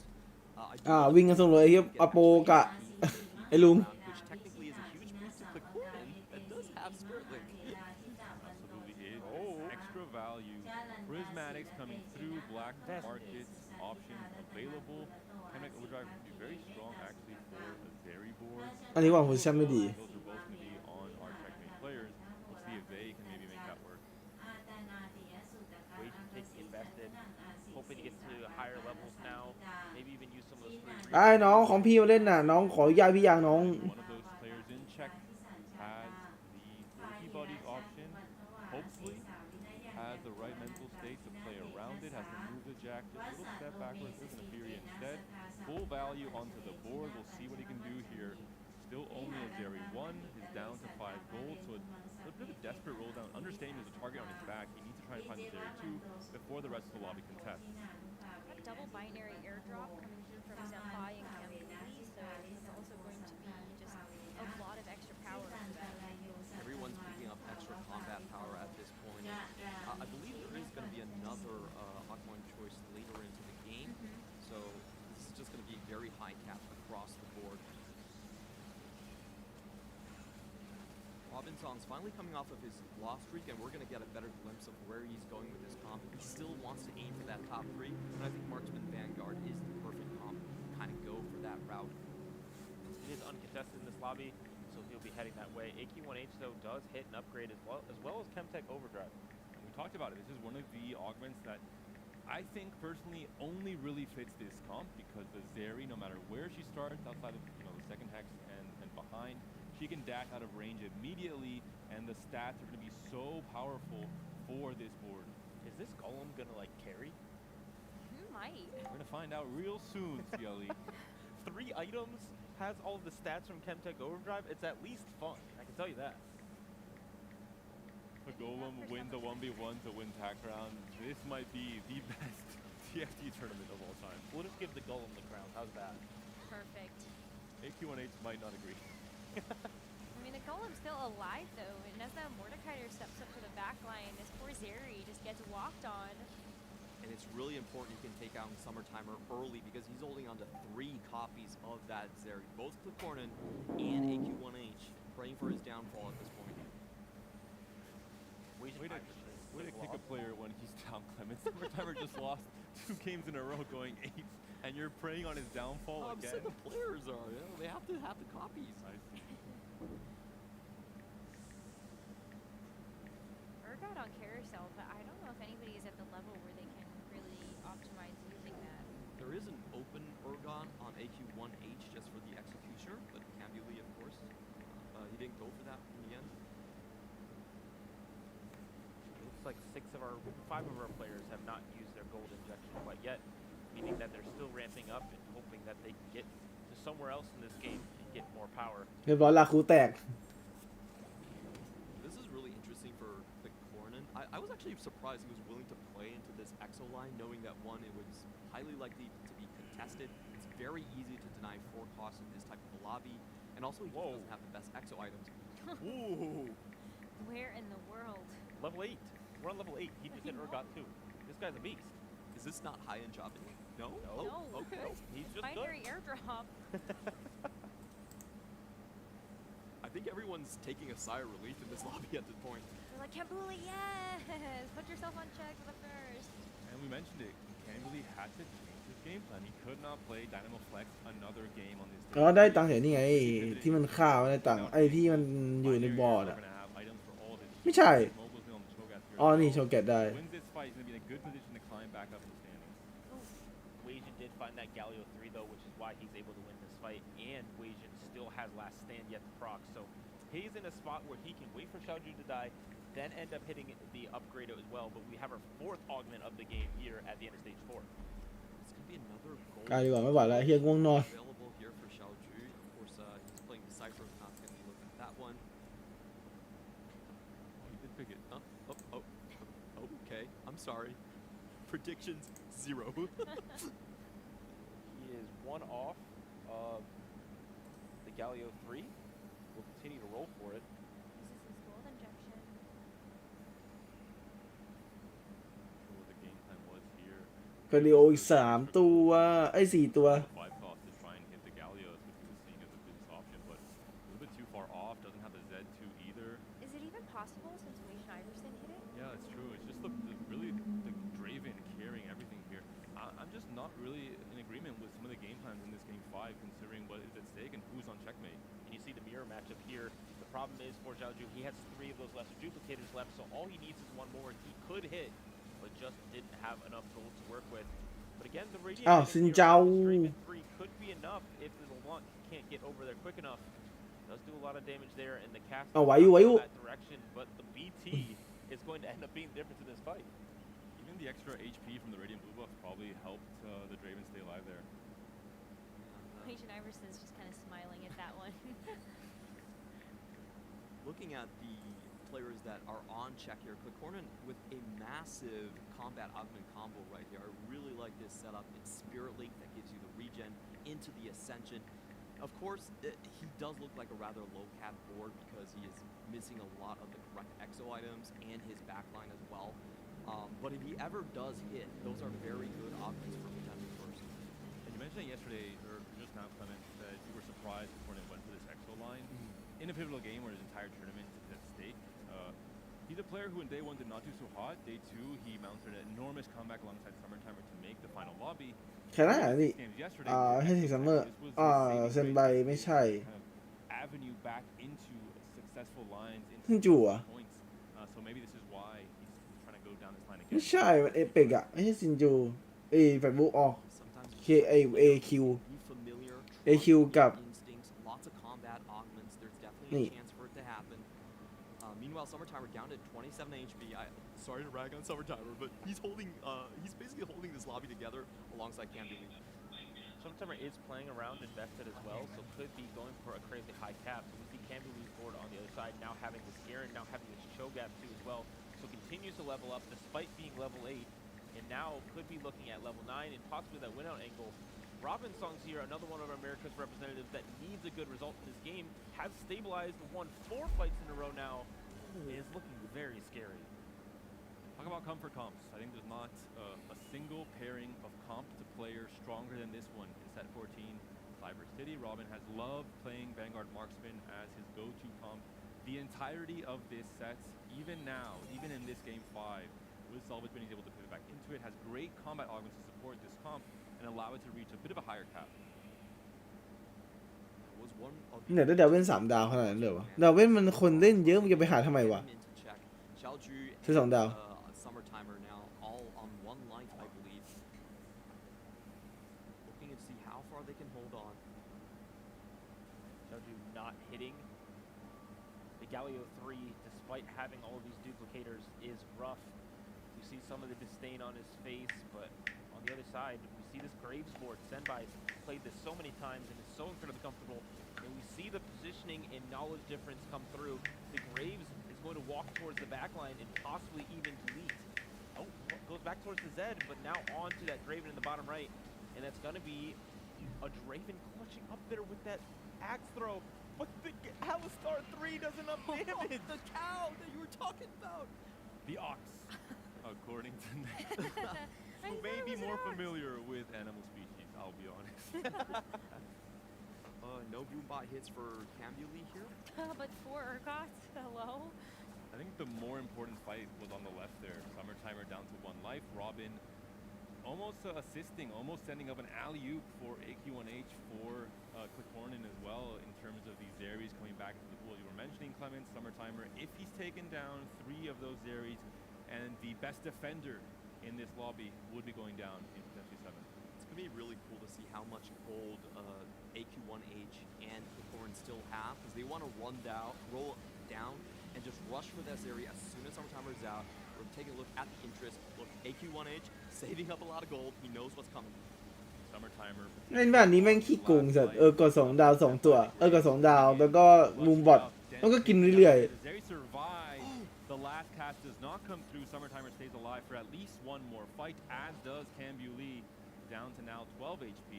2 players on the chopping block, 6 others trying to stabilize, trying to win these next 2 rounds. ๆไอยูมึงเข้ามามึงก็หัดบอกกูหน่อยก็ได้สัตว์ ดูข่างอยู่ใช่ไหมดูอยู่เหมือนกัน แต่พี่น่าจะไปนอนแล้วไม่ไหวแล้วง่วง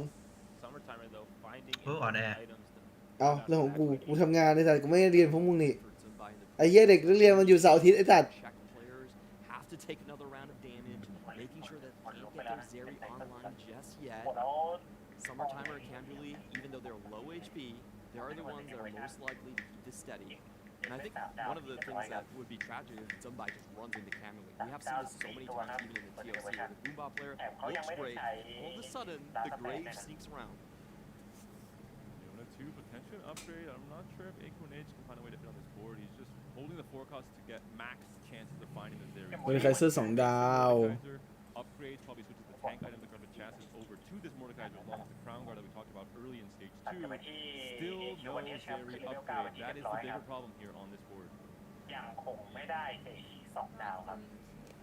But everybody would be very happy if AQ1 is going up against Robin Songs, and he's really trying to hit the biggest cap he can for now. And the problem is this set one is completely wrong side. The carries are untouched in the top left, and firing away the sword overflow brings so much damage in attack speed to this backline. Having dual carries that absolutely shred through front lines. Sedgecast will catch Aphelios there as the Zeri dashes around, trying its best. Won't quite get it done. Cambulee though and Summertimer fall out.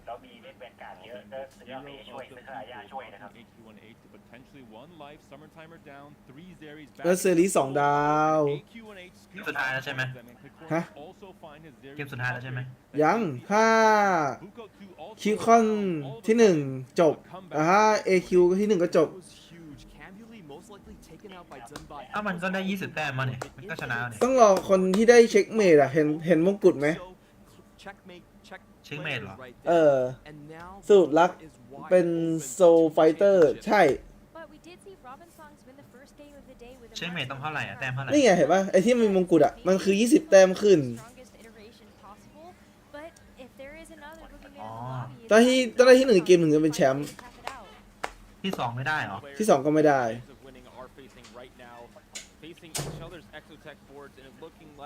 เซรี2 ดาวก็แบกไม่ได้แบกได้อยู่เอาแล้วคิวคอนลงมาแทนแล้ว Cornin hasn't rolled his 30 gold, waiting to get a bigger rejuice, get some extra econ threshold on this PvE round, get some extra value from Spirit Link as well, and then swing back up with the strongest board he's able to hit in this game 5. น่าจะเก็บตังค์ขึ้น9เหมือนกัน Can he make the marksman work? I feel like he might be the strongest board left in the lobby. Of course, Weijin being able to pick up a lot of those 3 stars after Xiaozhu did drop out. So ล้างเป็นได้ทุกคอมอ่ะน้อง Academy Star Guardian Soul Fighter เฮ้ยซินด้าก็เป็น2 เผ่าปะซินด้าก็เป็นในนี่ใช่ปะซินด้าก็เป็น 2 เผ่า Star Guardian กับ Kitten Blade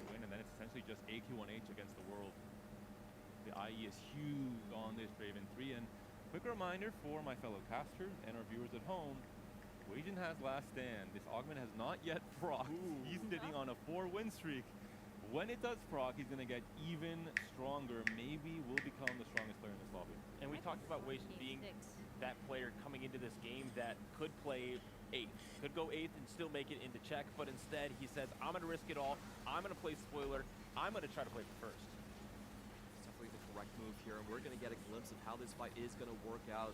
Zeri actually เซรีแม่งติดกาลิโอมันฆ่าไม่ตาย but she can't do so against the LeBlanc. เมื่อไหร่กาลิโอเมื่อไหร่ลบสักที Matchup is เดี๋ยว slightly เพิ่งตายแล้ว This Zeri is Uh. a challenger, staying alive at 1 HP and kiting around. But again, this is not Waisen's final form, but Kleekornen also taking a big loss down. เราขึ้น 10เราขึ้น 10เราขึ้น 10 เกลเลยอโรล่าแล้ว Zeri, and he has found it max Spirit Link value. He's not going to be able to go higher than this at 5 HP in stage 6. Is this going to be enough? We talked about the chance of Hyperfangs, Garen being a way to cap out your exo board. Kleekornen has that exact setup, but it's still a Garen 1. If he can find a Garen 2, he could potentially become stronger than AQ1H when it comes to the exo line. AQ1H makes a big change to his board though, putting Aurora in and putting the Koboko เก็บดีโลเซนหน้า3 ดาวไอ้หน้า3 ดาว unit on the board. We see a Renekton too for Robin. เจอกับเซรีเอ็กโซเทคครับผมจะไหวไหม Enough gold to be able to go level 9 himself, and with the Renekton 2, it just gets right. ใครตายก็แตกอ่ะเอาสองบ้านนี้ใครตายก็แตกเอาแล้วโอ้โหเซนหน้าลูดไปแล้ว ลาก่อนคิวคอนเนตเซรียังอยู่ครับผมเอคิวยังอยู่ His dreams stay alive. He's in the top 4. 3 versus 1 essentially. Everyone else in this tournament. โอ้โหแล้วคุมุโกะ2 ดาวตรงนี้ ลงมาแล้วครับ They have to play for the heroic extension of น่าเราเก็บตังค์ขึ้น 10 รอบนึงอ่ะแล้วคุมุโกะได้2 ดาวจากไหนไว้ทันเรื่องดีชิบหาย AQ1H's board. He is locked in into those Chemtech overdrive boards right here. It's very easy to predict the general direction that he's going to go in. แต่ดีสุดคือต้องเป็นการเล่น2 ดาวอ่ะแล้วการเล่นคนใช้เยอะ Things like the Draven to be positioned on the opposite side to try and snipe out this area. Wagen versus Zenbai on the left side, but AQH, the one at 1 life versus Robinson. จะเจอกับมาร์ค ห ไหม ลุมซอนทำได้นะ หลุมซอนเพิ่มความเร็วโจมตีแล้วก็บวกเลือด 450 แล้วก็เมื่อตายจะได้ตังค์บาทหนึ่ง เมื่อตาย เมื่อตาย Renekton being able to slice right in front of Zeri, but Zeri once again. เฮ้ยไหวเซรีแบกหน่อยเซรีแล้วลายโดนหน้ามันไม่ตายกูตายแทนถ้าเซรีไม่ตายกูตายแทนAQ1H is taken down. Sidroni could not cast again. And what a comeback from Robin, especially. He wins in stage 4, stage 5, and stage เจอโรบินสัน This tournament, no player โรบินซอนเหรอ โรบินสัน We will be คนเดียวกันเลย very least.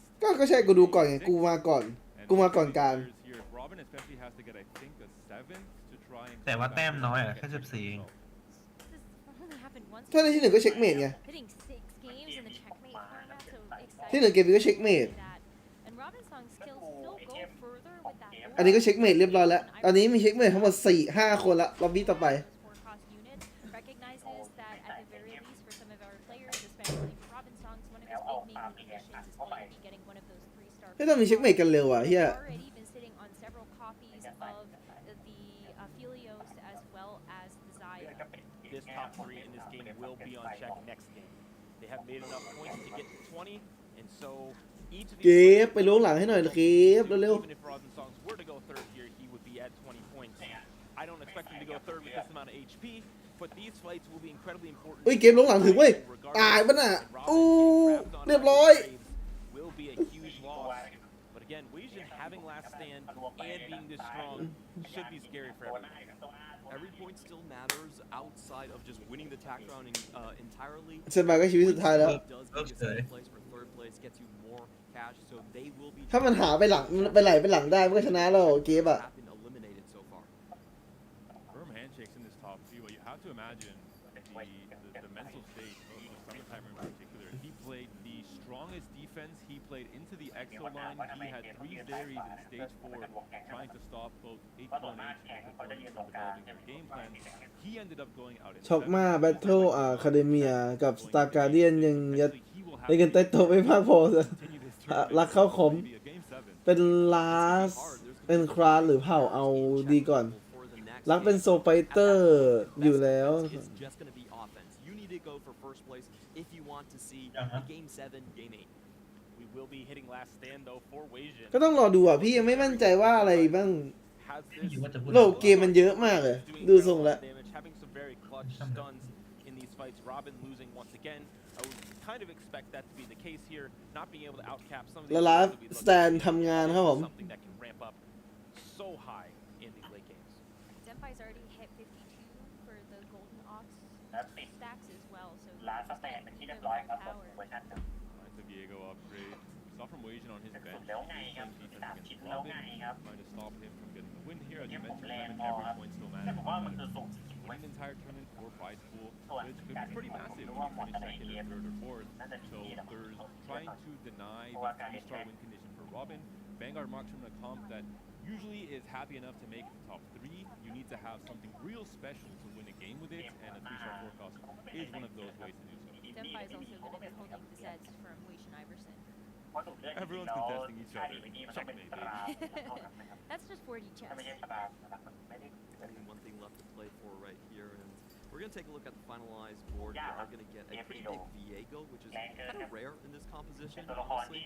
We typically just... ไอ้คนเล่นเกมรีโหลดนี่ใช่คนเดิมปะ คนเดิมเซนไบก็เล่นบ่อยเซนไบเล่นบ่อย ไม่เคยเห็นใครเล่นคอมแบบนี้นะเกมรีโหล โอ้ ด โหจีทุกตาที่ลงที่แข่งทุกตาจริงๆ เกมรีโลเนี่ย ไม่ใช่หมายถึงว่าตอนเราเล่นอ่ะผมไม่เคยเจอ โอ้โหกูเจอยังบ่อย ผมไม่เจอเลยเล่นเกมกับดีเมนี่อ่ะ ก็มึงยังแรงไม่สูงพอไงไออยู่มึงยังแรงไม่สูงพอมึงเลยไม่เจอ แหม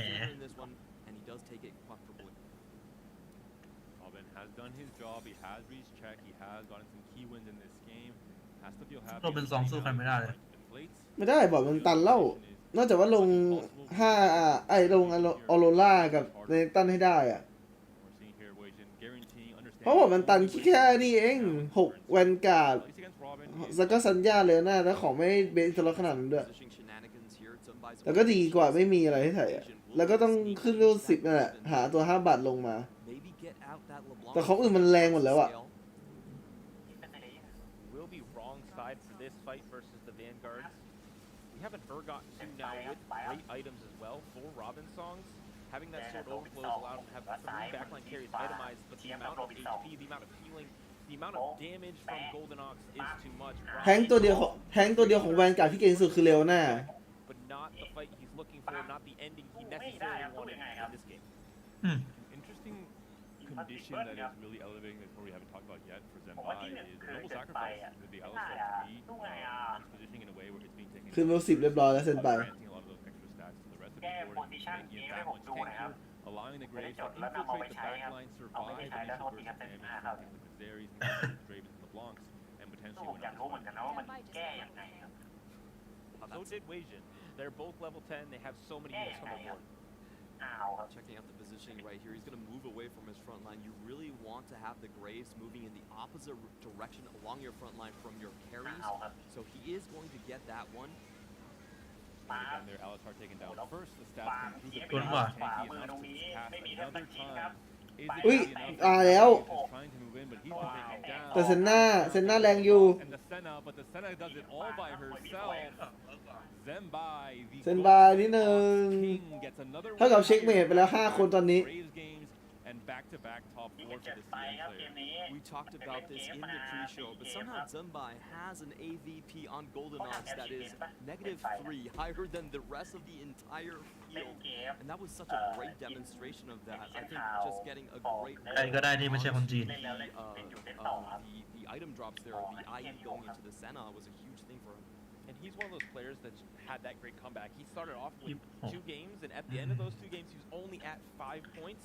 And now he's in check. He's had 3 top 4s in a row. He is crushing it. Part of that equation was maybe just playing for comfort, playing for the comp that he had the most success with in day 1 and 2. That is the Graves comp. We saw there back-to-back results for him. I wonder if this lobby will allow him to play a 3rd game of Graves in a row now that he is in check. I imagine not, considering that Golden Ox, when you're able to snowball the comp, when you're able to get all that stacking damage, can definitely become a win-out comp in this meta. Yeah, that's the thing I want to hit on. There is a very few specific comps that can actually win out in the meta that we're looking at right now. And the reason Graves is so strong is because you always have a chance to just slip by the front line. I'm very curious to see what the other players are going to go to. We talked about it, Trade Tracker, Boombots. Those are the lines that are more resistance to just being denied on the forecasts. But we haven't seen Trade Tracker yet. It's coming. It's coming. I know it's coming, but like, but when? It wasn't coming, but Necro, now that you mentioned it, Now we're gonna get Garen. Actually, is what's gonna happen. Oh no, okay, cut off a mic, Necro, please. No Garen in game 6. Please, no. Lord have mercy. อ่ะลงดีกว่าลงสตรีมเลยขี้เกียจดูสตรีมขี้เกียจสตรีมแล้วดูได้หลับได้ เย้เย้ เย่เฮียอะไร ดูแล้วเป็นไงไม่ต้องสตรีมแล้ว And we saw some excellent boards here. People